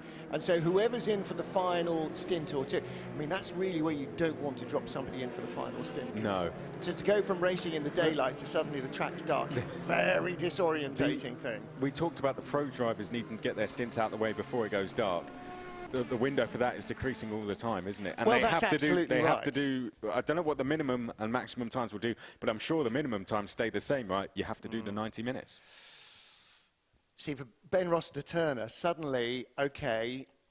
But still, there's enough time for everyone to do 90 minutes, okay, so you have to do the 90 minutes. The minimum time in 6 hours of racing is less than the minimum time for 8 hours of racing. How much drive time do you consider these red flags to be? Is this all drive time? In which case, some of these drivers are in danger, if they haven't stopped, of exceeding 3 hours in any 5-hour period. Exactly that. So, so if there's a driver that's been in from the start, he's 1 lap away from exceeding the maximum drive time if all this red flag time is counted as racing time, which in my head it should be, probably. Anyway, right. Luckily, I'm just a doofus with a microphone and not in race control, and I know they will have thought of that, and I'm sure they won't have thanked me for remembering it, but all the other engineers and the drivers and all the teams, oh, okay, here we go, into the pit lane. Now, was that deliberate? No, that wasn't. The WRT car's in the gravel. So this that was the Jota car into the pits. Yeah, and I think are we doing another lap here? They are committed to that. We're doing another lap. It does look like we're doing another lap, and I think the Jota that cars was having to come through the pit lane. Yes, yeah, I think that was the problem. They were expecting the race to go green there, and were building up speed coming through Tiergarten, and the game engine has not allowed the race to begin after 1. We did 2 last time, didn't we? So yes. Okay, so the physics engine has a life of its own. As does the circuit. Yes, absolutely. As we all know. Absolutely. Okay, so, well, you know, we talked about how there was a couple of cars that will have been, you know, hindered by where the red flag came out and where we're restarting. Who's that? Who's that was the safety. Oh, so that's the LMP3 car. Okay, so that's the our safety car just getting out onto Nordschleife. So he's belting off into the middle distance. We talked about a couple of cars that, you know, there's half a dozen cars that had made a second pit stop at the end of lap 8 and suddenly are, whoa, right out the window. And that's unfortunate. Actually, I remember many years ago, Michael Andretti being interviewed towards the end of, or after the end of an IndyCar race, that he had won because a caution fell well for him. And he said, well, you know, Michael, I guess it's not the kind of way you want to win a race. And he said, hey, I'll take it. You lose in a yellow in a caution so many times, the occasional time where you come out on top, I'll take it every time, and I don't care. And I thought, actually, do you know what, you're absolutely right. And you can talk to any team here who's done any kind of racing, and more often than not, you know, it's like starting on the grid. 99 times out of 100, you're not going to be the winner unless you're in a Mercedes or a Red Bull, you know. So, but most motor racing is about disappointment with the occasional little sparkle of glitter. And that's why you keep doing it. Yeah, because you love disappointment. I'm not selling that really well, am I? No, but it's the constant chase for the winning. Yeah, exactly so. And actually, that's where that's slightly where the deflation of the elation comes after the win. Is that, okay, I've done that, then now you have to reset yourself to chase it again. You've achieved a goal, and then you've got to reset the parameters. I think that's what makes the best drivers, though, isn't it? They don't get carried away. It's like the drivers who have won multiple world titles. Right, I've won one. Let's celebrate for a bit. Now we have to completely refocus. Now we have to win 2. Now we have to win 3. And it goes up and up and up. So is that the secret to being a multiple champion? Is meh. Right, you've won the world title. Yeah, whatever. Here we go again. Yeah, you've probably had it when you interview drivers and you go, that was a great win, and they go, yeah, but you know, now we need to go and win again. And it's like, are you going to? I remember one of the championships I commentated on this year. Driver wrapped up the title at the penultimate round. I said, oh, you guys, you're going to celebrate tonight? Then no, because we got the last round to go, yeah, and we got to win that. So yeah. No, absolutely, and it is the constant pursuit for perfection, and I suppose to a degree that is human nature. Yeah. Is you're always trying to improve. And like in any other sport or any other form of life or business or personal life or whatever else, actually, although there are lots of other cars out there, the only competitor is yourself. You know, in the end, oh dear, we're getting into really deep territory. In the end, you're just trying to be better than you were last time out in the car, or last time out, or yesterday, or whatever. So, yeah, so it is that is the human factor, isn't it? You know, just trying to be better. So we get ready to go once more. Will Stevens looked pretty relaxed, didn't he, I thought? He did, yeah.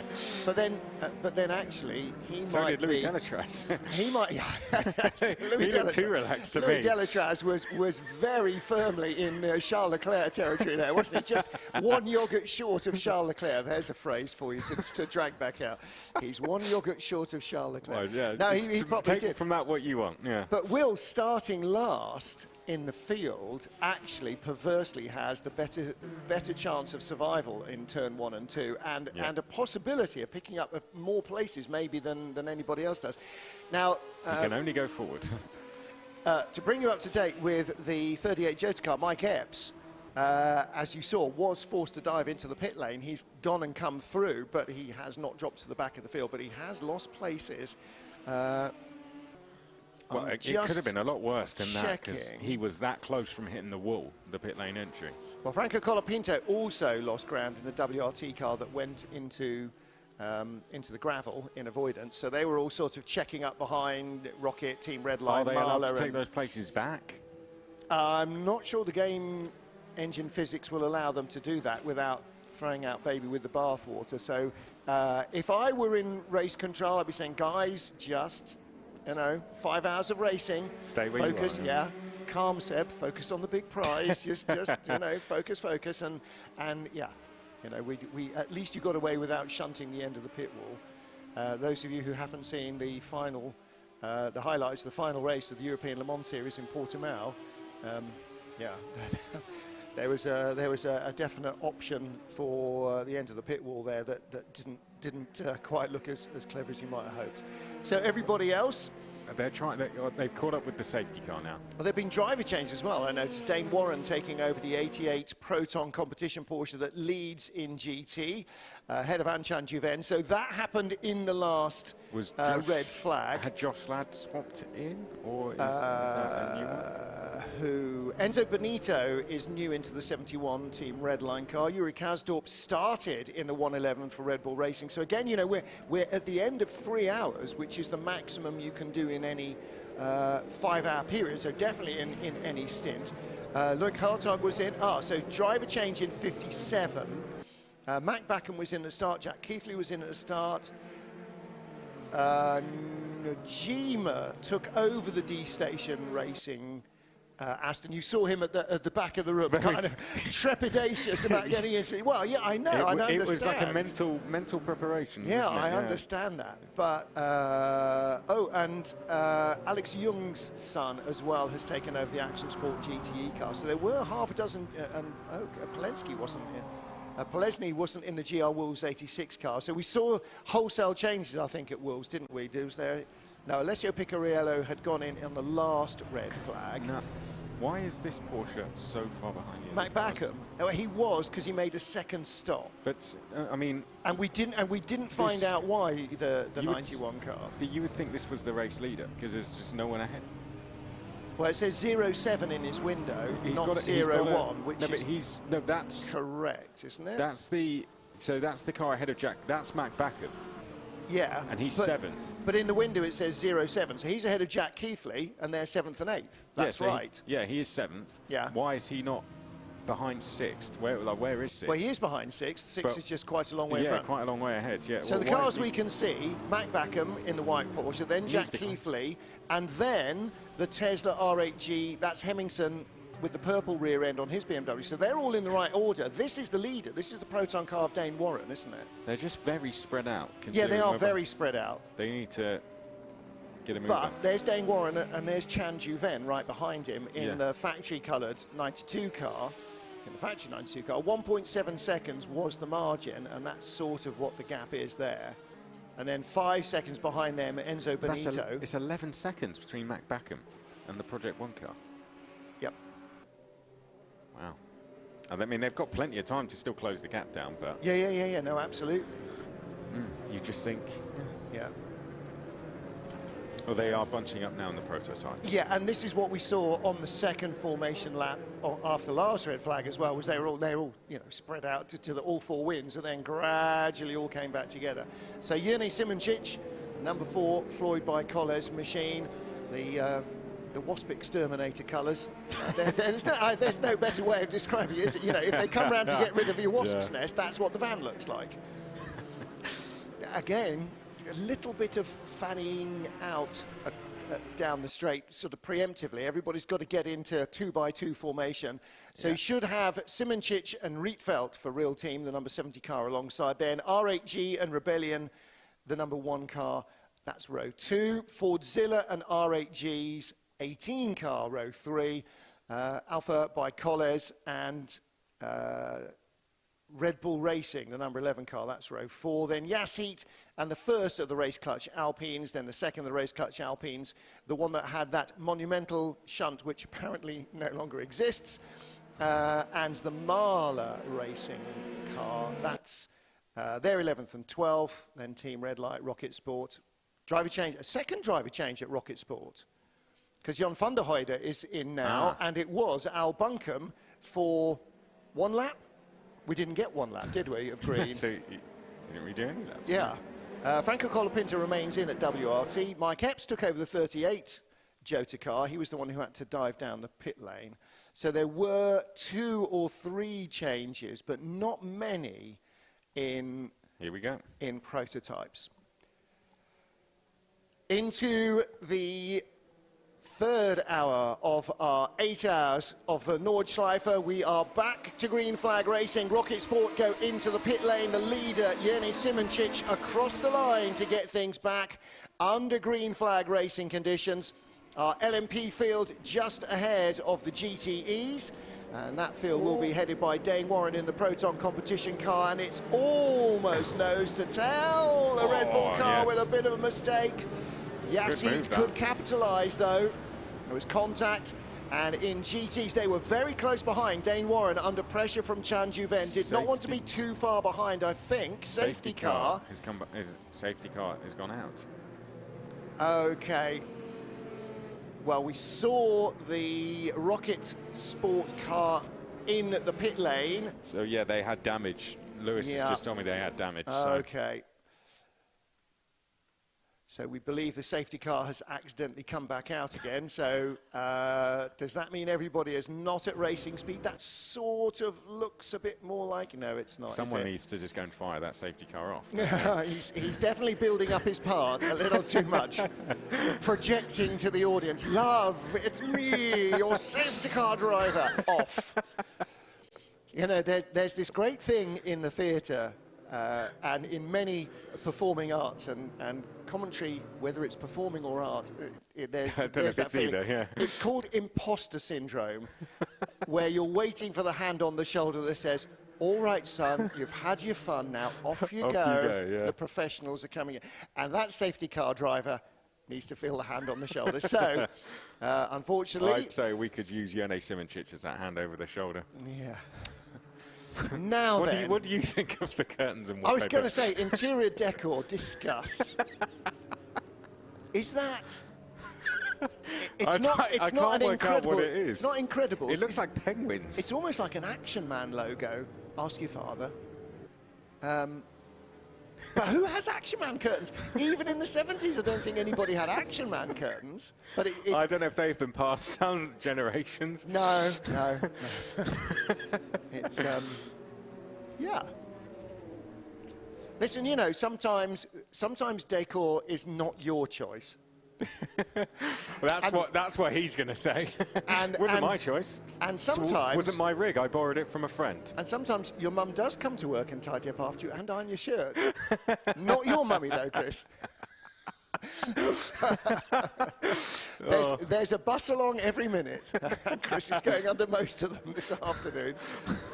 Yeah, at least he's not leaving his own coffee cups lying around. Oh, yes. Or anybody else's coffee cups lying around. Okay, so we're back under safety car conditions. And again now, you know, we kind of do need to hear a little bit of guidance from race control, I think, in our ears as to what this is going to do to drive times, because we have now had more than 3 hours on the clock. Safety car laps absolutely count. Formation laps absolutely count. Does red flag time count in drive time? I think some teams think, yes, it does. And that's why they're switching out. And that's why they've, particularly why they made changes under last safety car, under last red flag, because they're going, okay, if this goes more than 20 minutes, and it could, then we're going to be into hour 3 of the race, or hour 4, yeah. and then we're you know, in trouble. So, yeah, I think that's why we've seen some driver changes. Yeah, I think it's just and teams that haven't changed drivers, not taking the risk. I think that's it. Let's just assume it is. I think that's the best way to be, isn't it? Now then, what did we not have at the start of the race? Clue Bratislava. on screen. Yes, exactly. How is it taking me that long to say, guys, you've got to tell us this stuff? Why is it taking me that long to notice that ARC Bratislava is in? Because they weren't in at the last red flag. They came in after the first red flag. Ah, so they've used the Alonso rule. So they came in after the first red flag. Right. So somebody found 50p for the meter during that red flag period. Yeah, precisely. And so they are 8 laps back. And you think, okay, what's the point? Well, the point is any classified finisher will get a point. And, okay, what's the point? Well, the point is a point can make a championship difference. Yeah, and if the difference between 9th and 10th is $500 in the overall and it's also the difference between 9th and 10th is only 1 point. Yeah. And any finisher in this race gets 1 point. So it does make it. And also, you're racers, and you've rehearsed for this, and you trained for this. You spent far too many flipping hours learning the Nordschleife just to go, whatever, let's just go down the pub. You spoke to me. Mitchie Hoyer's had far too many crashes here in the past 2 weeks to go, you know what, I'm not going to do it. It's like, no, I learned this track, now I'm going to go and do it. I've sweated buckets. I'm damn well going to do this. I'm not just going to go, oh, let's go down the pub. No, you're absolutely right. You know, they are all here. They've all signed up to race this championship, and they all want to race this championship. And so as a result, you know, if there's any way back in, and again, you know, it's the Fernando Alonso at Le Mans Virtual last year. You know, he's gone, okay, we're out of this. All right, well, that's the way it is. Not much I can do about it. I'll just work out my frustration by going out on my bike for, like, you know, 3 hours and 150 kilometers or whatever it is that he regularly does. Somebody phones him up and goes, Nando, you got to come back, mate. We're back in the race. No, we're not. We're out. No, we're back in again. Oh, okay. Make your mind up. So, you know, Fernando Alonso, you know, that was the sort of the benchmark, really. If the red flag comes early enough, it is worth, if you can, physically rejoining, then physically rejoin. Shadows lengthening a little bit, aren't they? There's a lot more shade on the racetrack, as you might expect, really, I suppose, this time of year. But yeah, well, of course, we are expecting the final hour to be. That's when it's going to become very hard to identify who is who, if it wasn't hard enough already at times. Yeah, even for somebody clever. So for us, well, you know, it is like doing the Nürburgring 24 hours or doing Le Mans. You spend an awful lot of time. Yeah, in the daylight, look at the BMW lights, not the rear lights. Although actually, perversely, the rear lights are more of an indication because they're much more like a road car lights. Right. Whereas racing headlights tend to be specific. But look at the Porsche; it's got those LED projectors, and then you look at the BMW, and they've got that lower set of lights as well. And those are the things that you notice in the dusk. Right. That at 3 in the morning you go, oh, yeah, that's definitely what the Corvette looks like at the front. And then, of course, it's not. It's what the BMW looks like at the front. So, yeah, there's all sorts of weird and wonderful things that happen in the darkness at Le Mans. Not much of which are wonderful and lots of which are weird. What about Nürburgring? Yeah, no, even more so, because the Nürburgring, you know, once you go past well, absolutely once you're off the Grand Prix circuit, it's basically somebody just come in and flicked off the lights because it's a blackout, and then it's poof. And then, particularly when it's raining and foggy at the same time, it's absolutely hellish. How the drivers survive, Lord only knows. While we've got the time, while we're waiting for them to go around, what was the best one? It comes back to memory in terms of the Nürburgring 24-hour. Speaking of that, we've got someone there in the pits that we were looking at. I don't know if that was the race clutch Alpine, was it? It looked like it, yeah. It looked like it. That might have been the one that flipped over, was it? Or but almost? We're not actually showing that it is in the pits. It is still showing as being on track. So I'm not sure. And they've come through the first sector. Yeah, Tom Lartier. Although the second sector is very yeah. big. So who knows? Well, there's no earthly reason in either the previous bit of a lap or this red flag why they would have been put back in the pits. Everyone's come through the first sector. Yeah. So no idea. So we've got Porsche, BMW, Corvette. This could be an interesting drag race, couldn't it? Yeah, this is a great chance for Corvette. Yes. Great chance. Well, I mean, effectively, we've burned 3 hours of 8, and we are sort of still nose to tail. Lewis has much better eyes than us because he said that's the real-time hydrogen car, and they are tumbling down the order. Oh, they are, aren't they? The number 70 car. So why is that? But it's not shown as in the pit lane. Well, it's tumbling down the order now. It is, but it's still not shown as in the pit lane, which could confuse a simple person. Well, it's clearly in the pit lane.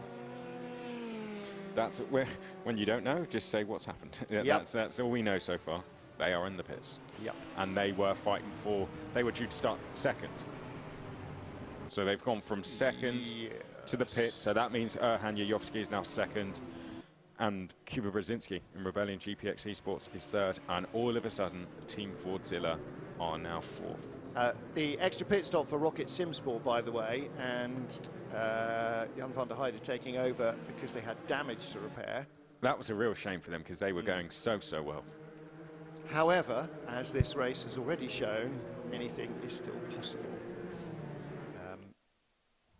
Great overhead shot of the Goodyear blimp. Oh, I just missed out on an opportunity to take a flight in a Goodyear blimp at Le Mans this year, but one has been promised to me for next year.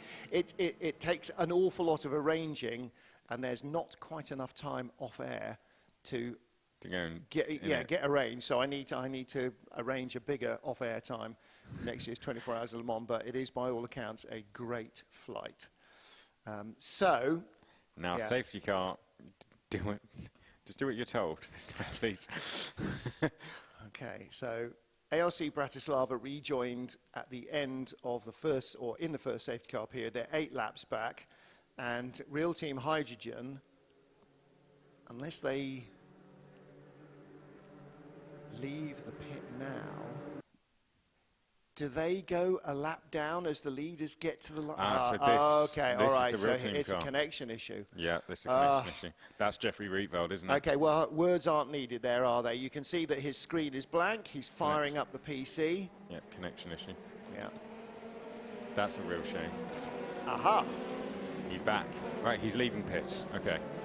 But he's just about going to escape being a lap down here, potentially, if he can get out in time. Particularly if the safety car comes straight through the pits and back out again. Okay, so again, for the second time of asking, we are about to go back to green flag racing with the bitter luck. And again, cars fanning out behind, trying to avoid contact. Here we go. Okay, so a little bit of a reset. Number 8, Yayovsky guarding the inside line.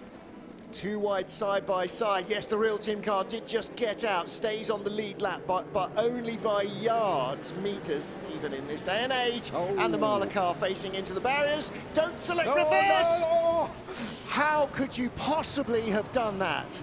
I'm last in prototype. No, there's nobody behind me. Sometimes, even though I am an utter doofus, I do think, what were you thinking? And that was one of those sometimes.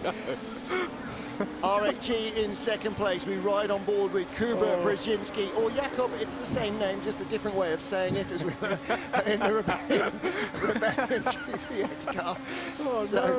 Brzezinski in third. Nino Pinto right behind him. It's not been a bad race so far for Team Fordzilla, has it? But what a roadblock to find if you're the Proton car. So what's the damage done to that? I think they actually held on to the lead. I think they somehow held on to the lead. The big beneficiaries were BMW Team Redline.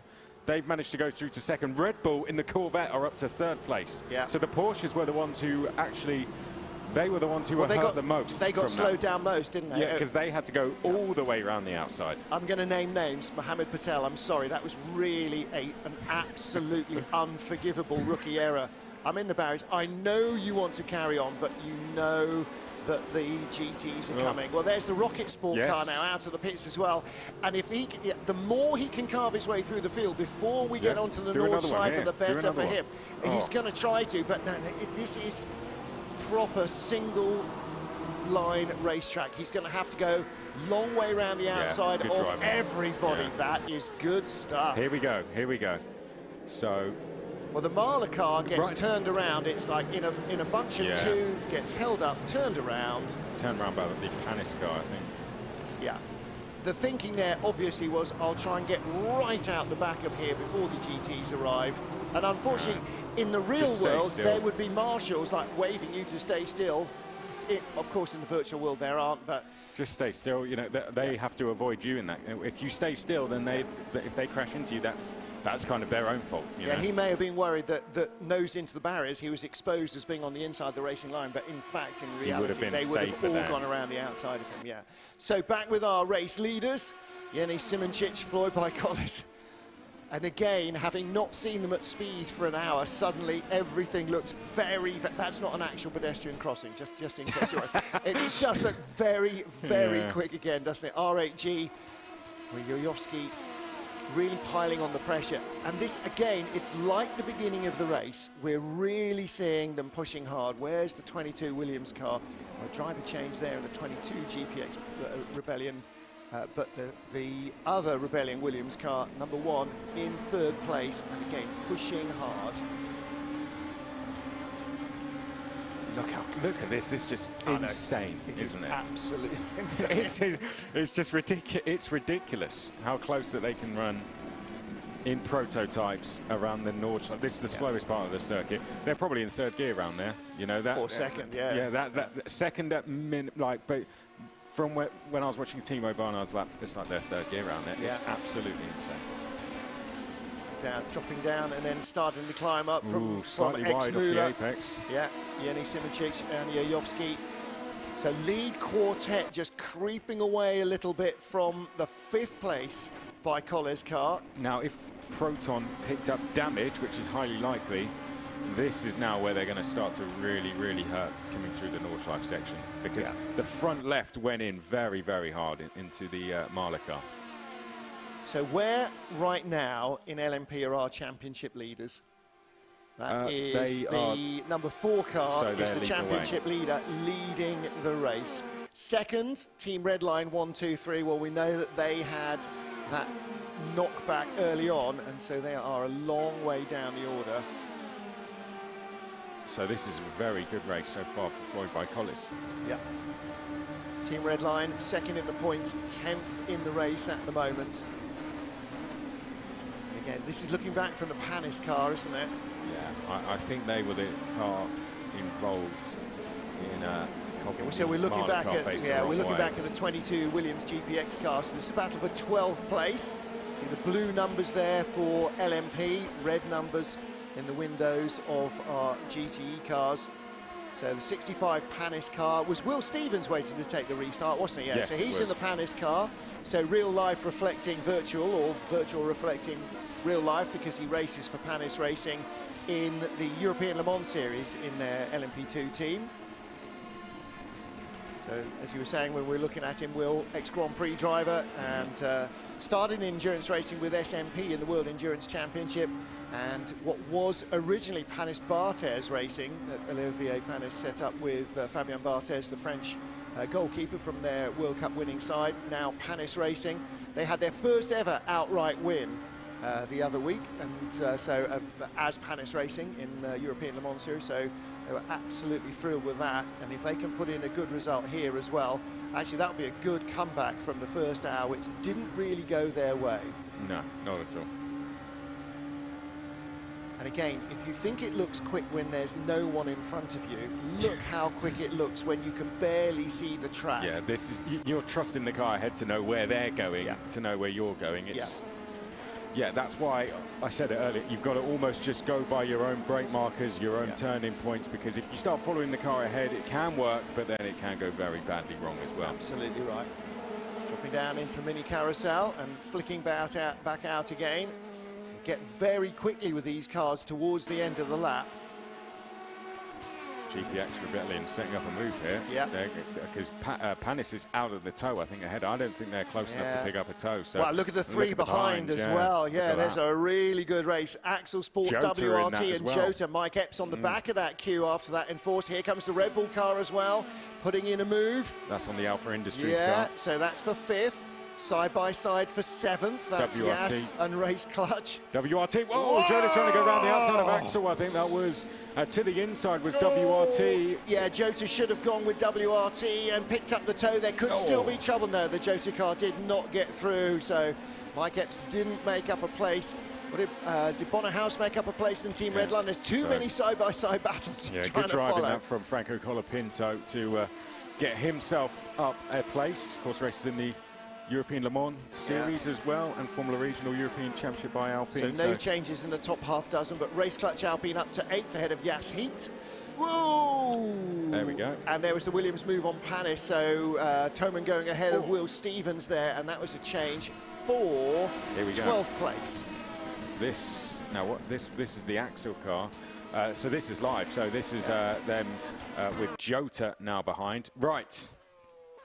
If the Corvette can get close here. BMW Corvette. Corvette's not close enough. This is the end of the run down Dottinger Höhe, but might be able to have a long. I think it may be two. Look at this. Oh, do you know, the BMW. Great move, that.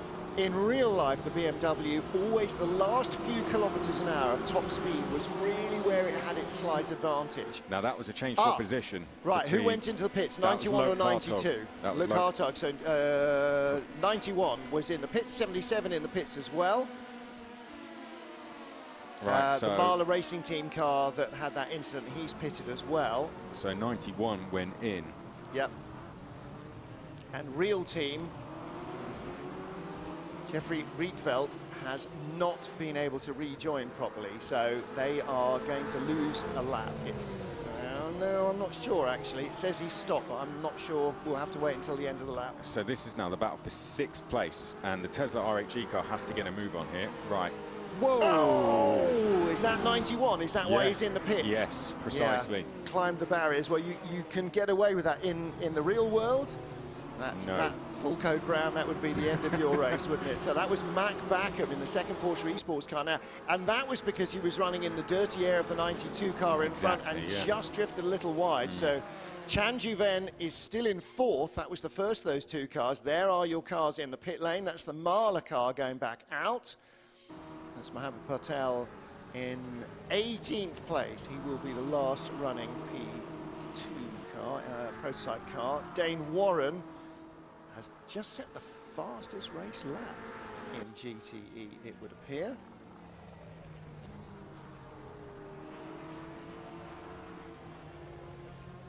He has. Last lap, 7 minutes 57.583. Fastest race lap in GTE. So race off pit road.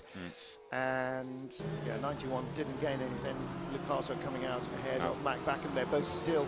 Did Mac Backham not start the race? In 91. Are they still in? Hang on, and he's done 3.5 hours now. Okay, I don't believe he didn't start the race, Mac Backham, did he? He's not on the grid sheet. Oh, in which case, no, he didn't then, did he?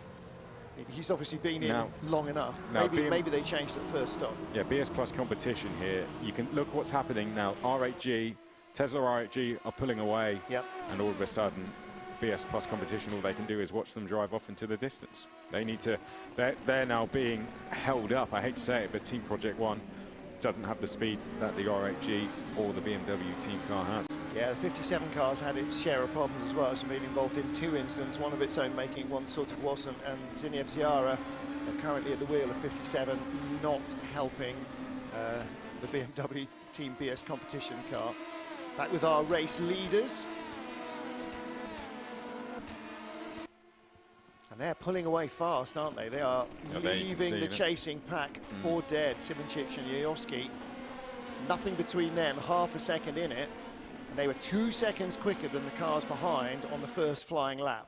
This is good as well for Red Bull Racing, I have to say, because they've struggled in the prototype class so far. They've had a 9th and a 14th so far this season, which, when you think of Red Bull, you think they'd be fighting at the front. Not been the case so far, so this would be great for them if they could keep position. Is this? Whoa, that's the Wolves car helping the FDA car around. Ferrari. Yeah, and then roadblocking themselves. So. Yeah. No help to either there. So that's Mike Durland in the FDA car, and who was driving the Wolves car. That might have been Alessio Picariello, our real-life pro. Turn 1 is just becoming a real bad place for the FDA team today. Yeah. And that wasn't even at the start or the restart either, so that was a lap after. Okay, so GT cars have now completed lap 11. They're on lap 12. Our leaders on lap 13. We're not going to set any distance records in this 8-hour race. Well, we are, because it's the first one, but it's not going to be quite as far as it might otherwise have been. And yeah, just look at that. Look, you can see. Again, in a little deep there, Aniojowski, and he just... You know, they're both making mistakes almost all the way around. Little mistakes, just running in a fraction deep.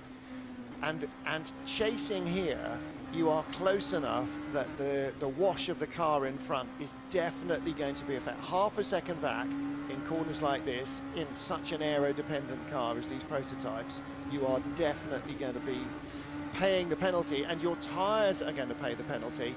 And they're supposed to be double stinting the tyres. Now, these are fresh on, obviously, since the red flag. They've only done a couple of formation laps, and this is their second racing lap. How many laps will they go now if they've done 2 laps behind that safety?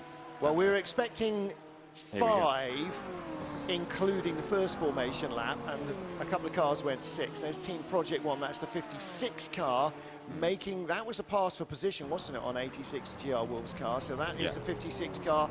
Tim Neuendorf, who did start that car, now up to 10th. So clearly a lot of teams are thinking that the red flag does not count as drive time.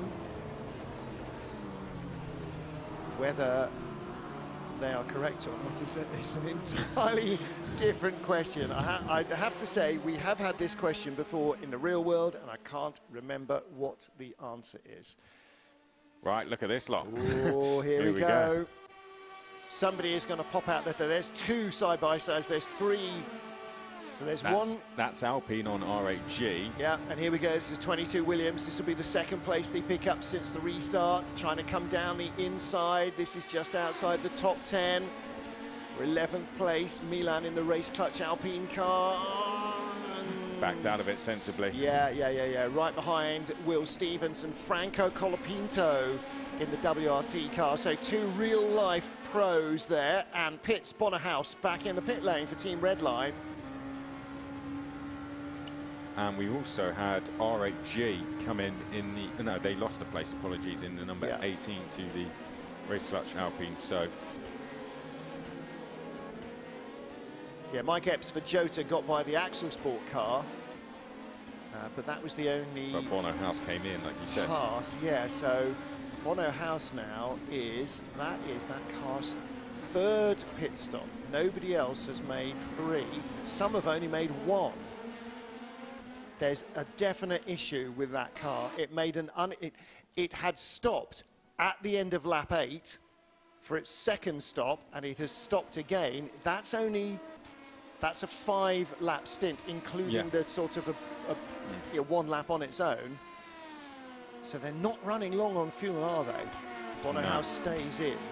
Well, unless they picked up a knock and thought there's no point going an extra lap. Well, and that's it, you know, and yeah. All they have done a 5-lap Yeah. stint, and that's all they've got. It's very close for third place. Yuri Kasdorp is coming under pressure from Ayhancan Guven in the number 92, who is trying to get back through. And here we go. It's actually Guven who's looking like he could go backwards here. Jack Keithley looking to the outside. This would be brave. A wheel on the grass there for Jack Keithley, but remember, of course, yes. The last time that Jack Keithley was wheel to wheel with somebody there, that was the other BMW, the Tesla BMW, who ended up in the barrier. So maybe Jack Keithley deciding that that wasn't the greatest idea. But they are now right up behind the Red Bull car, and they've both got a run. This could be a change for third place. Yuri Kasdorp in third. He might send this one.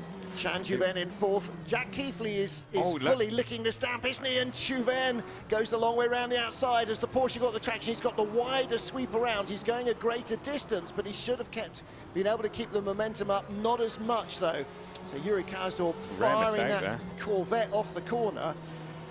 See, that's cubic capacity and torque and grunt. That's what got him off the corner as quickly as the Porsche sweeping around the long way.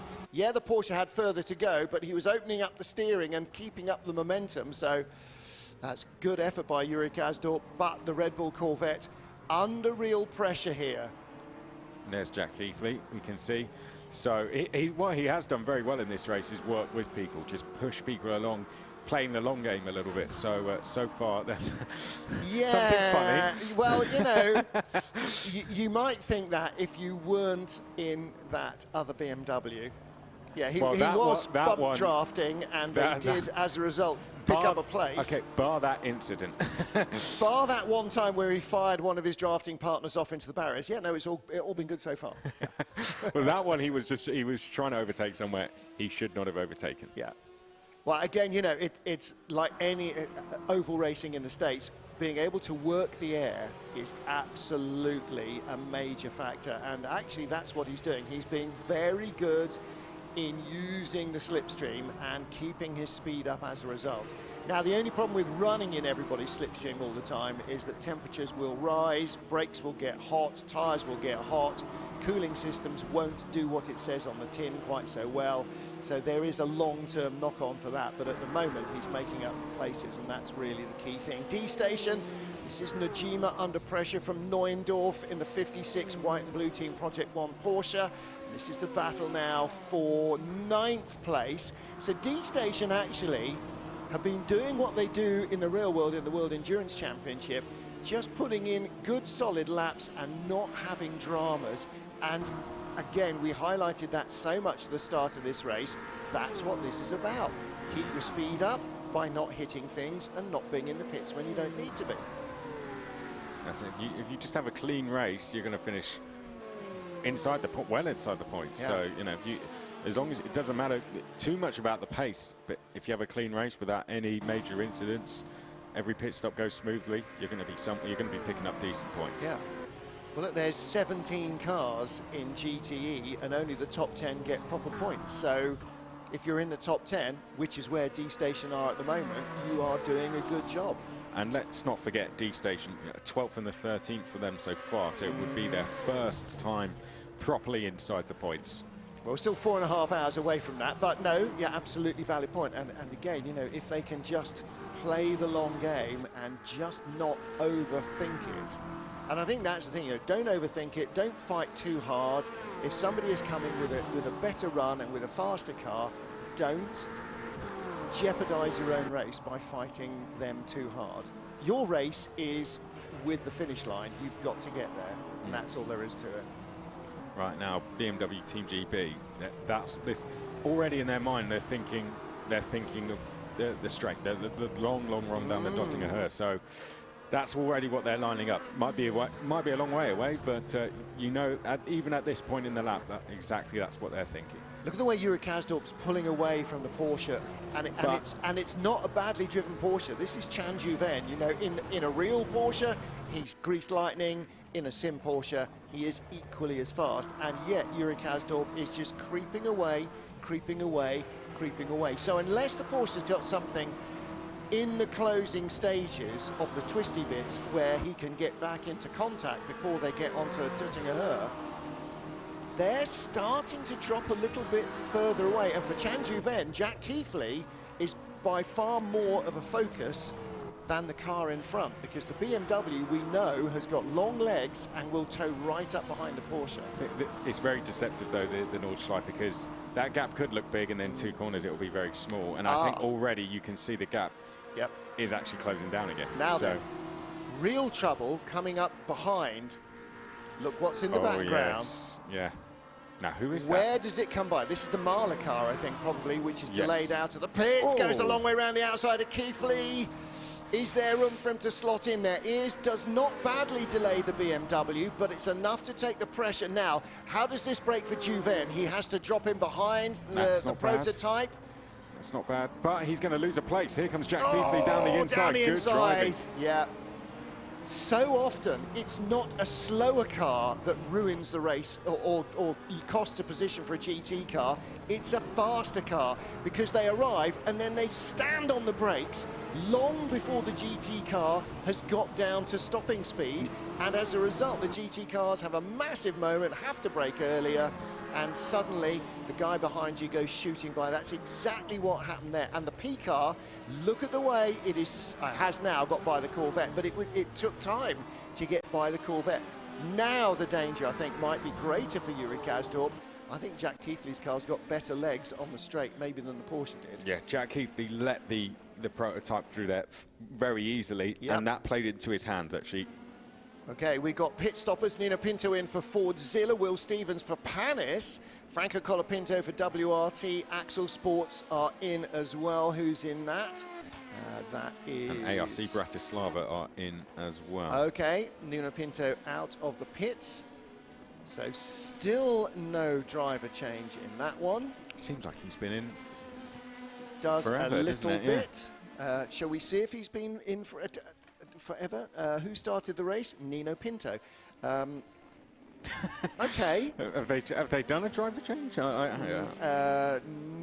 that I can remember. I don't know. I think Pablo been in? Pablo Lopez didn't get in at one stage. Yes, he did. Because we were talking about him during the red flag, the second red flag. So he's done a little bit. However, it is no more than 3 hours in any 5-hour period, which means... I reckon he'll do this stint and jump out. So he'll double and then get out. Yeah. And that will possibly be him done for the race. Might be. Possibly. He might. Well, it opens up the opportunity that he can get back in the last 90 minutes. Jas Heaton, GPX Rebellion, this battle for 8th place. Yeah, fairly clean race for Jas Heaton so far. It's been and in the top 10 because they've simply had a clean race. R8G, the 18, 1.7 seconds up the road from them. There we can see them in the distance. Yeah. So they're trying to close down. Arthur Rougier is Josh Ladd. Up at the front, still less than a second. I tell you, Tom Lartilou in the Race Clutch Alpine car is eyeing up a move on the Alpha Industries by Collis car. So we've got Race Clutch Alpine versus Alpha Industries for 5th place. Yep. So that's one to keep an eye on. Mike Driving Epps in the dark, Josh Ladd there as well. Yeah, Mike Epps closing in behind the number 15 at Race Clutch Alpine car as well. Only 1 second in it. Jack Keithley down into turn 1. Yeah, big send. And the thing is here, if you then drift out wide, you can cut quickly to the apex of turn 2 and you can block the car behind you. If you get your nose in front, down the inside, or perversely around the outside, it's almost a done deal. It's really hard to defend against another car there. Yeah, that's changed for 3rd place then. Well, good driving from Jack Keithley, and you know what, Yuri Kasdorp didn't really fight that one too hard either. I think he kind of accepted defeat there. That Jack Keithley was just simply the quicker car. Just let him go, minimise the damage done in the process. So how come the 92 car that led from pole position and led comfortably and was building a margin doesn't quite appear to have the pace of the BMW and the Corvette right now? Is that really down to driver? Is Anchan Juven just not... You know, is he giving away a 10th or 2? And it is only a 10th or 2 in a lap. It's not like he's suddenly, 3 or 4 seconds back. or is he just pacing himself? Let's remember they've got Josh Rogers and Tommy Juskard still to come in that car, and we know. Well, Josh started, and so he sort of did a couple of hours, and then Chan is in now. I would imagine that he will do a single stint, and then, because they're changing tyres and everything, you may as well put in Tommy Juskard. They are both incredibly quick drivers, so I'd say if they're in 5th place, by the time Tommy Juskard's going to be in next, and then I'm sure we'll see Josh Rogers back in. They're still in with a great shot of a podium here. They're not that far behind the leader, truth be told. They're less than 20 seconds back. And in terms of knowledge, Rogers and Juskard, there are a few drivers here that have raced on this track for the last 2 or 3 years in the Porsche Mobil 1 Esports Super Cup, or Tag Heuer Esports Super Cup. So they know the track well in these cars, or in a very similar car to this car. So they've got that advantage. They didn't have to come in and learn it specifically for this. They already had those extra hours over the last couple of seasons and more of knowing the Nordschleife. So that really is a big advantage. Here we look at the battle between Yuri Toman and Josh Ladd. There you can see Yuri Toman, and as Lewis said, sits very, very upright in the seat there. Well, proper touring car driver as well, you know, steering almost in his chest. You know, that is old school, wrestle it round touring cars. You don't probably need to wrestle these quite as much, but the Yas Heat car just keeping its nose in front at the moment. And you can see the pressure. Josh Ladd just running a little bit wide there, so definitely feeling a bit of pressure here from Yuri Toman. And again, this is all going to come down to the long runs. Just stay close, and then when you get to the straight, tow by them. Yep, keep your speed up, keep the pressure on. We're not far away from that point now. Yeah, and Rougier in the RHG Esport car is just a second and a half, a little bit more than that in front of them. Then there's a big gap where he's like 6 seconds back there behind the battle between Red Bull, Alpha Industries and Race Clutch Alpine for 4th. Here's a replay of BS Plus competition and Wolves. Yep. Nice. What a move. Brave stuff. That's the best move I've seen so far this race. That's down in Arnberg. It is doable. And the way, and then immediately rise the curve. The way that happens is, as you fly down towards Arnberg and you go particularly over Schradenkreuz, if you're not on the right side of the road, then the car's getting all taily and drifty, and suddenly you're having a big moment and a big save, and that's what allows the guy behind to get by into Arnberg. Side by side down Duttinger. So what are we seeing here? How close is this? Is this Race Clutch Alpine? Oh no, this is the Yas Heat car alongside us. So this is Yuri Toman we're on board with, trying to get past Yas Heat, getting towards the braking zone now. Too late, didn't get it done. Turn 1 comes next, so it doesn't matter if they're behind. Exactly, at least he's in shooting distance, but didn't get it done there, but he was almost fully alongside. That's really frustrating for the GTX Rebellion Williams driver. Well, so in laps for them, and for, this is whole field. Simončić, the leader, is in. Yoski, Brzezinski, Jordan, Marocek, everybody is in from the top 10 pretty much. Mike Epps is in as well, intentionally this time for Jota. Is he going to hand over to Danny Kish, or will he stay in? We'll wait and see in a minute. Milan van der Heide. Bonnehaus won't be in this lap, so he was... How far behind the lead was he? 53 seconds. Is he going to come out as the race leader? Well, no, he's not. There's a few... Red Bull's stuck behind Yas Heat, and now he's having to let people go. He can't get going. He's stuck on the Yas Heat car. He literally is, isn't he? And the Yas Heat has to reverse because of WRT ahead. Yeah, because he had to come in around the nose of the Red Bull car now. This is WRT, Will Stevens and Franco Colapinto, isn't it? So this is Panis, and they're both on an out lap, so they stopped last lap. So who's going to be our de facto leader? Bono House, ahead of Nuno Pinto, Will Stevens and Franco Colapinto. They're the cars that have stopped. Oh, good move here from Franco Colapinto down the inside of Will Stevens. Bit of contact. Oh, and Will Stevens is going to give it back to him on the exit. Well, that's cost them both about 4 or 5 seconds unnecessarily. Look at the Yas Heat car. So the Yas Heat car came out in front, so it may well be that the top 8 got out in front of these guys, so this should be the battle for 9th place. No, 10th place. I think the Fordzilla car is ahead of them as the best of the early stoppers. That was proper elbows out racing, wasn't Oh, it? It yeah, looked like yeah. a great move was on the cards, but... Okay, Bonnerhouse is the race leader. There we go. So, but he's out of sync potentially with the others, isn't he? So how does that work? But is he out of sync with the checkered flag? That's all it. that matters. Yeah. And no matter how out of sync you are now, you've got 4 hours to get yourself back into sync. And don't forget, you've got to cycle your drivers through. Don't forget, you've got to get your pro driver done as well. He's got to do a minimum of 90 minutes. And how you slice those onions is, you know, you've got half the race left to try and work it out. Some of these drivers, some of these teams might need to have a really good look at how long their drivers went in nearly 4 hours. Some of them have still got their starting driver on board. There's Franco Colapinto. Working the wheel definitely very hard, of course, just behind Will Stevens. Great battle. This is what Le Mans Virtual is all about. Yep. You know, we're seeing an ex-Grand Prix racer versus a potential future one in Franco Colapinto. So, you know, a really good fight here between these two. Yeah. This is the Rocket Simsport team now. They were really hurt by the red flag, weren't they? Jon van der Heide is in the car for them now, so a lot of work for them to do. Just unfortunate luck, really. They looked on for a bit, you know, to be fighting inside the top 5. Down in 15th place. Interesting. I've got up. Okay, let's take a look at what we're seeing here. This is Rocket This is Simsport. yeah. Jota as well.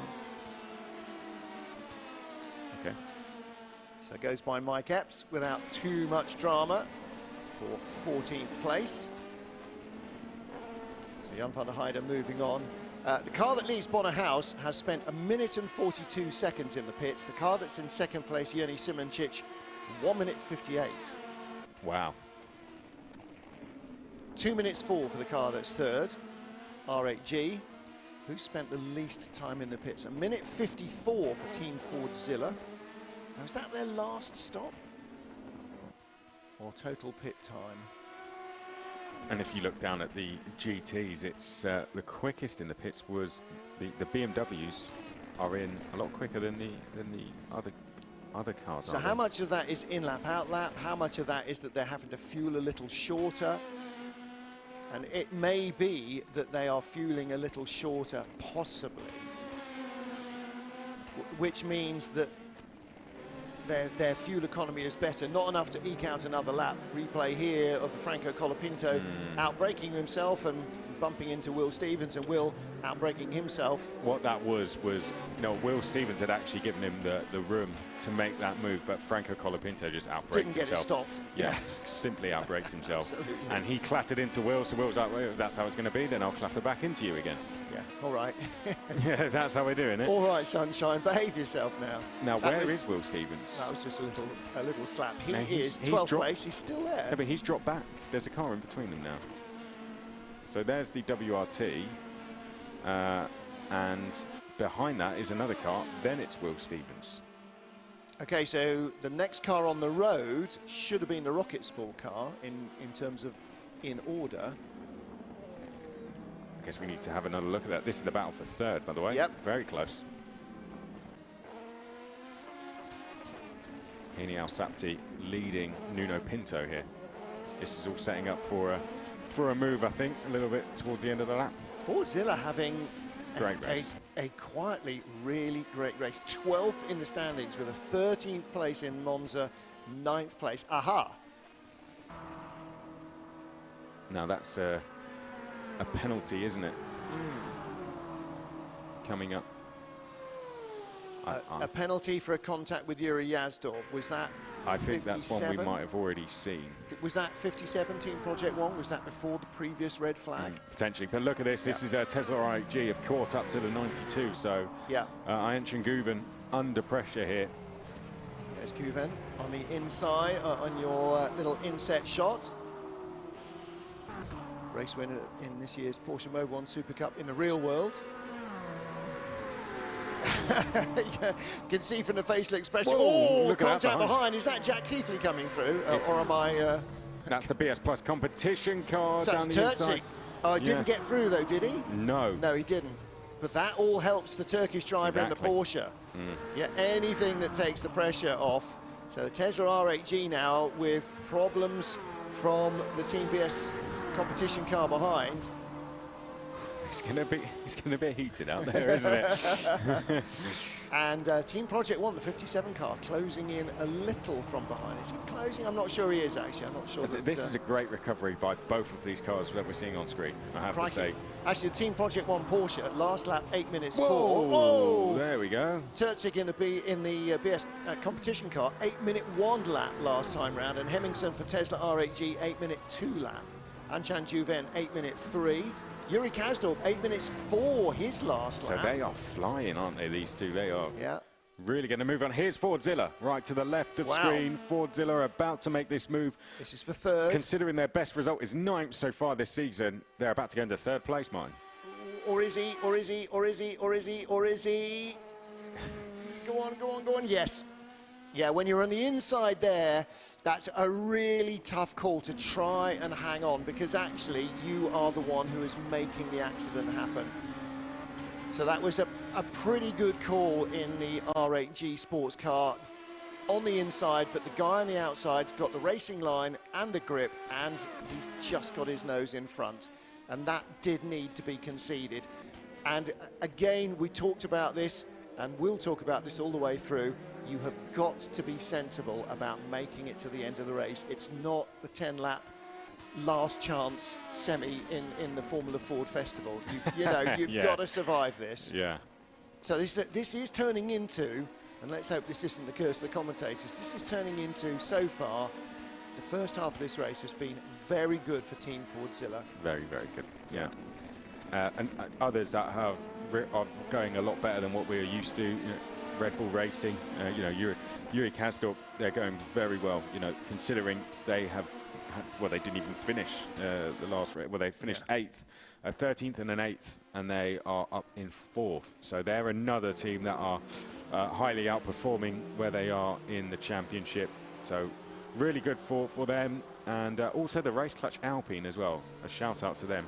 5th place on the road for them so far for that number 14 car, who has not been inside the top 10 yet this season. So that Tom Lartalou in the car for them, and only 1.7 back from Hani Al-Sapti, who we saw just passed. Yeah, by, so Team he's Fordzilla. not far behind that battle, is he? And he's lapping quicker as well than the guys ahead. So. And Kuba Brzezinski, actually he didn't close in on the Bicolor's car in front of him for 6th place on the last lap, but he's 1.9 seconds back, so there's potential there.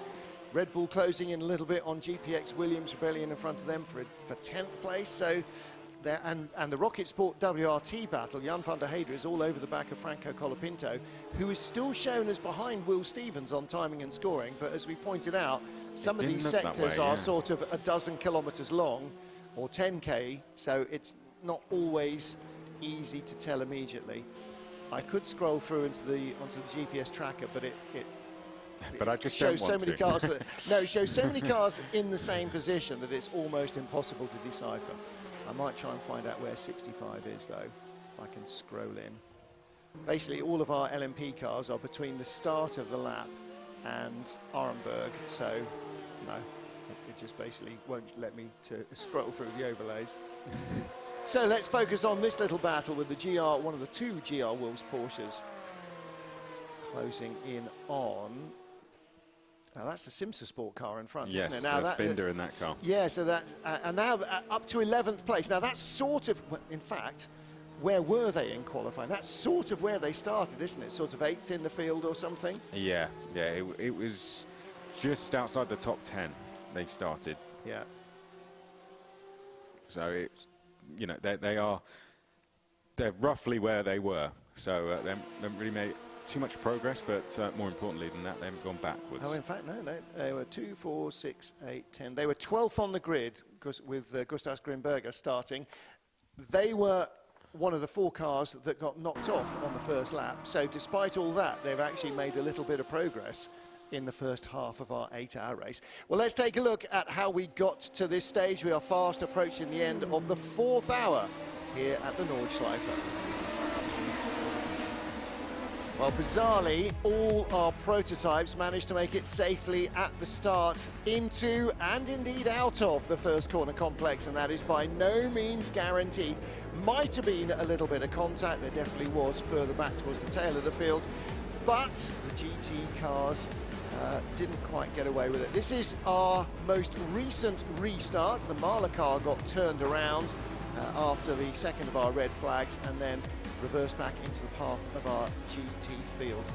The battle for the lead, well, that continued to rage as the 22 Williams Esport car moved itself up inside the top 10. And in the GTE field, a couple of early pit stoppers putting themselves out of sequence, but Team BS Plus competition, that BMW was held up at the start of the race as well, is now making serious progress. Team WRT versus Panis, and a long lunge from Franco Colapinto. Will Stevens left him room. Colapinto abused that trust, and Will Stevens slapped him back into position as a result. Cost them both a little bit of time compared to the Ass Heat car. Rocket Sport versus Jota. This was a much cleaner pass. Rocket Sport car having stopped just before the second red flag and making another stop for driver changes. All BMW battles don't have a history of ending so well in this race. This one, at least they both survived without being slapped into the barriers. But again, costing them both time behind the 4th place Red Bull Corvette. Red Bull Corvette having a pretty decent run at the moment.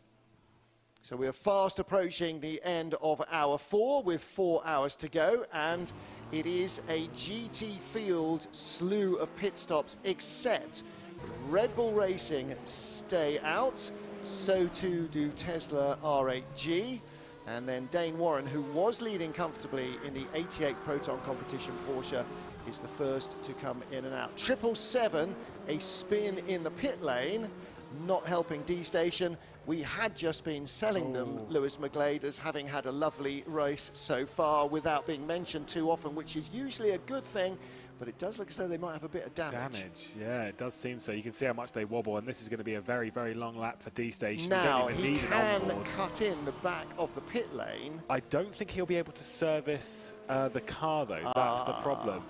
With the way it is, you'd need to complete a full outlet. He needs to slow down is what he needs to do. So has he got broken steering or broken suspension? It's something like that, isn't it? Rear suspension. Yeah, it does. I'm going to say rear right potentially. We'll take a look as to how it happens. So we've already seen some contact in the pit lane. Yeah. So there's So in fact, he didn't spin. He was spun and centre punched by the Team GB BMW, which will have damage.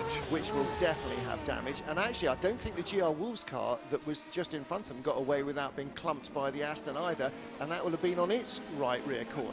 This is why you can't. Obviously, contact is on quite clearly in the pit lane. You can't just return to the pit lane, you know, the fast lane. And yes, it is kind of a normally if you were to reverse in pit lane in a real race, you'd be slapped on the wrist massively, as we watch this move with Race Clutch Alpine going around the outside of the number 8 R8G Esports car. This car's dropped a couple of positions recently, and it does seem as though Hani Al-Sabti does not have the speed of his teammate Erhan Yovsky, as it's dropped down now 2 positions in the last few laps as the 1-2-3 returns to the pit lane. It was in earlier than everyone else by 2 laps, so expect that to kind of continue. It was a 5-lap that is now their 4th stop, and the rest of the leaders have only made 2. There's definitely something going wrong with that Team Redline car. Well, so they pitted. So obviously, you know, this stint, I don't know what happened over the first stint for the red line, the 1-2-3. Because the stint they've just done, as far as my knowledge is and as far as my numbers run, was 4 laps. Yes, I think that's their problem. I think they're only doing 4-lap stints. I don't know, though, why their first lap was only... oh, well, of course, because of 3 formation laps and stuff. Either way, they are running the fuel down in that car much, much quicker than all of their competitors, and that will bite them very, very hard later in the race. There is no doubt of that. Well, Yuri Kasdorp in GTE stays out as our leader for Red Bull Racing ahead of Tesla R8G, but on the outlap, Dane Warren still in the 88 Proton competition Porsche is the leader of those who have stopped. However, Enzo Benito in the 71 Redline BMW up to second. Driver change in BMW Team GB. Oh, that was close, but they got away with it. Yeah, we're seeing this quite a bit. It's Martin Hemmingsen just taking what will actually be the lead of GTE, at least for now. So Hemmingsen's made that move fantastically so on Yuri Kasdorp, who's now dropped down into second in class. So the 888 does hit the front. Whether it will stay there or not, I mean, I can guarantee that it won't stay there for too long, because it'll be departing the way of pit lane very, very shortly. They should both be in this lap, I think. But that was the long climb up the hill from Exmüller, where top speed can give you that slingshot advantage, and that's where we've seen a lot of passes in GT. Yeah, I think we'll continue to see more passes in this race. I don't think this is going to be too major for Yuri Kasdorp, because he knows, like you say, he's coming into pit lane probably this time by. Yeah. So we'll kind of gladly, knowing that Hemmingsen's fast, he was really fast yesterday in the Tesla R8G car, and I think he'll just sit there.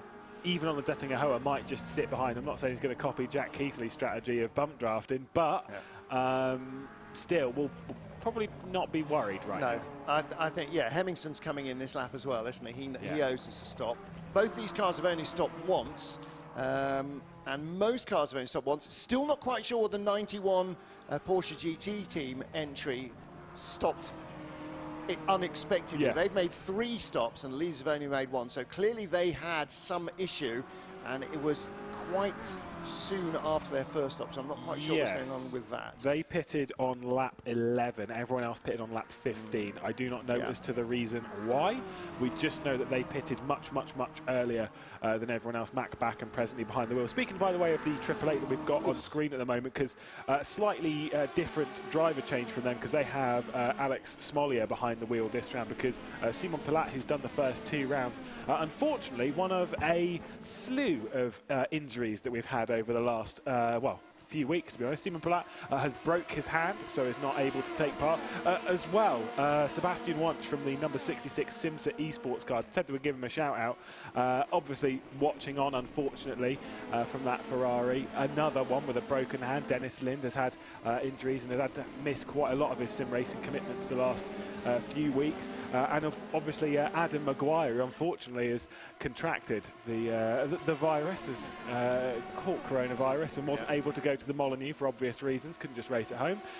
So a few drivers missing for all of that, which is a bit of a shame, but just field someone else, it'll be fine. This is stacking up nicely. In the inset above, you can see Will Stevens. He's in the 65 Panis Racing car, right behind Jack Ladd in the Assis entry, right behind Alexandre Rougier for R8G Esports. So this is 9th, 10th, 11th, and right behind them, 12th place Franco Colapinto, who, as we saw, had a bit of a lunge on Will Stevens 3 or 4 laps ago, and was rather unceremoniously put back into his box, having Will left him room to make the pass, and then Franco couldn't get the WRT car stopped. And right behind him, Rocket, that's Van der Heide, and right behind him, that's Jota as well, so Mike Epps closing in. And those two are teammates as well, so they won't fight too hard at the rear end of this train.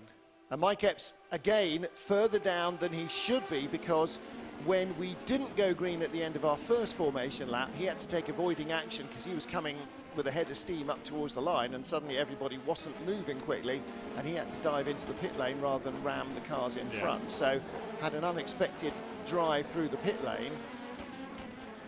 Yes, well, we're looking, by the way, again, back to the R8G car that's been dropping backwards. We've got Hani Al-Sabti, who's all under pressure from yet another Williams car. Just recently got passed by Kuba Brzezinski, and now has Yuri Toman directly behind him. And I will say, from the server that we've got, obviously, where all the drivers have been communicating, we've had Erhan Yovsky from this car asking, right, can I get back in the car at any point? Can I get back in the car? What's happening?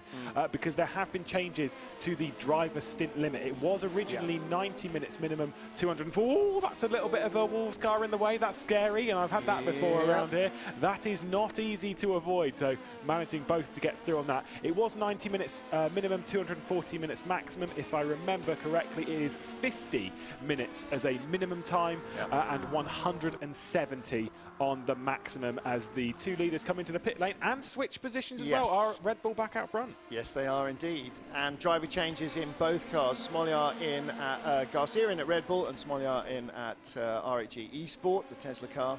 So driver changes and a position change. And do they come out ahead of Dane Warren? He was 46 seconds behind them on the road at the end of Sector 2. I think they might do.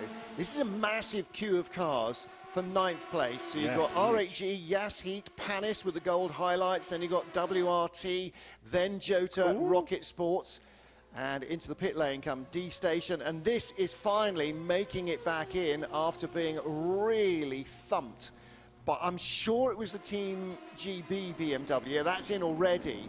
So Sammy Trogan bringing that car back in. That's a shame. Long before the D-Station car got there.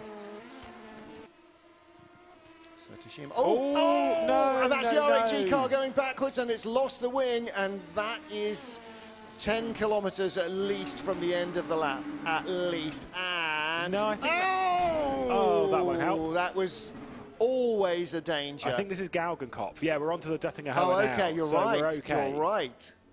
But that is some fairly substantial damage to the hit Alpine him? Was that as well. the Axel Sport car that hit him? So it's Axel that came through. I think the Alpine as well. The number 15 Alpine that Borja Milan is driving also came through in all of that. There is Rougier without the rear wing. So that will be a fairly long drive and could potentially end up in more damage. Did not quite see out of the corner of my eye as to how we got into the barrier that way, whether it was a solo incident or whatever. As we looked a little bit like the 22 Williams rode the curbs too high in the first hour and just got spat off. That they definitely have the potential to do that. The curbs here, these cars, they don't run much in the way of ground clearance. Whoa, a bit wide from Josh Ladd. Will Stevens right behind, and he's got Franco Colapinto for company. They've shrugged off Mike Epps in the Jota car. Look how much further back he's gone. Yeah, Milan into the pit lane for Race Clutch Alpine. That was a good shout.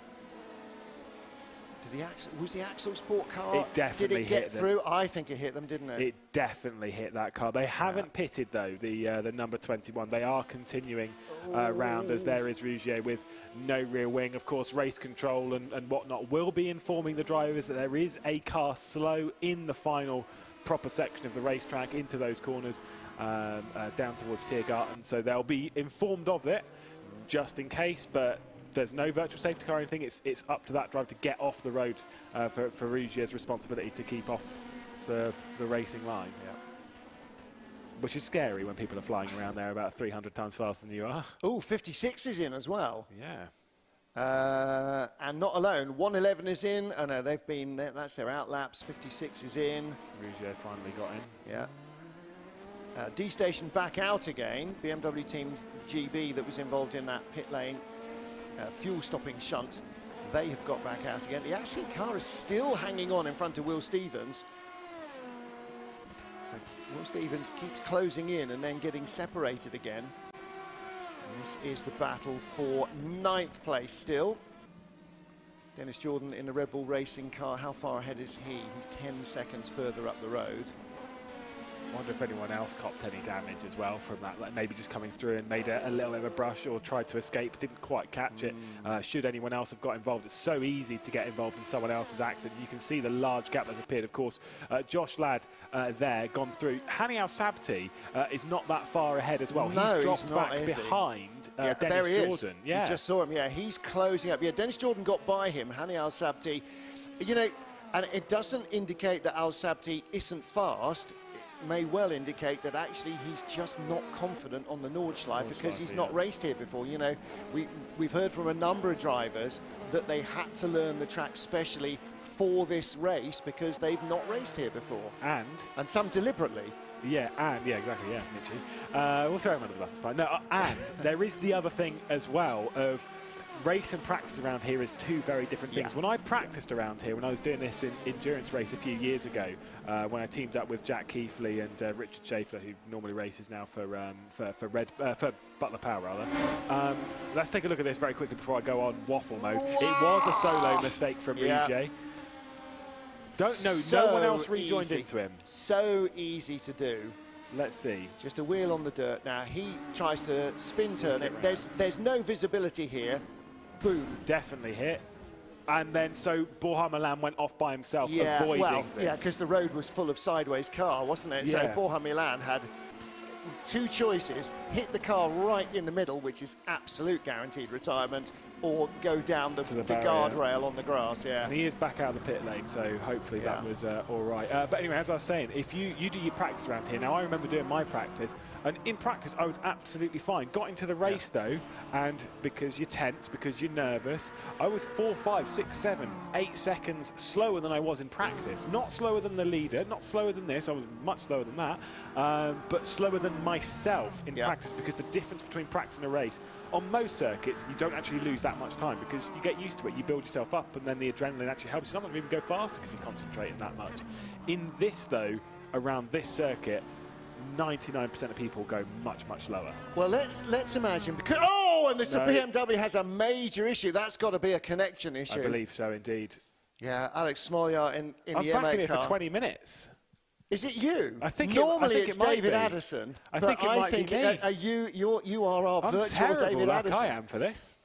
Yeah, I don't think we've just lost Alex Smolyar. I think we have lost our server again. Yeah. Is this how I get fired? No, I don't think so. I think right now your job may be safe. Yes, okay. Well, just as we were settling into enjoying ourselves and trying to work out what was going on, just to clarify again, red flag laps have not counted towards race time, which means that we lost at least an hour, and we probably lost an hour and 15 or 20 minutes of race time. So we're effectively back down towards a 6-hour race, and so minimum driver times and maximum driver times don't count. And the maximum there actually is partly one of the key things. You can see an awful lot of our drivers are still connected. Some aren't and are walking away from the machine, but we are not. So we have a red flag situation. So all the drivers who are still driving, and a lot of them you'll recognize because they've been in for 2 red flags already, are, in the red flags. Some are, they're now, okay, here we go. Yeah. We will rejoin everybody again, which is not the work of a moment when you've got 30-plus cars on your grid, but that's the way it is. Again, you can see, very easily spotted with the red gloves, D-Station's Tajima there, and top right, one in from the right on the top row. He's still driving. You can see a number of the cars still driving. Still going, yeah. Yeah. Did see Rene Butler. Now, it was where it was a fist bump. He's just got in the car, I'm not sure if that was a fist bump of excitement or of anger from Rene Butler in the bottom right-hand side of your shot, of course, in the Butler Powell shirts. Yeah. Had a meal with him a few months ago in Germany. He's a nice guy. Yeah. It's the only time you'll hear me compliment him, don't worry. Obviously, plenty of drivers and again, on here, sort of second row down in the middle. Kevin Siggy. Yeah. Yeah, loving life right now. And Yoni Simoncic and people, they're all still, they haven't yet quite caught up with the fact that it's all gone red. So some of their race engineers will be telling them. In certain instances, somebody's come in from behind and is tapping them on the shoulder going, mate, it's gone red. Look at the co-anda guys. So you've got in the third row down, right-hand side, you've got Josh Rogers, you've got Tommy Esgard, and then just below Josh Rogers, you've got Mac Backham. And you can see that rather than like communicating over headsets or whatever, it's just one ear off and like, right, what's happening? No, cool. They're all just communicating, all in the same room. All with the cool lighting and the purple carpet. There's the clue, yeah. Absolutely. Left-hand lane, second from the bottom. Still driver. I can't read who that is. Still driving, but somebody's just meandered in from the back and gone. Yeah, okay, mate, we're off. I believe that one is a Leaf from the Axel Motorsports yes, I think you're probably right. cars. So, like I say, everyone's got different vibes. Actually, no. Speaking of, we did get an area about Dane Warren. If you look at Dane Warren, which is to one right of that, so bottom left, and then one up, one right. You can see there's another rig over the other side. Now, he's been racing in the supercars, the E-Series of the supercars. against his brother, for rival teams. His brother races in that rig right there, right next to him. So you can imagine if those two came together. That's not a don't hit your teammate, that's a don't hit the person who's quite literally driving next to you. Do you think they have like a spare slipper or something, so if you Just pass them, lob it, yeah, hit him on the side of the head? Like, but it's almost like when we were in virtual Le Mans last year and we saw that live rig steering wheel and seat swap. Yeah. Oh, from Simon Pagenaud. From Simon Pagenaud. Yeah, fantastic. And again, you know, some of the sim drivers were saying just the ridiculous amount of engineering that the real world possesses. You know, some of the sim drivers were saying, you know, I've just been in a debrief with 8 engineers who are part of a real world team, who asking all these questions. And there's all that stuff. And then you get somebody like Simon Pagenaud, who not only considers learning the track and all of the other stuff and how it's going to work and making sure that he's, you know, paid for even higher speed broadband or whatever, but has borrowed a rig from a friend and actually practiced in a practice race, hot swapping it in the race. Yeah. That attention to detail, I mean, that, you know, we just watched that open mouth going, he's actually done that before. He's not looking at it going, how on earth, like normal people would do. I mean, that's just insane. And that, you know, I think that those sort of moments really showed us how much Le Mans Virtual meant to people last year, because nobody was doing anything. And nobody had any idea when anything might ever start again either at that stage. So it was a proper, you know, meeting of two worlds. And it was just for a title, right? Now, I say that honestly. There was no prize money. There was no anything like that. There was no, yes, of course, it was a cool trophy, don't get me wrong, but there was no like actual financial incentive to do well, apart from what it was as a team. It was just for the title of the one-off, being the Le Mans Virtual Champion. That is where sim racing and real world differ. Yeah. In real world, there's no money. You never get it. No, of course not. Teams get the money. Nobody gets the prize money. Yeah. Teams get the money. That's the way it is. And it doesn't. It almost doesn't matter who. I'm sure there are drivers who do have a kind of bonus clause or whatever.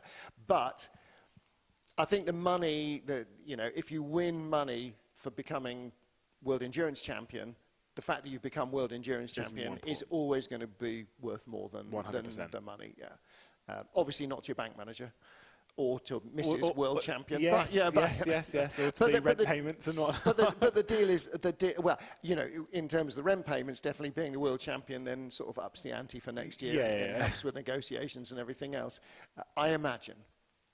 Obviously not having been in that situation. So, but that's definitely part of it. You know, it was a bringing together of worlds that had never cohabited, and it was, I think everybody found it fascinating that the real world racing drivers, and you heard this time and again, were just fascinated by the fact that you could do endless testing.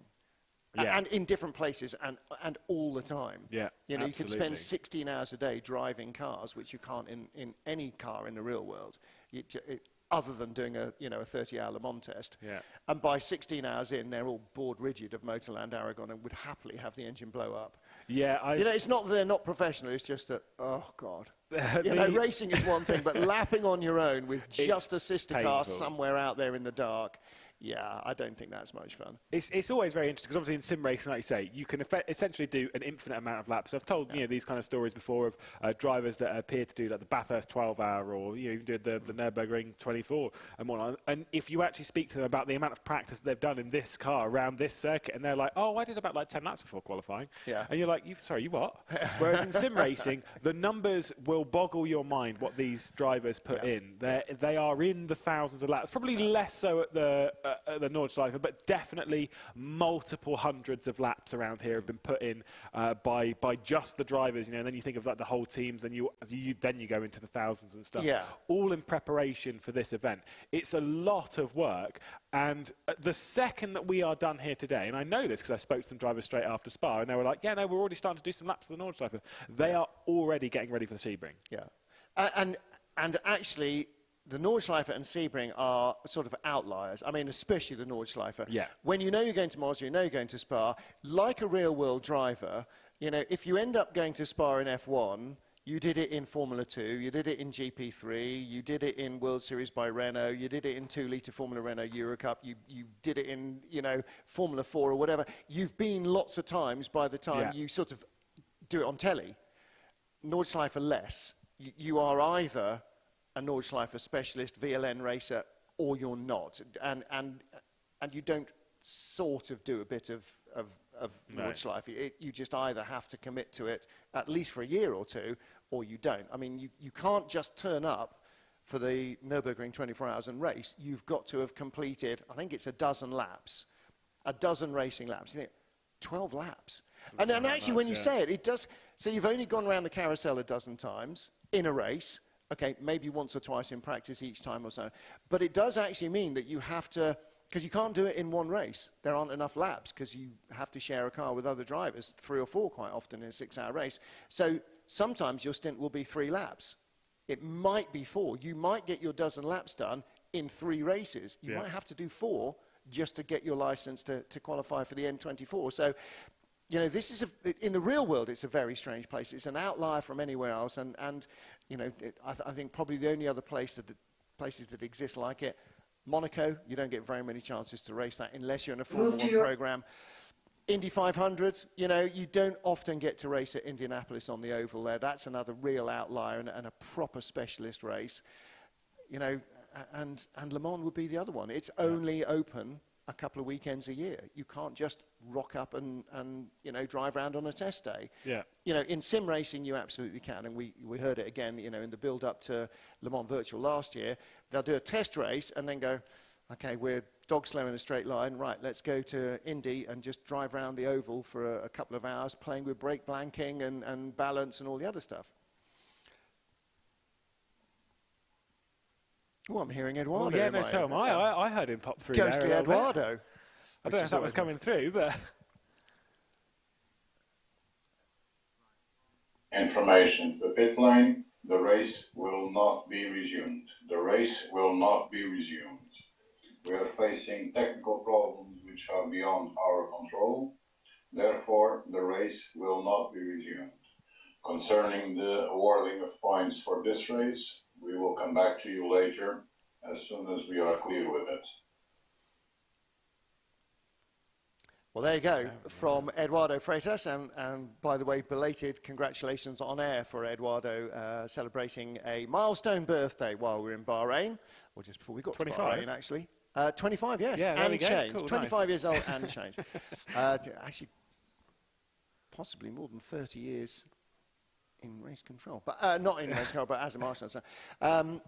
So I think 21 years completed now as a race director. My goodness. I know. Okay, well, yes, possibly understandable in the situation that we were sort of getting to that stage.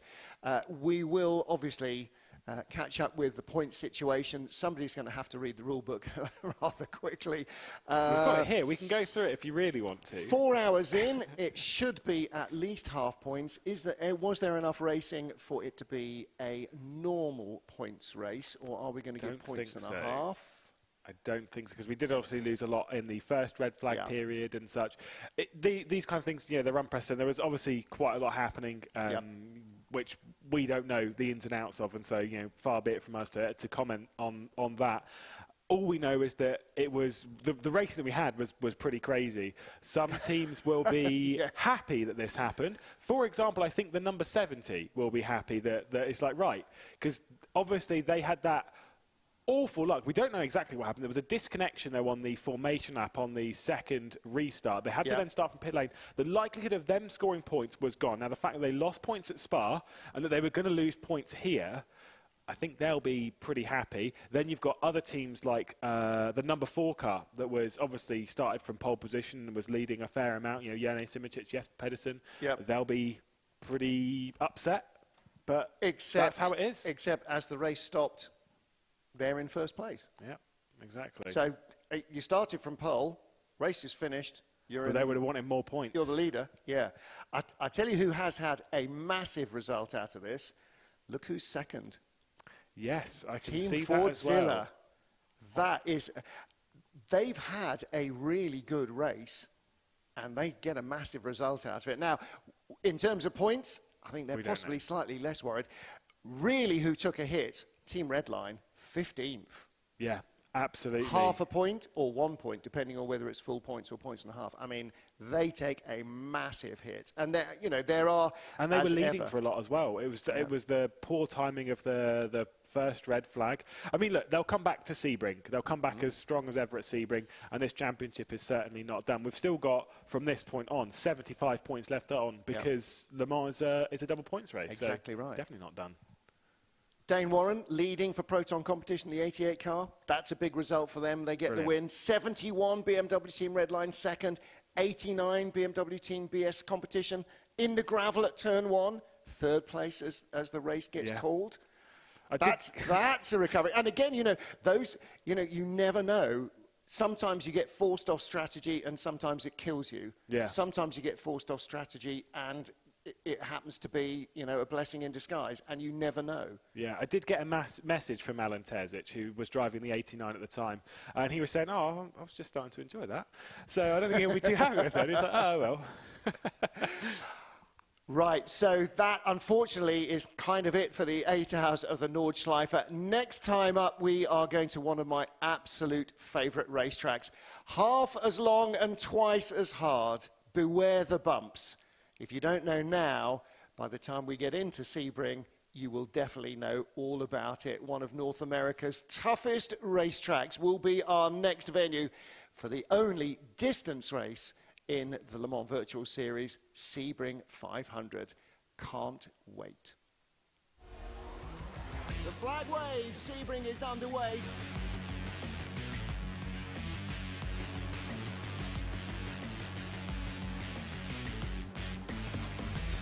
The car's bouncing all over the racetrack.